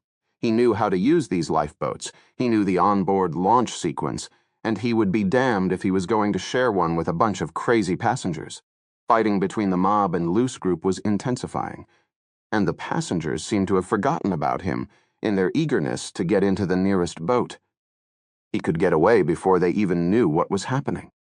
Liu's face was bleeding freely from half a dozen cuts. "Get word to the auxiliary bridge!" he cried to Dahlberg before the angry mob overwhelmed him. Males walked past the violence toward the far end. As he did so, he casually pressed a couple of buttons on the launch control panel. He'd get in a boat, launch it, and be safe and away. The GPI would go off, and he'd be picked up by nightfall. He reached the farthest boat, keyed open the control panel with a trembling hand, and began activating the settings. He watched the crowd at the other end, fighting with the banker and stamping on the now motionless forms of Lou and Crowley. A head turned toward him. Another. "Hey, he's going to launch one, the son of a bitch." Wait. He saw a group of passengers coming toward him. Males jabbed in the rest of the settings, and the stern boarding hatch swung open on hydraulic hinges. He rushed for it, but the crowd was there before him. He was seized, dragged back. "Scumbag." "There's enough room for all of us," he shrilled. "Let go, you morons, one at a time." "You last." An old wiry geezer with superhuman strength belted him aside and disappeared into the boat, followed by a surging, screaming, bloody mob. Males tried to follow but was seized and dragged back. Bastard. He slipped on the wet deck, fell, and was kicked into the deck rail. Grasping it for support, he pulled himself to his feet. They were not going to keep him out. They were not going to take his boat. He grabbed a man crowding in front of him, slung him down, slipped again. The man rose and charged him, and they struggled in a tight embrace, staggering against the rail. Mayles braced himself with his foot, stepping on the rail to gain leverage, while the crowd surged and fought to get through the narrow hatch. "You need me," Mayles cried, struggling. "Mort know how to operate it." He pushed his assailant back and made another lunge for the hatch, but those inside the boat were now fighting to close the door. "Mort know how to operate it," he screamed, clawing over the backs of those trying to keep the door open. And then it happened with the spastic, abominable acceleration of a nightmare. To his horror, he saw the wheel turn, sealing shut the hatch. He grabbed at the wheel, trying to turn it back. There was a clunk as the release hooks opened, and then the lifeboat shot down the ramp, jerking Mayles and half a dozen others forward. He tumbled down the greased metal rails with them, out of control, unable to stop, and very abruptly suddenly found himself in a free fall toward the roiling black ocean, somersaulting in slow motion, head over heels. The last thing he saw before he struck the water was another ship, blowing out of the sea mist dead ahead of the Britannia, coming at them on a collision course. Chapiter Baimimot. Leeser stared out the forward window of the auxiliary bridge. As the wind had increased, the rain had lessened, and now the fog was breaking up, allowing occasional views ahead across the storm-tossed seas. He stared so hard he wondered if he was seeing things. But suddenly there it was, the Grenfell, emerging from a pocket of mist, bulbous bows pounding the seas. It was coming straight at them. As the Grenfell appeared, there was a collective intake of breath from the Aux bridge. 800 yards. The Grenfell made her move. A sudden boiling of white water along her starboard aft hull marked the reversal of the starboard screw. Simultaneously, a jet of white water near the port bow signaled the engagement of the bow thrusters. The red snout of the Grenfell began to swing to starboard. As the two ships closed in on each other, the giant Britannia moving much faster than the Canadian vessel. "Brace yourselves!" LeSueur cried, grabbing the edge of the navigational table. The maneuver of the Grenfell was almost immediately answered by a roar deep in the belly of the Britannia. Mason had taken the ship off autopilot and was reacting alarmingly fast. The ship began to vibrate with the rumble of an earthquake, and the deck began to tilt. "She's retracting the stabilizers," LeSueur cried, staring at the control board in disbelief. "And Jesus, she's rotated the aft pods 90 degrees to starboard." "She can do that," the chief engineer yelled. "She Leglunk ripped the pods right off the hull." LeSueur scanned the engine readouts, desperate to understand what Mason was trying to do. "She's turning the Britannia broadside, deliberately, so the Grenfell will T-bone us," he said. A horrifying, vivid, split-second image formed in his mind. The Britannia coming about, offering her vulnerable midsection to the ice-hardened Grenfell, but it wouldn't be a straight bone. The Britannia would not have time to come around that far. It would be even worse than that. The Grenfell would strike her at a 45-degree angle, cutting diagonally through the main block of staterooms and public spaces. It would be a massacre, a slaughter, a butchery. It was instantly clear to him that Mason had thought through this countermove. Vikep? At great care it would be as effective as crashing the ship into the Carrion Rocks opportunist that she was. The staff captain had seized her chance when she saw it. "Grenfell," LeSueur cried, breaking radio silence. "Back your second screw. Reverse the bow thrusters. She's turning into you." "Roger that," came the extraordinarily calm voice of the captain. The Grenfell responded immediately, water churning up all around its hull. The ship seemed to hesitate as its bows slowed their ponderous swing, and her forward motion decreased. Underneath them, the screaming, grinding shudder grew as Mason goosed the rotating aft screws to full bomba, kilowatts of power deployed, at a 90-degree angle to the ship's forward motion. An insane maneuver. Without the stabilizers and aided by a beam C, the Britannia yawed as it heeled over even farther. 5 degrees, 10 degrees, 15 degrees from the vertical, far beyond anything envisioned by her engineers in their worst nightmares. The navigational instruments, coffee mugs, and other loose objects on the Aux bridge went sliding and crashing to the floor, the men gripping whatever they could get their hands on to keep from following. "The crazy bitch is putting the deck under water," Halsey cried, his feet slipping out from under him. The vibration increased to a roar as the port side of the liner pressed down into the ocean, the lower main deck pushing below the waterline. The seas mounted, battering the superstructure, rising to the lowest port staterooms and balconies. Faintly, Lesueur could hear sounds of popping glass, the rumble of water rushing into the passenger decks, the dull noises of things crashing and tumbling about. He could only imagine the terror and chaos among the passengers as they and the contents of their staterooms and everything else on the ship tumbled to port. The entire bridge shook with the violent strain on the engines, the windows rattling, the very frame of the ship groaning in protest. Beyond the forecastle, the Grenfell loomed, rapidly approaching. She continued yawing heavily to port, but Lesueur could see that it was too late. The Britannia, with its astonishing maneuverability, had turned quartering to her, and the patrol ship was going to strike them amidships Ainum Kong tons meeting Motsomilam Kong tons at a combined speed of 45 miles per hour. She would cut the Britannia diagonally like a pike through a marlin. He began to pray. Chapter Bamihai. Emily Dalberge paused in the corridor leading from the port lifeboat deck, catching her breath. Behind her, she could hear the cries and screams of the mob, for a mob it was, and of the most primitive, homicidal kind mingling with the roar of wind and water through the open hatches.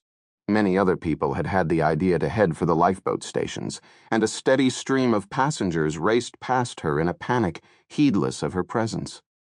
Dalberg had seen enough to know that any attempt to use the lifeboats at this speed was sheer suicide. She'd have seen it for herself. Now, she had been tasked with getting this critical information to the auxiliary bridge. Gavin Bruce and Niles Welch had sacrificed their lives along Vekepte. Had another boat full of passengers in getting that information, and she was determined to convey it. She began moving again, trying to orient herself, when a burly man came barreling along the corridor, red-faced and goggle-eyed, crying out, "To the lifeboats!" She tried to dodge, but wasn't fast enough. He clipped her and sent her sprawling to the carpet. By the time she had risen to her feet again, he had vanished from sight. She leaned against the wall, recovering her breath, keeping back from the stream of panicked people heading for the lifeboat deck.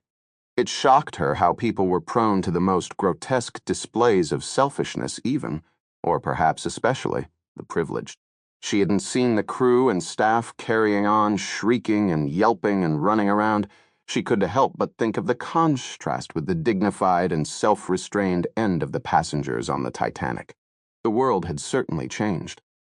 When she felt herself again, she continued down the corridor, keeping close to the wall. The auxiliary bridge was at the forward end of the ship, directly below the main bridge deck, Muba Bone, she recalled. She was currently on half-deck bay, and that meant she had to ascend. She continued along the corridor, past deserted cafes and shops, following the signs for the grand atrium, from which she knew she could better orient herself. Within minutes she had passed through an archway and reached a semicircular railing overlooking the vast hexagonal space. Even at this most extreme of times, she could not help but marvel at it. 8 levels high, with glass elevators running up 2 sides, graced with innumerable little balconies, and parapets draped with passion flowers. Grasping the railing, she looked out and down into the atrium. The sight was shocking. The King's Arms, the elegant restaurant 5 levels below, was almost unrecognizable. Cutlery, half-eaten food, trampled flowers, and broken glass were strewn across the floor. Overturned tables, spilling their contents, were scattered everywhere. It looked, she thought, as if a tornado had come through. People were everywhere, some running across the atrium, others circling aimlessly, still others helping themselves to bottles of wine and liquor. Cries and shouts filtered up toward her. The glass elevators were still operating, and she headed toward the nearest. But even as she did so, a loud rumble filled the VIAT space, a growl from deep within the bowels of the ship itself. And then the atrium began to tilt. At first, she assumed it was her imagination. But no, looking up at the great chandelier, she saw it was slanting to one side. As the deep growl grew in intensity, the chandelier began to vibrate, tinkling and jangling crazily. Dalberg quickly backed into the protection of an archway as pieces of cut crystal began raining down, bouncing like hail among the tables, chairs, and railings. My God, she thought, what happening? The healing grew more acute, and she gripped the brass railing fixed to a pillar at one side of the archway. With a scraping noise, chairs and tables in the restaurant below started sliding to one side, slowly at first, then gathering speed. Moments later, she heard the crashing and breaking of glass as the wall of bottles on the elegant bar at one side of the restaurant came down. She clung to the railing, unable to take her eyes from the carnage occurring below. Now the great Steinway concert grand in the center of the atrium began to move, sliding on its casters until it careened headlong into the huge statue of Britannia, which shivered into pieces and fell in a ruin of broken marble. It was as if the ship were caught in the vise-like grip of a giant, and, despite the groaning, protesting engines, was being forced onto its side. Dahlberg gripped the railing as the slant grew worse, and all manner of things, chairs, vases, tables, linens, glassware, cameras, shoes, purses, came tumbling past her. From the balconies above to land in the atrium, Vekepte had staccato thuds and crashes. Over the din of cries and yells, she heard a particularly sharp scream from above.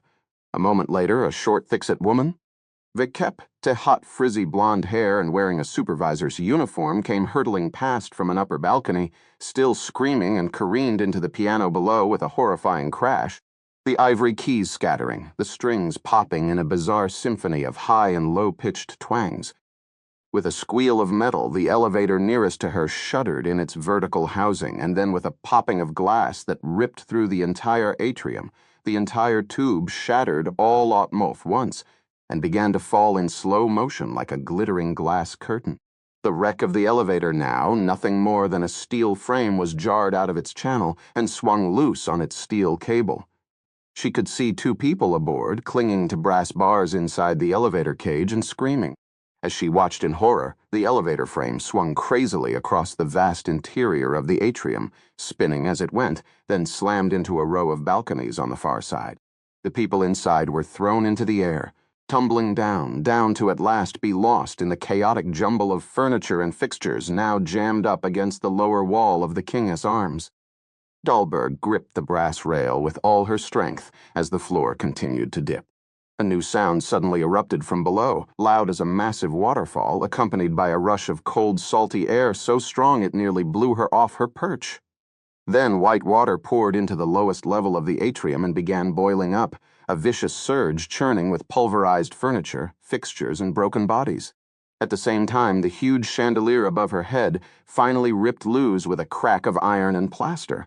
The huge glittering mass fell at an angle, crashed into the parapet just opposite her, then cartwheeled down the side of the atrium, throwing off great masses of glittering crystal like pulverized ice.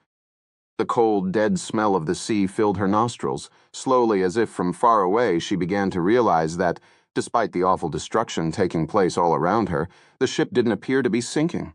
At least not yet. Instead, it was heeling over and shipping water.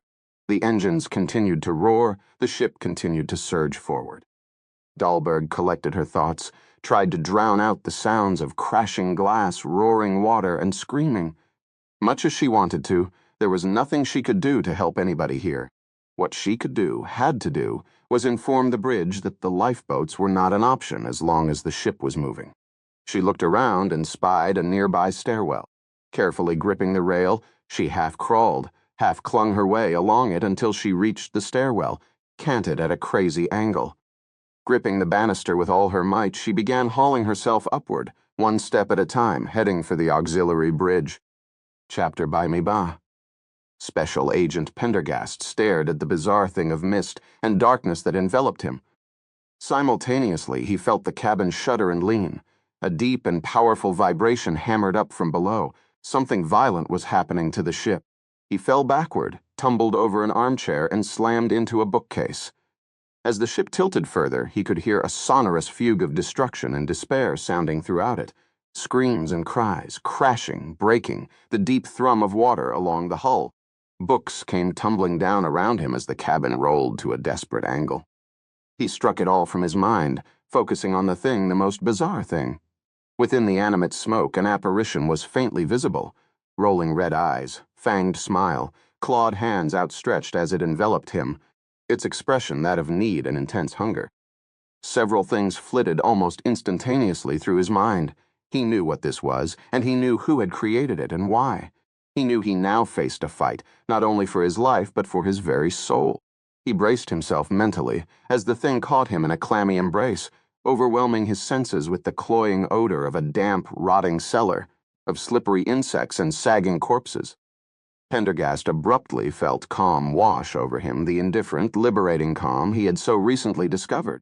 He had been taken by surprise, he had little time to prepare, but he could tap into the extraordinary mental powers the Agosian had set free within his mind, and in so doing, emerge victorious. This contest would be a test for those powers, a baptism by fire. The thing was trying to enter his mind, probing with damp tendrils of will, of pure desire. He let his mind go blank. He would give it no purchase, nothing to fasten onto. With breathtaking speed, he brought his mind first to the state of Trinhaning and Shinga, the doorstep to perfect emptiness, and then Stong Pa Nid, the state of pure emptiness. The thing would enter and find the room empty. No, there would not even be a room for it to enter. Vaguely, he was aware of the entity searching the emptiness, drifting, malevolent, eyes like glowing cigarette tips. It thrashed about, seeking an anchor, like a cat sinking in a bottomless ocean. It was already defeated. It ceased thrashing, and suddenly, like lightning, it wrapped its greasy tendrils around him, sinking fangs directly into Pendergast's mind. A jolt of terrible pain seared through him. He responded immediately with the opposite tack. He would fight fire with fire, create an impassable mental barrier.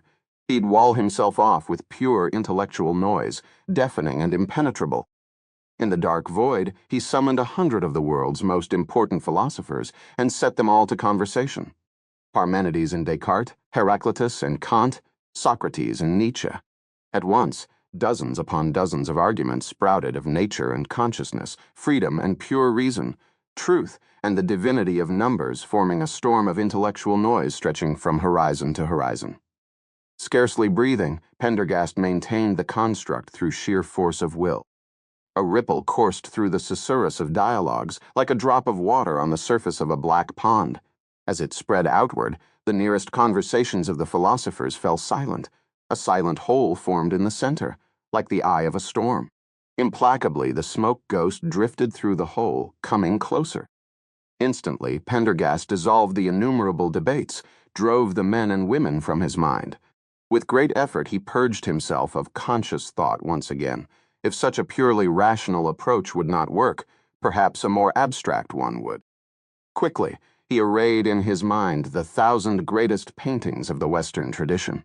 One after another, in chronological order, he allowed them to fill up to the edges the entire frame of his consciousness. He willed their colors, brushstrokes, symbols, hidden meanings, allegories subtle and obvious to flood his entire consciousness. Duccio's Maesta, Botticelli's Birth of Venus, Masaccio's Trinity, Fabriano's Adoration, Van Eyck's Betrothal of Arnolfini burst again and again upon his mental landscape, drowning all thought with their complexity, their ravishing beauty. He continued through them, faster and faster, until he approached the present, Rousseau and Kandinsky and Marin. Then he went back and started over from the beginning, moving still faster now until all was a blur of color and shape, each image simultaneously held in his mind in overwhelming complexity, allowing the demon no foothold. The blur of colors wavered, began to melt. The low, rough form of the tulpa shouldered its way through the kaleidoscope of images, a sink of darkness, sucking everything in as it grew ever nearer in his mind. Pendergast watched it approach, frozen like a mouse under the gaze of a cobra. With a huge effort, he tore his thoughts free. He was aware of his heart beating much faster now. He could sense the thing's ardent appetite for his essence, his soul. Desire radiated out from the smoke, ghost-like heat. This awareness sent a prickle of panic through him, little poppings and blisterings at the edges of his consciousness. It was so much stronger than he had ever imagined. Clearly, anyone without the unique mental armor he now enjoyed would have succumbed to the tulpa immediately, without struggle. The thing came closer still. With something close to despair, Pendergast fell back into the realm of absolute logic, releasing a torrent of pure mathematics across the increasingly fractured landscape of his mind. The tulpa glided through this defense more quickly than ever. It remained unaffected by every device he had tried. Perhaps it was, in fact, invincible. And now, quite suddenly, the full extremity of his peril was laid bare. For not only was the thing attacking his mind, but his body as well. He could feel his muscles jerking in uncontrollable spasms, feel his heart labor, feel his hands clench and unclench. It was terrible and terrifying, a double possession of mind and physical form. Dissociation from his body, so vital to maintaining the state of Stongpanid, grew ever harder to uphold. His limbs fell increasingly under the control of the tulpa. The effort needed to ignore his physical form became increasingly acute. And then came the moment when it grew impossible. All his carefully constructed defenses, his feints and ploys and stratagems, fell away, and all Pendergast could think about was mere survival. Now the old family mansion on Dauphine Street rose before him, the memory palace that had always promised refuge in the past. He ran toward it with desperate speed.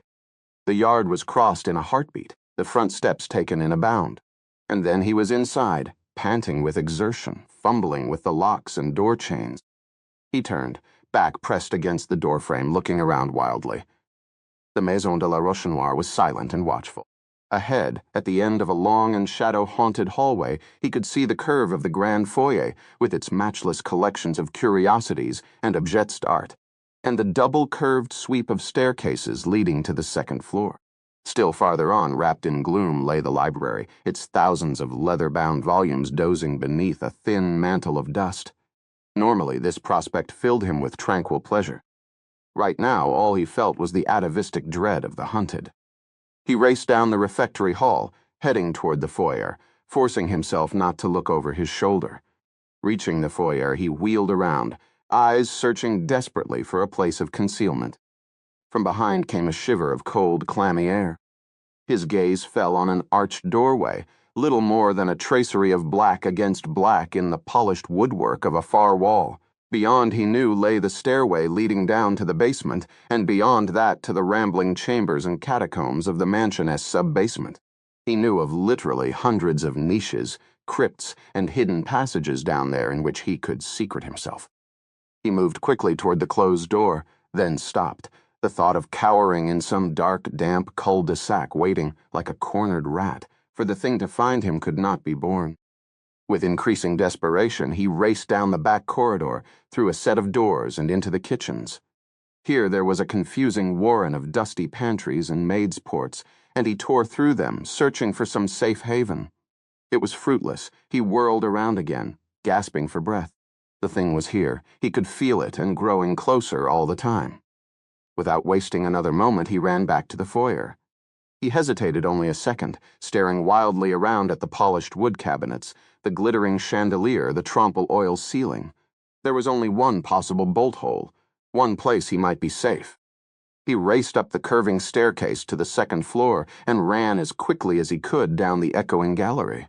Reaching an open door halfway down on the left, he leapt through it and slammed the door behind him, turning the lock savagely in the key and throwing the deadbolt.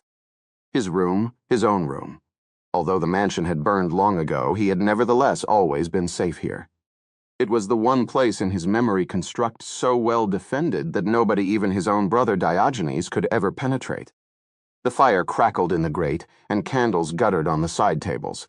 The air was perfumed by wood smoke. He waited, his breathing gradually slowing. Just being back in the warm, indirect light had a calming effect on him. His heartbeat decelerated. To think that not long before he had sat in this room, meditating with Constance, taking on new and unimagined mental powers. It was ironic, even slightly mortifying. But no matter. Soon, very soon, the danger would pass and he could emerge again. He'd been frightened, badly frightened, and with good reason. The thing that had already enveloped him in the physical world had almost enveloped him in the psychical world as well. He had been mere minutes from having his life, his memories, his soul, everything that denned him as a human being, rent asunder. But it would not penetrate here. It could not, never, never. All at once he felt that sensation again close on the back of his neck, a moist, chill breath of clammy air, heavy with the stench of damp earth and rustling, oily insects. With a cry, he rose to his feet. It was there already, in his room, curling toward him, its red and black face contorted into the rictus of a smile, vague gray arms extending out toward him with a gesture that would have been almost tender if it were not for the claws. He fell back and it was on him immediately, violating him in the most horrible fashion, spreading in and down and throughout, sucking, relentlessly sucking, until he felt something deep inside him. Some essence so very deep he had never been aware that it lay at the core of his being begin to swell, slip loose, distort, and he realized with a shudder of pure horror there was no hope for him anymore. No hope at all. Constance clutched the bookshelves, rooted by fear, as Pendergast lay on the living room floor against the wall, deathly still, haloed in mist. The ship continued to tilt, things crashing around her, the roar of water outside rising as the ship heeled. More than once she had tried to stretch out a hand to him, but she had been unable to keep hold, with the violent slanting of the cabin and the crash of books and objects around her. Now, as she watched, the bizarre and fearful thing that had covered Pendergast like swamp vapor began to shift and break apart. Hope that had left her heart during the brief, dreadful vigil now suddenly returned. Pendergast had won. The tulpa was vanquished. But then, with a new thrill of horror, she saw that the tulpa was not dispersing, it was instead sinking into Pendergast's body. Suddenly his clothes began to twitch and writhe, as if countless cockroaches were skittering about beneath them. His limbs convulsed, his frame animated as by a foreign presence, his facial muscles spasmed and velicated. His eyes opened briefly, staring out at nothing, and in that brief silvery window she saw depths of terror and despair as deep as the universe itself. A foreign presence. Suddenly Constance was conflicted no longer. She knew what she had to do. She stood up, forced her way across the room and up the bizarrely slanting staircase, and passed into Pendergast's bedroom. Ignoring the heeling of the ship, she searched through one drawer after another until her hand closed over his lesbaire, Beaumilam. She pulled out the weapon, drew back the slide to ensure there was a round in the chamber, then clicked off the safety. She knew how Pendergast would want to live and how he would want to die. If she could help him in any other way, at least she could help him with this. Weapon in hand, she exited the bedroom and, taking tight hold of the railing, descended the slanting stairs to the living room. Chapter Bay Me To. Lesser stared at the plated red bow of the Grenfell as the Canadian ship desperately backed its screws, trying to swing itself out of the way of the Britannia, even as the great ocean liner yawed into it at flank speed. The deck of the Ox Bridge shook as the podded propulsion systems strained under the extreme maneuver forced upon them. LeSueur didn't even need to glance at the instruments to know it was over. He could extrapolate the trajectories of the two ships merely by staring out the bridge windows. He knew they were each on a course that would bring them together in the worst possible way. Even though the Grenfell headway had fallen off 3 or 4 knots while it tried to maneuver, the Britannia was still driving forward at full power with its 2 fixed screws. While the aft pods rotated 90 degrees, delivered a sideways thrust that was swinging its stern around like a baseball bat toward the Grenfell. My God, my God, my God, LeSueur heard the chief engineer repeating to himself a continuous sotto voce prayer as he stared out the window. The Osbridge shuddered, tilting at an even crazier angle. The deck warning systems had lit up as the lowest decks shipped water. LeSueur heard a chorus of fresh sounds, the screeching and tearing of plated steel, the machine gun popping of rivets, the deep groaning of the ship's immense steel frame. My God, whispered the engineer again. A deep boom sounded from below, followed by a violent shimmy, as if the hull of the ship had been rung like a massive bell. The violence of it threw LeSueur to the floor, and as he rose to his knees, a second boom rocked the Ox Bridge, slamming him sideways into the corner of the navigation table and gashing his forehead. A framed photograph of the Britannia's launching, with Queen Elizabeth presiding, popped free of its screw mounts and cartwheeled along the floor, shedding pieces of glass, skidding to a halt in front of LeSueur's face. With a sense of unreality, he stared at the Queen's serene, smiling visage, one white-gloved hand raised to the adoring crowd, and then for a moment he felt a horrible wash of failure, his failure. He had failed his Queen, his country, everything he stood for and believed in. He had allowed the ship to be taken over by a monster. It was his fault. He grabbed the edge of the table and pulled himself up, feeling a rivulet of warm blood running down into his eye. With a savage sweep of his hand, he wiped it away and tried to recover his senses. He immediately realized that something significant had due to happen to the ship. The deck was righting itself at increasing speed, and the Britannia surged forward, no longer yawing, but now moving straight ahead. Fresh alarms sounded. "What on earth?" Lasser said. "Halsey, what's happening?" Halsey had scrambled to his feet, and he stared at the engine panel, his face blanked out with horror. But Lasser didn't need Halsey to explain. He suddenly understood Vekep Hatate had happened. The Britannia had torn off both of its aft-rotating pods, essentially, its rudder. The Grenfell was now almost dead ahead, a few dozen seconds from impact. The Britannia had stopped swinging into her and was now driving toward her in a straight line. Lasser grabbed for the radio. "Grenfell," he cried, "stop backing and straighten out. We've lost steerage." The call was unnecessary. Lasser could already see a massive boiling of water around Grenfell astern as her captain understood implicitly what he had to do. The Grenfell trimmed itself parallel to the Britannia just as the two ships closed in on each other. There was a rush of sound as the Grenfell's bows passed the Britannia, the ships so close Lasser could hear the roaring of water, compressed into a wind tunnel formed by the narrow space between the two hulls. There was a loud series of bangs and screeches of metal as the port bridge wing of the Grenfell made contact with a lower deck of the Britannia, trailing vast geysers of sparks, and then, quite suddenly, it was over. The two ships had passed. A ragged cheer rose up over the alarms on the auxiliary bridge, and Lasser could make out a corresponding cheer coming over the VHF from the Grenfell. The chief engineer looked over at him, his face bathed in sweat. "Mr. Lasser, we lost both aft pods. Just tore them right off." "Mokano Vekep," Lasser replied, and the hulls breached. He felt a swell of triumph. Mr. Halsey let the aft bilge spaces and compartments 6 and 5 flood, seal the bilge bulkheads amidships. But Halsey did nothing but stand there. "Do it," Lasser barked. "Mort can't." "Why the hell not?" Halsey held out his hands. "Not possible. The bulkheads seal automatically." He pointed at an emergency panel. "Then unseal them. Get a team down there to open the hatches manually." "Can't," repeated Halsey helplessly. "Not when they reflooded, there's no override." "God damn this automation." "What's the status on the other two pods?" "Operational, each delivering full power to the screws, but our speed is down to 20 knots. And with the aft pods gone, she'll be steering with engine power now." Lasser glanced over at the officer of the watch. "Ita carrying rocks?" "At this speed and heading 35 minutes, sir." Lasser stared out the bridge windows at the forecastle of the Britannia, still pounding relentlessly through the seas. Even at 20 knots, they were screwed. What were their options? None that he could see. Moat met giving the order to abandon ship, he said. A stillness enveloped the bridge. "Excuse me, sir, with what?" the chief engineer asked. "With the lifeboats, of course." "You can do that," cried a new voice, a feminine voice. Lasser looked over and saw that the female member of Gavin Bruce's team, Emily Dahlberg, had entered the auxiliary bridge. Her clothes were torn and sopping. He stared at her in surprise. "You can launch the lifeboats," she said. "Gavin and Niles Welch attempted a test launch. Their boat ruptured." "Ruptured," Lasser repeated. "Where are Liu and Crowley? Why haven't they reported back?" "There was a mob on the lifeboat deck," Dahlberg said, breathing heavily. "Liu and Crowley were attacked, maybe killed.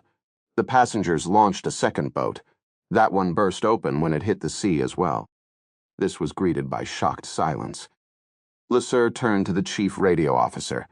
"Activate the automatic abandoned ship message." "Sir, you heard her," Kempfer spoke up. "Those boats would be no better than floating coffins. Besides, it takes 45 minutes to load and launch the lifeboats under ideal circumstances. We've got 30. We Luglunk impact when all the passengers are standing crowded on the half decks, which are open, all steel and struts. It Luglunk be a massacre. Half of them will go overboard and the rest will be beaten to hell. We'll get as many on as we can, hold them on the boats until impact, and then launch.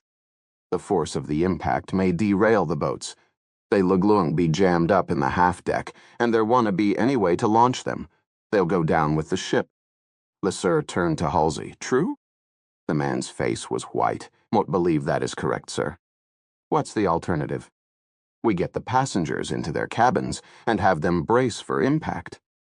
"And then what? The ship will go down in 5 minutes. Then we load and launch the lifeboats." "But Mut just heard the impact may derail the lifeboats." LeSueur realized he was hyperventilating. He forced himself to slow down. At 20 knots, there'll be less damage, less of an impact.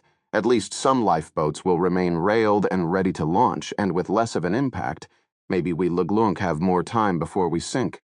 Maybe that's not good enough. That's all we've got, said Halsey. LeSueur wiped the blood out of his eye again and flung it away with a snap of his fingers. He turned again to the chief radio officer. Send a message over the Feng'an. All passengers are to report to their quarters immediately, no exceptions. They are to don the flotation devices found under their bunks. They are then to get in their berths, feet facing forward in fetal position, and cushion themselves with pillows and blankets. If they can reach their cabins, they are to get into the closest chair they can find. And assume a protective position, hands clasped behind the head between the knees. Yes, sir.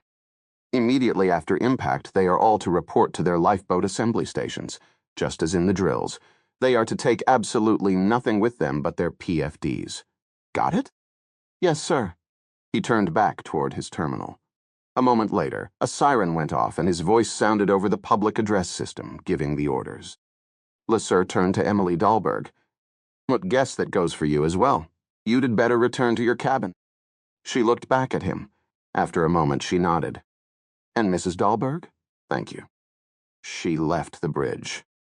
LeSueur watched the hatch close behind her. Next, he turned a baleful eye on the CCTV, displaying a grainy image of the helm. Mason was still standing there, one hand draped on the wheel, the other lightly resting on the two four-pod throttles, maintaining heading by slight adjustments to the speed of the screws. LeSueur pushed the transmit button on the internal bridge to bridge intercom and leaned into it. Mason? No, you can hear me. No answer. Are you really going to do this? As if in answer, her white hand moved from the throttle to a small covered panel. She flicked off the cover, pulled two levers, then returned to the throttles, pressing both as far forward as they would go. There was a throaty rumble as the engines responded.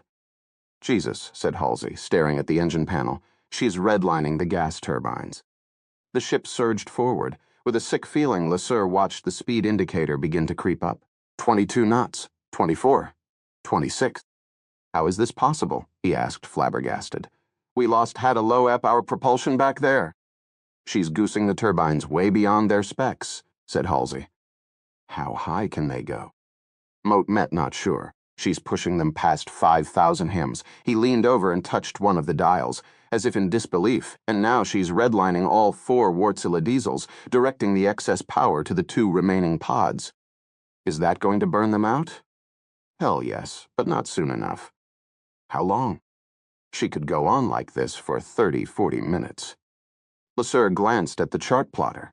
The Britannia was back up to almost 30 knots, and the Carrion Rocks were 12 nautical miles ahead. All she needs, he said slowly, is 24. Chapter by Milam. Pendergast lay prostrate in a screaming night. He had made one final almost superhuman effort to defend himself, rallying all the newfound intellectual powers the Agosian had conferred upon him and exhausting them in the process. It had been no use. The tulpa had sunk into the marrow of his bones, into the deepest core of his mind. He felt a dreadful alienness within himself, like the depersonalization of the worst kind of panic attack. A hostile entity was relentlessly, implacably devouring him. And like a man in the paralysis of a nightmare, he was incapable of resistance. It was a psychic agony far worse than the most appalling physical torture. He withstood it for an endless, indescribable moment, and then, quite suddenly, blessed darkness rushed over him. How long he lay unable to think, unable to move, he did not know, and then out of the darkness came a voice he recognized. Don't you think it's time we spoke? It said.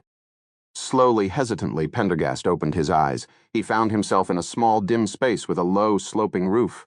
On one side was a plaster wall, covered with childish treasure maps and scrawled imitations of famous paintings in crayon and pastel. On the other, a latticed doorway.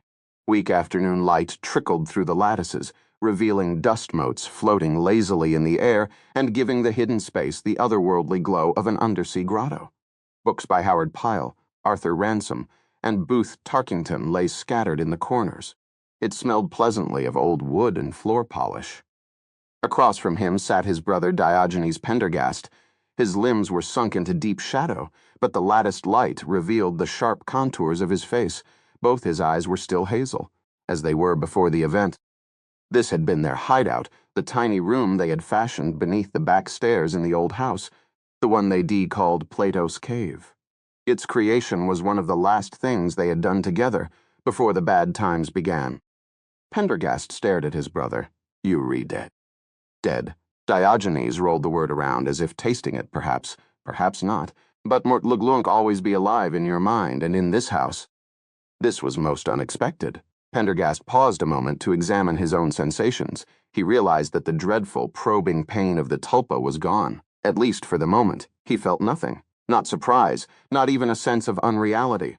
He was, he guessed, in some unsuspected, unfathomably deep recess of his own subconscious mind. You were in rather dire straits, his brother continued. Perhaps more dire than any Mo't seen you in before. Mo't met chagrined to admit that this time they are not of my devising. And so Mo't ask again, don't you think it's time we spoke? Mort can't defeat it, Pendergast said. Precisely. And it cannot be killed. True, it will only leave when its mission is done, but that does not mean it cannot be mastered. Pendergast hesitated. What do you mean? You've studied the literature. You've experienced the teachings. Tulpas are undependable, unreliable things. Pendergast did not immediately reply. They might be summoned for a particular purpose, but once summoned, they tend to stray, to develop minds of their own. That is one reason they can be so very, very dangerous if used, shall we say, irresponsibly. That is something you can turn to your advantage. Mort met not sure Mort understand. Must spell it out for you, brother? Morph told you. It is possible to bend a tulpa to your will. All you have to do is change its purpose. Mo't met in no condition to change anything. Mo't V struggled with it, struggled to the end of my strength, and Mo't V been bested. Diogenes smirked. How like you, Aloysius? You so used to everything being easy that at the first sign of difficulty you throw up your hands like a petulant child. All that makes me unique has been drawn from me like marrow from a bone. There is nothing left. You were wrong, only the outer carapace has been torn away, this supposed superweapon of intellect you've recently taken upon yourself. The core of your being remains, at least for now. If it was gone, completely gone, you'd know it, and we would be speaking now. What can Mort do? Mort can't struggle any longer. That's precisely the problem, you looking at it the wrong way. As a struggle, have you forgotten all they taught you? For a moment, Penderd sat staring at his brother, uncomprehending.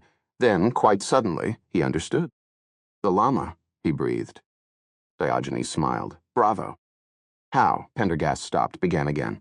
How do you know these things? You know them, too. For the moment, you were simply too overwrought to see them. Now go forth and sin no more. Pendergast glanced away from his brother, toward the stripes of gold light that slanted in through the latticed door. He realized, with a faint surprise, that he was afraid, that the very last thing he wanted to do was step out through that door. Taking a deep breath, he willed himself to push it open. Yawning, passionate blackness took him once again. Again came the hungry, enveloping thing.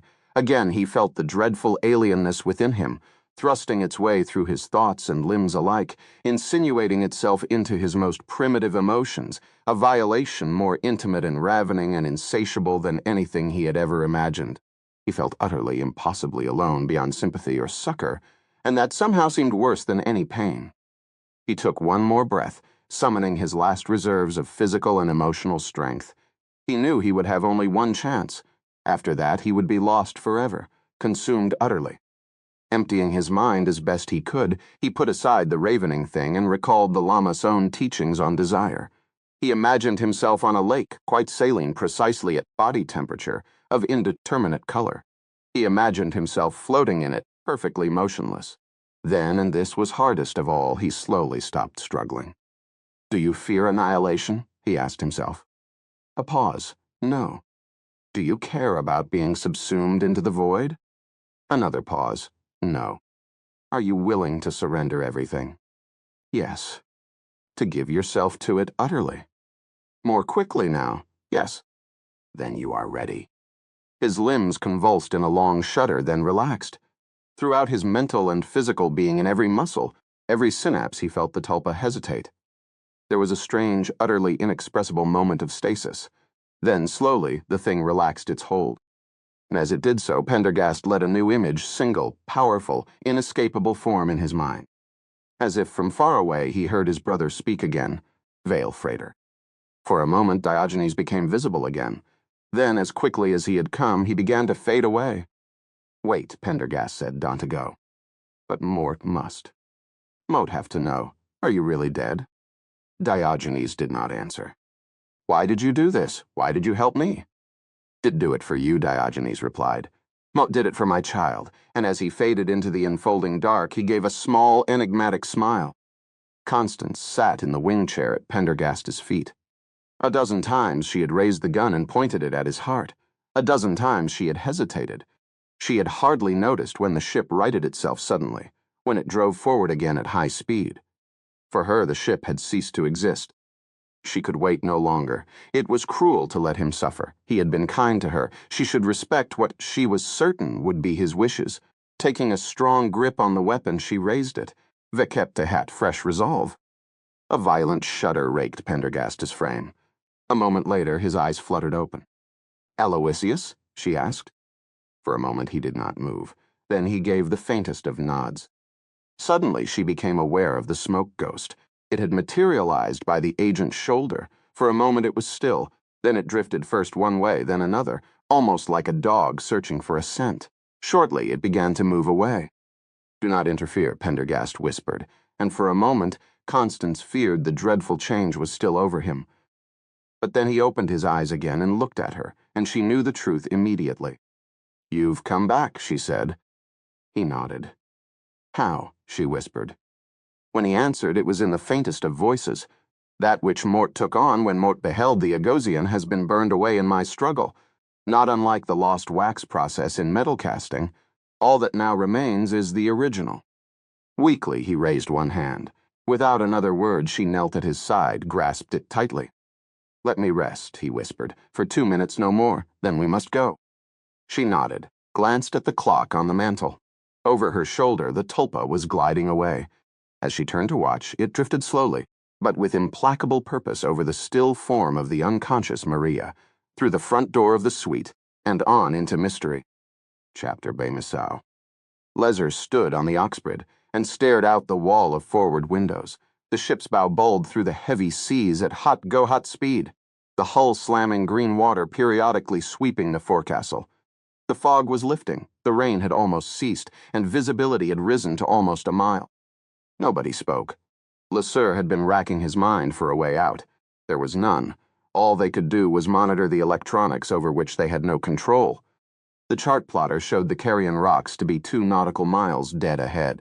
Leser felt the sweat and blood trickling down his face, stinging his eyes. Carrion Rocks in 4 minutes, said the third officer. The lookout stood at the window, binoculars raised and white-knuckled. Leser wondered why the man felt it was so important to see the rocks. Coming there was nothing they could do about it. Nothing. Kemper laid a hand on his shoulder. Sir, Mot think you need to issue instructions to the bridge personnel to assume defensive positions for the upcoming collision. Leser nodded, a sick feeling in his stomach. He turned and signaled for attention. Officers and personnel of the bridge, he said. Mot vekepanote everyone on the floor in fetal position, feet facing forward, heads cradled in hands. The collision event will not be a short one. Do not rise until the vessel is clearly DI. The lookout asked, Me as well, sir. You too. Reluctantly and awkwardly, they lay down on the floor and assumed their defensive positions. Sir, Kemper said to Leser, we can afford an injured captain at the critical moment. In a minute. Leser took one last look at the CCCTV trained on the bridge helm. Mason remained calmly at the helm, as if on the most routine of crossings, one hand draped casually over the wheel, the other caressing a lock of hair that had escaped from under her cap. Out of the corner of his eye, he caught something beyond the bridge windows, and shifted his gaze. Directly ahead and about a mile off, Leser could see a light-colored smudge emerge out of the mist, which resolved itself into a ragged line of white below the uncertain horizon. He immediately noe kep. It was the immense groundswell breaking over the outer edges of the Carrion Rocks. He stared in horrified fascination, as the line of white resolved into a tearing expanse of combers, boiling and erupting over the outer reefs, exploding over the rocks and sending up geysers as tall as small skyscrapers. And behind the churning white water, he could see a series of rocky masses looming up like the black ruined towers of some grim castle of the deep. In all his years at sea, it was the most terrifying sight he had ever seen. "Get down, sir," Kemper cried from his position on the floor. But LeSueur could not get down. He could not take his eyes off their looming end. Very few human beings had looked into hell itself, and to him this cauldron of writhing water and jagged rocks was hell, the real hell, far worse than mere fire and brimstone, a cold, black, watery hell. Who were they kidding? Nobody would survive nobody. Please, God, just make it quick. And then his eye caught a movement on the CCTV. Mason had seen the rocks herself. She was leaning forward, eagerly, as if urging the ship onward by sheer willpower, yearning it on to its watery grave. But then an odd thing happened. She jumped and turned, staring with fright at something off-screen. Then she backed up, away from the wheel, a look of pure terror on her face. Her movement carried her out of the field of the camera, and for a moment nothing happened. Then there was a strange burst of static on the screen, almost like a cloud of smoke, crossing the field of view in the direction Mason had retreated. LeSueur slapped the CCTV, assuming it was a glitch in the video feed. But then his audio headset, tuned to the bridge frequency, transmitted a gut-chilling screamson. She reappeared, staggering forward. The cloud, it was like smoke, whirled about her, and she breathed it in and out, clawing at her chest, her throat. The captain's hat tumbled off her head, and her hair flew out wildly, snapping back and forth. Her limbs moved in strange herky-jerky spasms, almost as if she were fighting her own body. With a thrill of horror, LeSueur was reminded of a marionette struggling against a controlling puppeteer. Writhing with the same spastic movements, Mason approached the control panel. Her smoke-shrouded limbs convulsed in fresh struggle. Then LeSueur saw her stretch forth her hand unwillingly, it seemed, and press a button. The cloud seemed to sink deeper into her, thrusting itself down her throat while she clawed at the air, arms and legs jerking now in agony. She fell to her knees, hands up in the caricature of prayer. Then she sank, shrieking to the floor, out of sight of the camera's view. For a second, LeSueur stood motionless, staring at the screen in surprise and disbelief. Then he grabbed the radio, punched in the frequency for the guards posted outside the bridge. LeSueur to bridge security. What the hell's going on up there? "Morta no, sir," came the reply, but the level 3 alert's been lifted.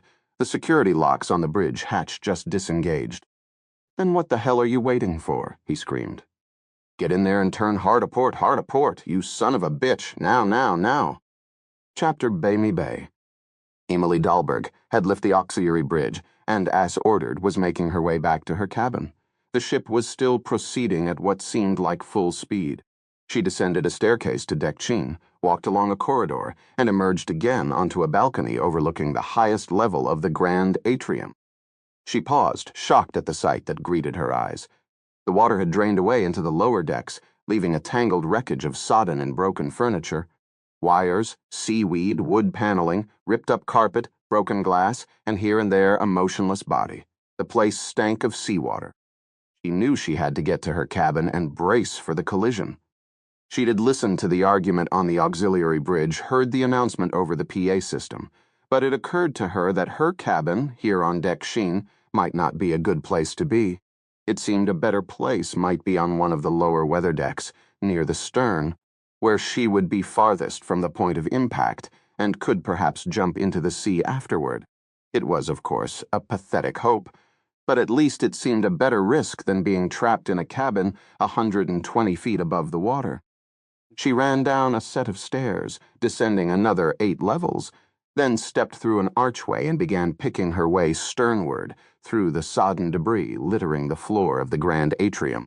The elegant wallpaper of the King's Arms restaurant was stained and darkened, with an encircling line of kelp showing the high water level. She passed the ruined piano, looking away when she noticed one crushed leg protruding heavily from the sound box. With everyone in their cabins, the ship seemed strangely still, unpopulated and ghostlike. But then she heard a sound nearby, a sobbing, and, turning, noticed a bedraggled boy of perhaps 11 years old, shirtless, soaking wet, crouching amid a scatter of debris. Her heart swelled with pity. She made her way over to him. "Hello, young man," she said, trying to keep her tone as light and as even as possible. He stared at Mofher, and she extended a hand. "Come with me, Mot Luglung, take you out of here. My name is Emily." The boy took her hand and she helped him to his feet, then took off her jacket and placed it around his shoulders. He was shaking with terror. She put an arm around him. "Where's your family?" "My mum and dad," he began in an English accent. "Mort can't find them." "Lean on me, Mot Luglung help you. We don't have much time." He gave one more gulping sob, and she hustled him out of the grand atrium, past the Regent Street shops, shuttered and deserted, and then along the side corridor leading to the weather deck. She stopped at an emergency station for 2 sets of life vests, which they put on. Then she led the way over to the hatch. "Where are we going?" the boy asked. "Outside onto the deck. It'll be safer there." Within moments of opening the hatchway and helping the boy step out, she found herself drenched by wind-driven spray. Above she could see airplanes, circling uselessly. Keeping a tight hold on the boy's hand, she made her way to the rail, preparing to head aft along the deck. The engine screamed and throbbed, shaking the ship like a terrier shaking a rat. She turned back, looking at the boy. She began. Then the words died in her throat. Over the boy's shoulder, ahead of the Britannia's bow, she could see a line of leaping white surf thrown up against a dead black row of huge tooth-like rocks. An involuntary cry escaped her lips. The boy turned and stared. The wall of death was approaching at high speed. There would be no time to reach the stern, no time to do anything but brace for the impact. The boom of the surf against the rocks reached her, a deep vibration that seemed to thrum through her body. She put her arms around the boy. "Let's just stay here," she said breathlessly. We Luglunk crouched down against the wall. They took shelter against the superstructure, the boy, now crying again, bundled in her arms. A scream sounded from somewhere above her, a forlorn sound like a lost seagull. If she had to die, at least she would die with dignity, with another human being in her arms. She held the boy's head against her chest, closed her eyes, and began to pray. And then the sound of the engine changed. The ship heeled over with a new motion. Her eyes flew open, almost afraid to hope. But it was true the ship was beginning to turn. Rising, she brought the boy back to the rail, hardly believing her eyes as the booming line of surf edged closer, yet not quite as fast now. As the ship continued to yaw, the steepening groundswell pounded the hull, throwing up sheet after sheet of water, but in between them she could see the black rocks swinging past the bow, turning, and then they were running parallel, and the monstrous line of surf passed on the starboard side, the nearest rocks almost close enough to touch as they ran past, the ship's hull slamming through the steep walled waves. And then, suddenly, the last moiling tooth fell aft, the boom of the surf faded, and the ship headed on, noticeably slower now, and over the whine of the engines and the rack of the surf, she could hear another sound now, the sound of cheers. "Well," she said, turning to the boy, "shall we go find your mum and dad?" And as she walked back to the hatch on shaking legs, Emily Dahlberg allowed herself a small smile of relief. Chapter Baymatam. Scott Blackburn sat, cross-legged in the rinds of the Penshurst triplex. The stateroom salon was a perfect whirlwind of destruction. Rare china, precious crystal, exquisite oil paintings, jade and marble sculptures, now so much bric-a-brac, lying strewn about and piled up against one wall in a tangled, broken heap. Blackburn was oblivious to it all. Throughout the crisis, he had taken shelter in a closet with his precious, his most prized, his only possession, cradling it and protecting it from any harm. And now that the worst had passed and they were headed into port, as he'd always known they would, he had lovingly replaced it on its golden hook in his salon. His possession that was wrong, because if anything it possessed him. Pulling the monastic robes more tightly around his athletic frame, he sat on the floor in front of the Agosian, assuming the lotus position, never once allowing his eyes to drift toward the mandala. He was alone, wonderfully alone. His private maid was gone, perhaps dead, for all he knew, and there would be nobody to disturb his communion with the unending and the infinite. His frame shivered in involuntary pleasure at the mere expectation of what was to come. It was like a drug, the most perfect, ecstatic, liberating drug, and he could never get enough of it. Soon the rest of the world would share his need. He sat quietly, his heartbeat and mental restlessness slowing in turn. Finally, with a deliberation that was both delicious and maddening, he permitted his head to rise and his eyes to gaze upon the infinite wonder and mystery of the Agosian. But even as he did so, something intruded on his private world. An inexplicable chill caused his limbs to tremble beneath the silken wraps. He realized that a stench was settling over the room, a smell of fungus and the deep woods, completely overpowering the mellow fragrance of the butter candles. Disquiet chased away his feelings of expectation and desire. It was almost as if, but no, that wasn't possible. In sudden apprehension, he turned to look over his shoulder, and to his transcendental horror and dismay, it was there not bent on hunting down his enemy, but rather closing in on him with a hunger and desire that was palpable. He quickly rose to his feet, but already it was upon him, penetrating him, filling his limbs and his thoughts alike with its burning, all-consuming need. He reared back with a gargling scream, falling over a side table and crashing to the floor, but already he felt his living essence being sucked from him, pulled relentlessly and utterly into a black and unquiet void from which there was no return. Soon quiet once again settled over the Penshurst triplex. The guttural cries and sounds of struggle faded into the smoky, salt-heavy air. A minute passed then, too, and then the front door to the suite was opened with a passkey. Special Agent Pendergast stepped inside. He paused in the entryway, taking in the scene of devastation with hot pale eyes. Then, stepping over the clutter of broken objects d'art with the finicky precision of a cat, he made his way into the salon. Scott Blackburn was sprawled across the carpet, motionless, limbs shrunken and contorted into odd angles, as if bones and sinew and viscera had all been sucked from him, leaving a loose, empty sack of skin. Pendergast gave him only the most cursory of glances. Stepping over the body, he approached the Agosian. Taking great care to avert his eyes, he reached out as one might reach toward a poisonous snake. He let the silken shroud fall down over the face of the painting, felt carefully around the edges to ensure that every inch was covered. Then, only then, did he turn to face it, lift it from its golden hook, carefully roll it up, and tuck it under his arm. And then he withdrew silently and swiftly from the suite. Chapter Bay Michin. Patrick Kemper, Kaivasiki officer of the Britannia, stood on the bridge and watched Cabot Tower perched on a bluff at the entrance to St. John's Harbor glide past. A dull thudding of rotors sounded as yet another. Medevac chopper took off from the forecastle with a load of severely injured passengers.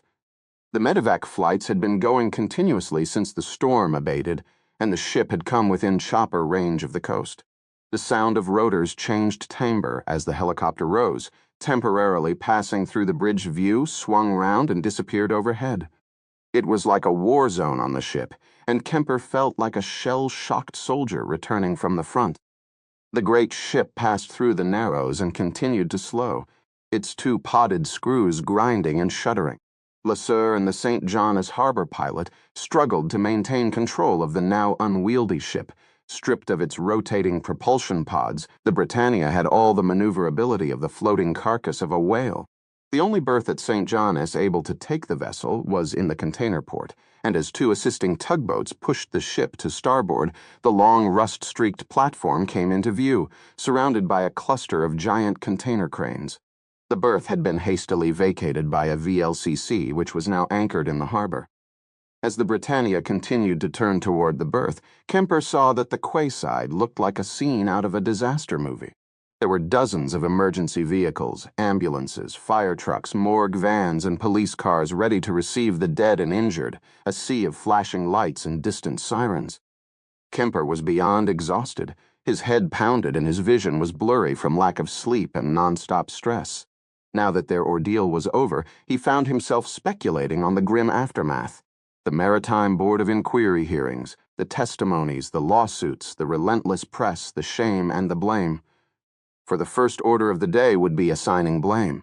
He knew well that he, as chief security officer, along with Lesueur, who was one of the most decent men Kemper had ever worked with, would bear the brunt. They would be lucky to escape criminal charges, especially Lesueur. Cutter had survived, and he would be an implacable enemy. He glanced at Lesueur, who was huddled with the harbor pilot over the Aegis, and wondered what the first officer was thinking. Did he know what lay ahead? Of course he did, he was no fool. The Britannia was now moving only under tug power, being eased into its berth. Beyond, above the tower and on the far side of the harbor, he could see the hovering news choppers, kept out of the ship's airspace, but getting in plenty of shots from a distance. No doubt, the damaged and limping outline of the Britannia was being broadcast, live on millions of television screens at Moat for this very moment. It was one of the worst, or at least most bizarre, maritime disasters of recent history. He swallowed. He better get used to it. This was going to be his life from now on. Patrick Kemper, Chief Security Officer on the maiden voyage of the Britannia. That's what he would be known as until long after he was dead. It would be his dubious claim to fame. Forcing these thoughts out of his mind, he focused on the ship's security screens. At least all systems had been stabilized, which was more than he could say for the vessel itself. He could only imagine what it must look like from the quay. The lower port portholes and balconies bashed in by the sea, the starboard side of deck sow peeled open like a sardine can by the bridge wing of the Grenfell. The insides were even worse. As they had limped in toward St. John S., Kemper had done a security inspection of the lower decks. The sea had punched in through every piece of glass on the port side below, deck-bone portholes, plate glass windows, and balconies alike, the water ripping through the shops, restaurants, casinos, and corridors, with the force of a flash flood, smashing and piling everything up in the corners and leaving behind a mess worthy of a hurricane. The lower decks stank of seawater, old food, and dead bodies. He had been horrified to see how many people had been killed or drowned in the flood, their mangled bodies strewn about or wedged horribly among piles of debris, some even dangling from ceiling fixtures. In all, more than 150 passengers and crew had lost their lives, and nearly 1,000 more had been injured. The tugs slowly brought the great vessel into position. He could hear faintly through the bridge windows the sirens and bullhorns shrieking as the emergency responders geared up to receive the hundreds of injured passengers and crew still on board the ship. He wiped his face and ran an eye once more down the security systems panels. He needed to focus on the miracle that most of them were still alive, the miracle that had happened on the bridge just before the carrion rocks. The miracle he could not explain, and never would be able to explain. The ship began to creep into place alongside the quay. Great hawsers, used as spring lines, were dropped on the quay and manhandled over massive bollards by teams of longshoremen. LeSueur broke away from the vector radar. "Mr. Kemper," he said, his voice, the very quintessence of exhaustion, "we will be docked in 10 minutes. Please make the announcement we discussed regarding evacuation procedures." Kemper nodded, then keyed up the public address system and spoke into the bridge mic. "Attention all passengers and crew. The ship will be docking in 10 minutes. Seriously injured persons will be evacuated first. Repeat, seriously injured persons will be evacuated first. All others must remain in their staterooms or the Belgravia Theater and await further instructions. Thank you." Kemper could hear his own voice echoing over the fungan system on the bridge, and he hardly recognized it. He sounded like a dead man speaking. Chapter 3. A light drizzle of rain fell from the early morning ski as LeSueur leaned against the teak rail of the Britannia's bow, looking back over the enormous vessel. He could see the dark crowds of passengers pressing forward along the decks, and he could hear, drifting up with the rain, their querulous voices as they jockeyed for position before the gangway, everyone trying to get off the ship as quickly as possible. Most of the emergency vehicles had left, and now it was time for the uninjured passengers to disembark. Over his shoulder, lined up on the quay, were ranks of buses ready to take people away to area hotels and homes that had been volunteered by Newfoundlanders. As the deckhands were preparing to remove the gangway rope, the raised voices of the crew on board mingled with the shrill voices of complaint and threat from the passengers. It amazed LeSueur how these people still had the energy to be outraged. They were damned lucky to be alive. Ropes, construction tape, and movable stanchions had been set up in a jerry-rigged effort to direct and manage the efficient processing of the passengers. At the head of the line, he could see Kemper, who appeared to be giving his people the final directions on what to do. Each passenger had to be identified and photographed by orders of the RCMP and directed to their assigned bus. No exceptions. They were not going to like it, LeSueur knew. But the corporation had to create some kind of legal record of who had disembarked from the ship if they were ever to sort out the missing from the injured and the healthy. Corporate wanted a photograph, he was told, because they didn't want healthy passengers later suing for injuries. It was still, even after all that had happened, about money first, foremost, and last. The gate over the gangway was lifted, and the dark stream of passengers came rolling down like a ragged line of refugees, and would you know it? The first off was a burly man in a filthy tux, shoving his way past the women and children. He came charging down the ramp, yelling, and in the windless air his voice carried all the way to the bow. God damn it. Moat want to talk to the man in charge here. Moat will not be photographed like some criminal. He burst through the press of debarkation Chez Roeve kept members at the base of the gangway, but the St. John Estivadores and RCMP officers who had been called in to assist were not to be trifled with. They blocked his way, and when he resisted, they slapped cuffs on him and took him aside. "Get your hands off me," came the man's shout. "How dare you? Mort manage a $25 billion hedge fund in New York. What is this, communist Russia?" He was promptly bustled off to a waiting paddy wagon and shoved inside, yelling all the way. His fate seemed to have a salubrious effect on anyone else thinking of making a scene. With effort, LeSueur tuned out the voices raised in complaint and outrage. He understood why they were upset and sympathized with them, but the bottom line was that this was the fastest way to get them off the ship, and there was still a serial killer to be found. Kemper came up alongside him and leaned against the rail, watching the flow of people from a broader vantage point. They shared a moment of exhausted, silent commiseration. There did seem to be anything to say. LeSueur's thoughts turned to the Board of Inquiry hearings that lay ahead.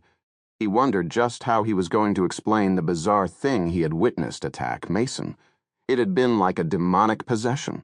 Ever since it happened, he had been going over the sequence of events in his mind dozens of times, and yet he was no nearer understanding what the hell he had seen than when he first witnessed it.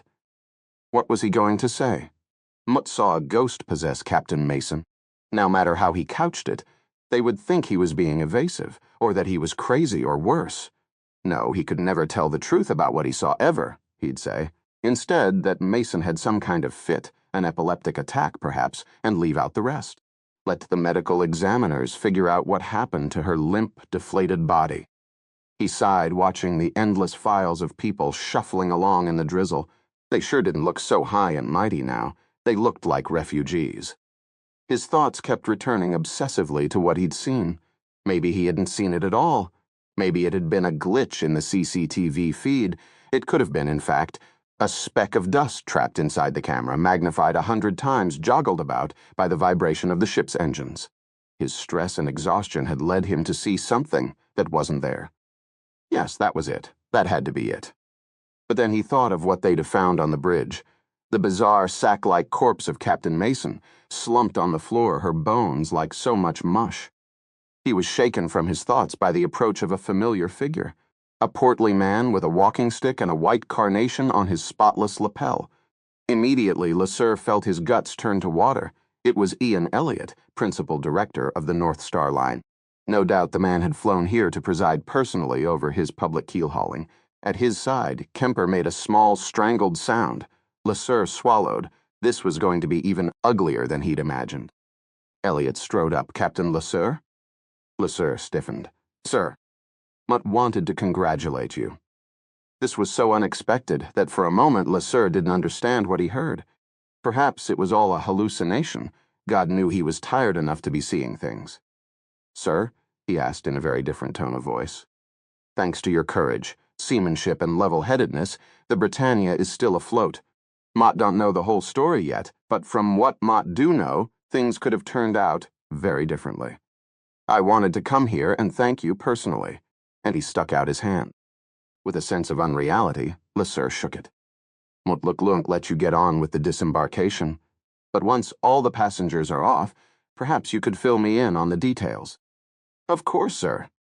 "And then there's the question of the Britannia." "Question, sir. Mort not sure Mort understand." "Well, once she's been repaired and fitted out, she look like need a new captain, one is she." And then, giving him a small smile, Elliott turned and walked away. It was Kemper who broke the silence. "Mort don't frigging believe it," he murmured. LeSueur could barely believe it either. Perhaps this was just the spin. The North Star Public Relations. People wanted to put on things to paint them as heroes who saved the lives of over 2,500 passengers. Perhaps not. In any case, he wasn't going to question it. And he'd be happy to tell Elliot everything that had happened, at least.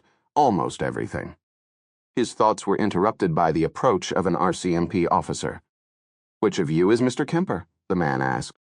Moat met Kemper, the chief of security said. "There's a gentleman here from the FBI who wants to speak to you." LeSueur watched as a thin man stepped out of the shadows of the superstructure. It was the FBI agent, Pendergast. "What do you want?" Kemper asked. Pendergast stepped forward into the light. He was dressed in a black suit, and his face was as gaunt and corpse-like as anyone coming off the ill-fated ship. Tucked under one arm, he carried a long, thin mahogany box. Next to him, linked in the other arm, was a young woman Vekep. They had short dark hair and dead serious eyes. "Thank you, Mr. Kemper, for a most interesting voyage." And with that, Pendergast eased his arm from the woman's support and slipped a hand into a valise he carried.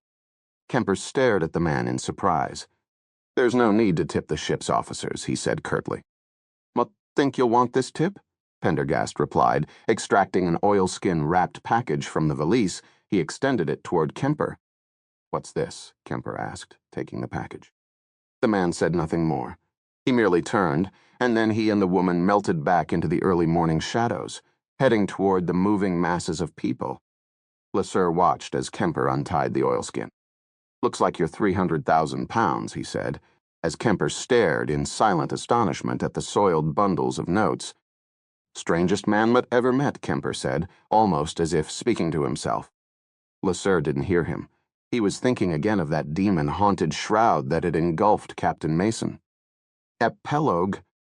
Summer had finally come to the Lolong Valley. The Sangpo River roared over its cobbled bed, fed by melting snows in the great mountains beyond. Flowers mortared the cracks and hollows of the valley floor.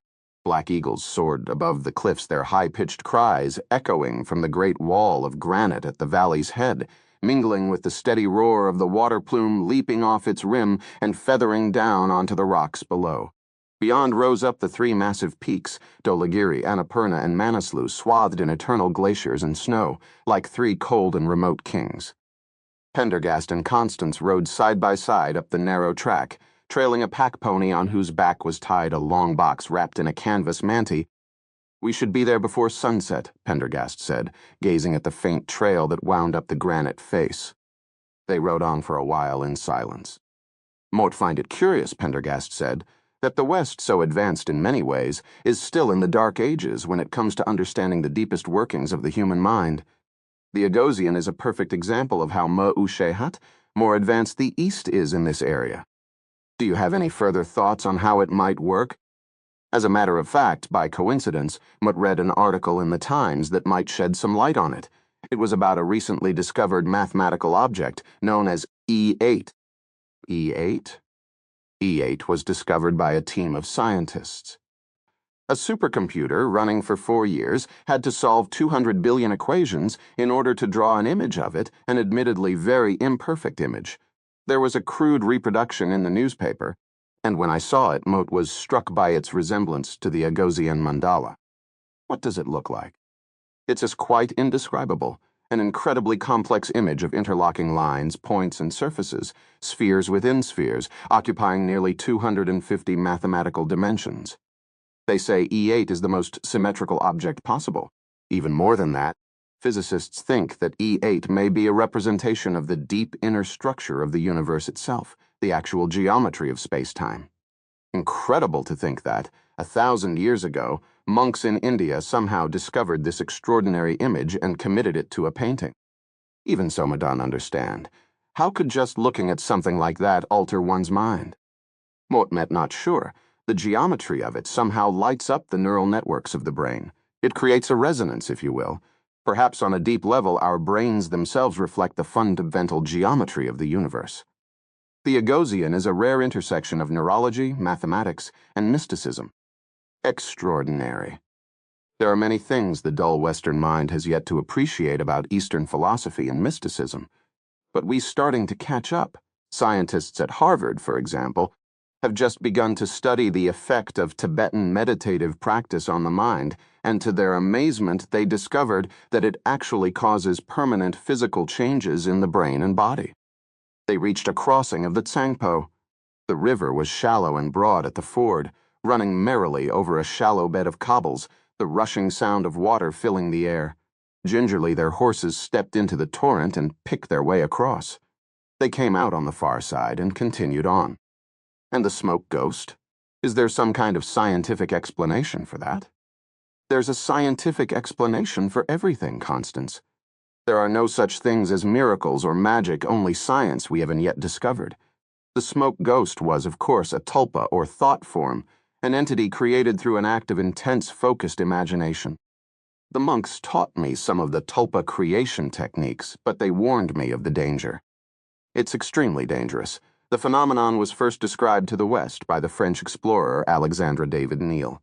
She learned the secrets of creating a tulpa not far from here near Lake Manosawar. As a lark, she tried it out, and it seems began visualizing a plump, jolly little monk named Friar Tuck. At first, the monk existed only in her mind, but in time he began to take on a life of his own, and she glimpsed him at odd moments, flitting about her camp and frightening her fellow travelers. Things went downhill. She lost control of the monk, and it began to morph into something bigger, leaner, and far more sinister. It took on a life of its own, just like our smoke ghost. She tried to destroy it by reabsorbing it into her mind, but the tulpa strenuously resisted, and the end result was a psychic battle that almost killed David Neal. The tulpa on board the Britannia was the creation of our friend Blackburn, and it did kill him. So he was an adept. Yes. He traveled and studied in Sikkim as a young man. He realized immediately what the Agosian was and how it could be used, much to Jordan Ambrose's misfortune. It was no coincidence it ended up with Blackburn.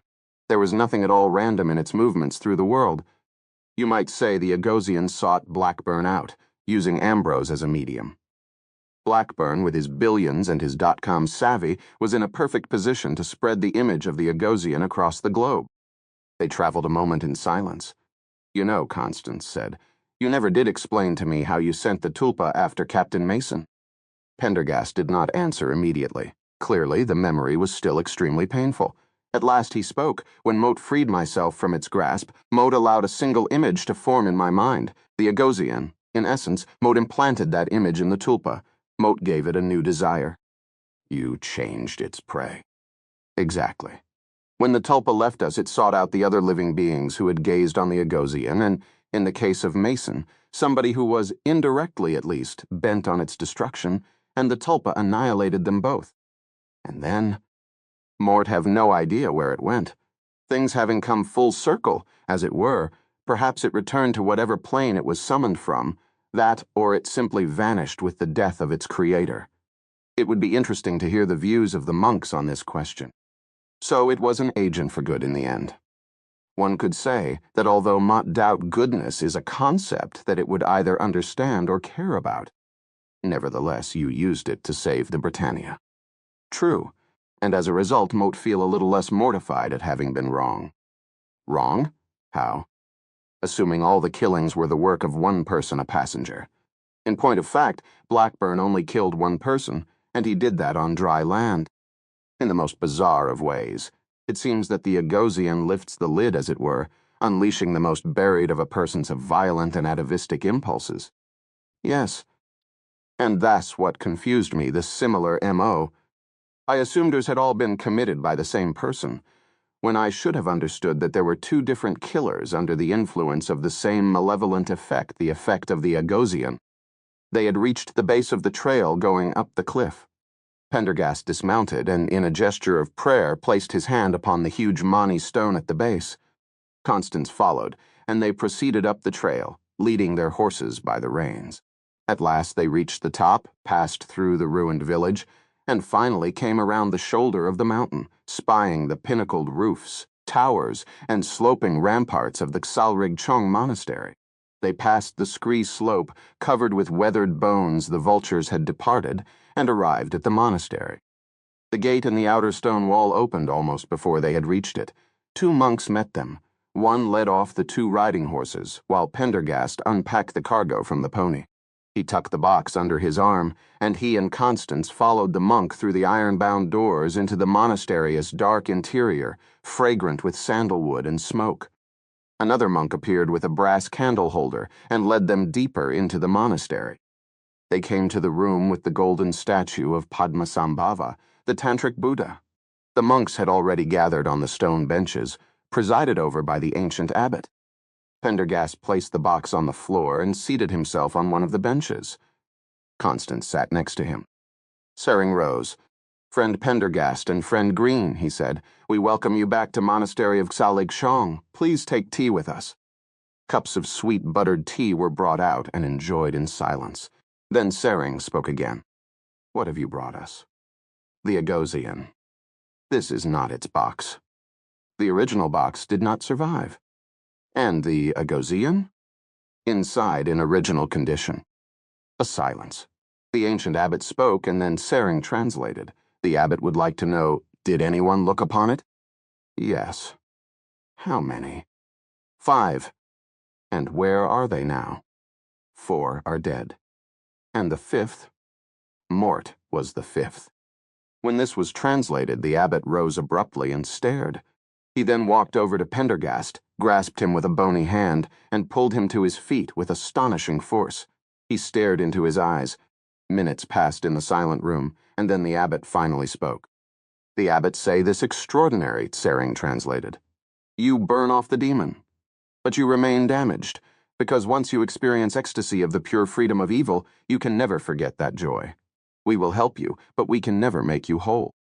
Motmet already aware of that." The abbot bowed. He bent down and picked up the box, handing it to another monk, who carried it off. "You have our eternal thanks, friend Pendergast," said Sering. "You have accomplished great feat at great cost." Pendergast remained standing Motmet. "Afraid it isn't quite over yet," he replied. "You have a thief in your midst. It seems that one of your monks thought the world was ripe for cleansing and arranged for the theft of the Agosian. We still must find that monk and stop him from doing it again, or the Agosian will never be safe." Once this was translated, the abbot turned and looked at him, his eyebrows slightly raised. There was a hesitation. Then the abbot began to speak.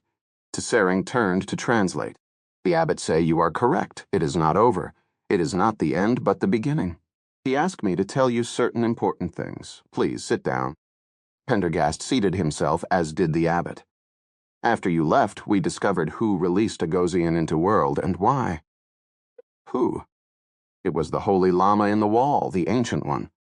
"The immured anchorite?" "Yes, Jordan Ambrose fascinated by this man and speak to him. The Lama let Ambrose into inner monastery, talk him into stealing Agosian, but not to cleanse the world. Lama have other reason." "Which was?" "It is difficult to explain. Before you arrive in spring, His Holiness the Ralang Rinpoche die. He is 18th incarnation of the Rinpoche who founded this monastery long time ago. We cannot continue as a monastery without our incarnated teacher.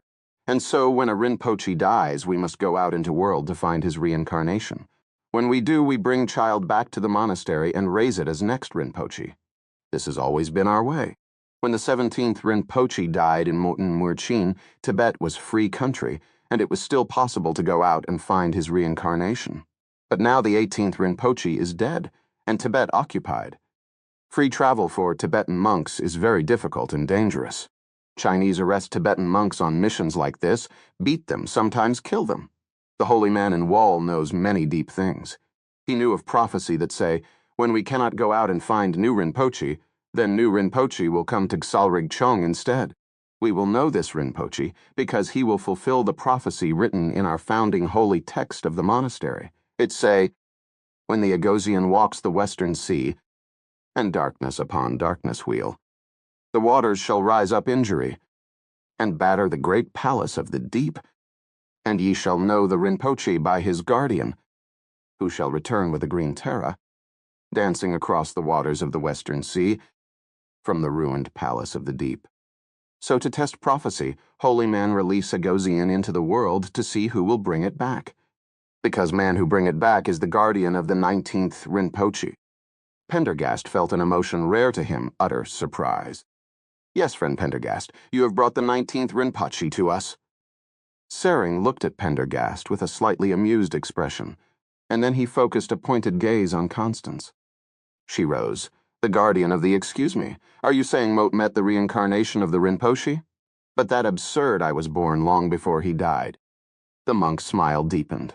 Do not speak of you. But speak of the child you carry. Pendergast's surprise redoubled. He turned toward Constance, who was looking at the monk, an unreadable expression on her face. Child, Pendergast said, but you went to the Feversham clinic. What thought I assumed? Yes, Constance replied. Moat went to the clinic, but once there, Moat found I couldn't go through with it, not even knowing it was his. It was Tsering who broke the silence that followed. There is an ancient prayer, it say, lead me into all misfortune. Only by that path can Mort transform the negative into the positive. Constance nodded, one hand drifting unconsciously across the slight swell of her waist, and then she smiled. A smile that seemed half secretive and half shy.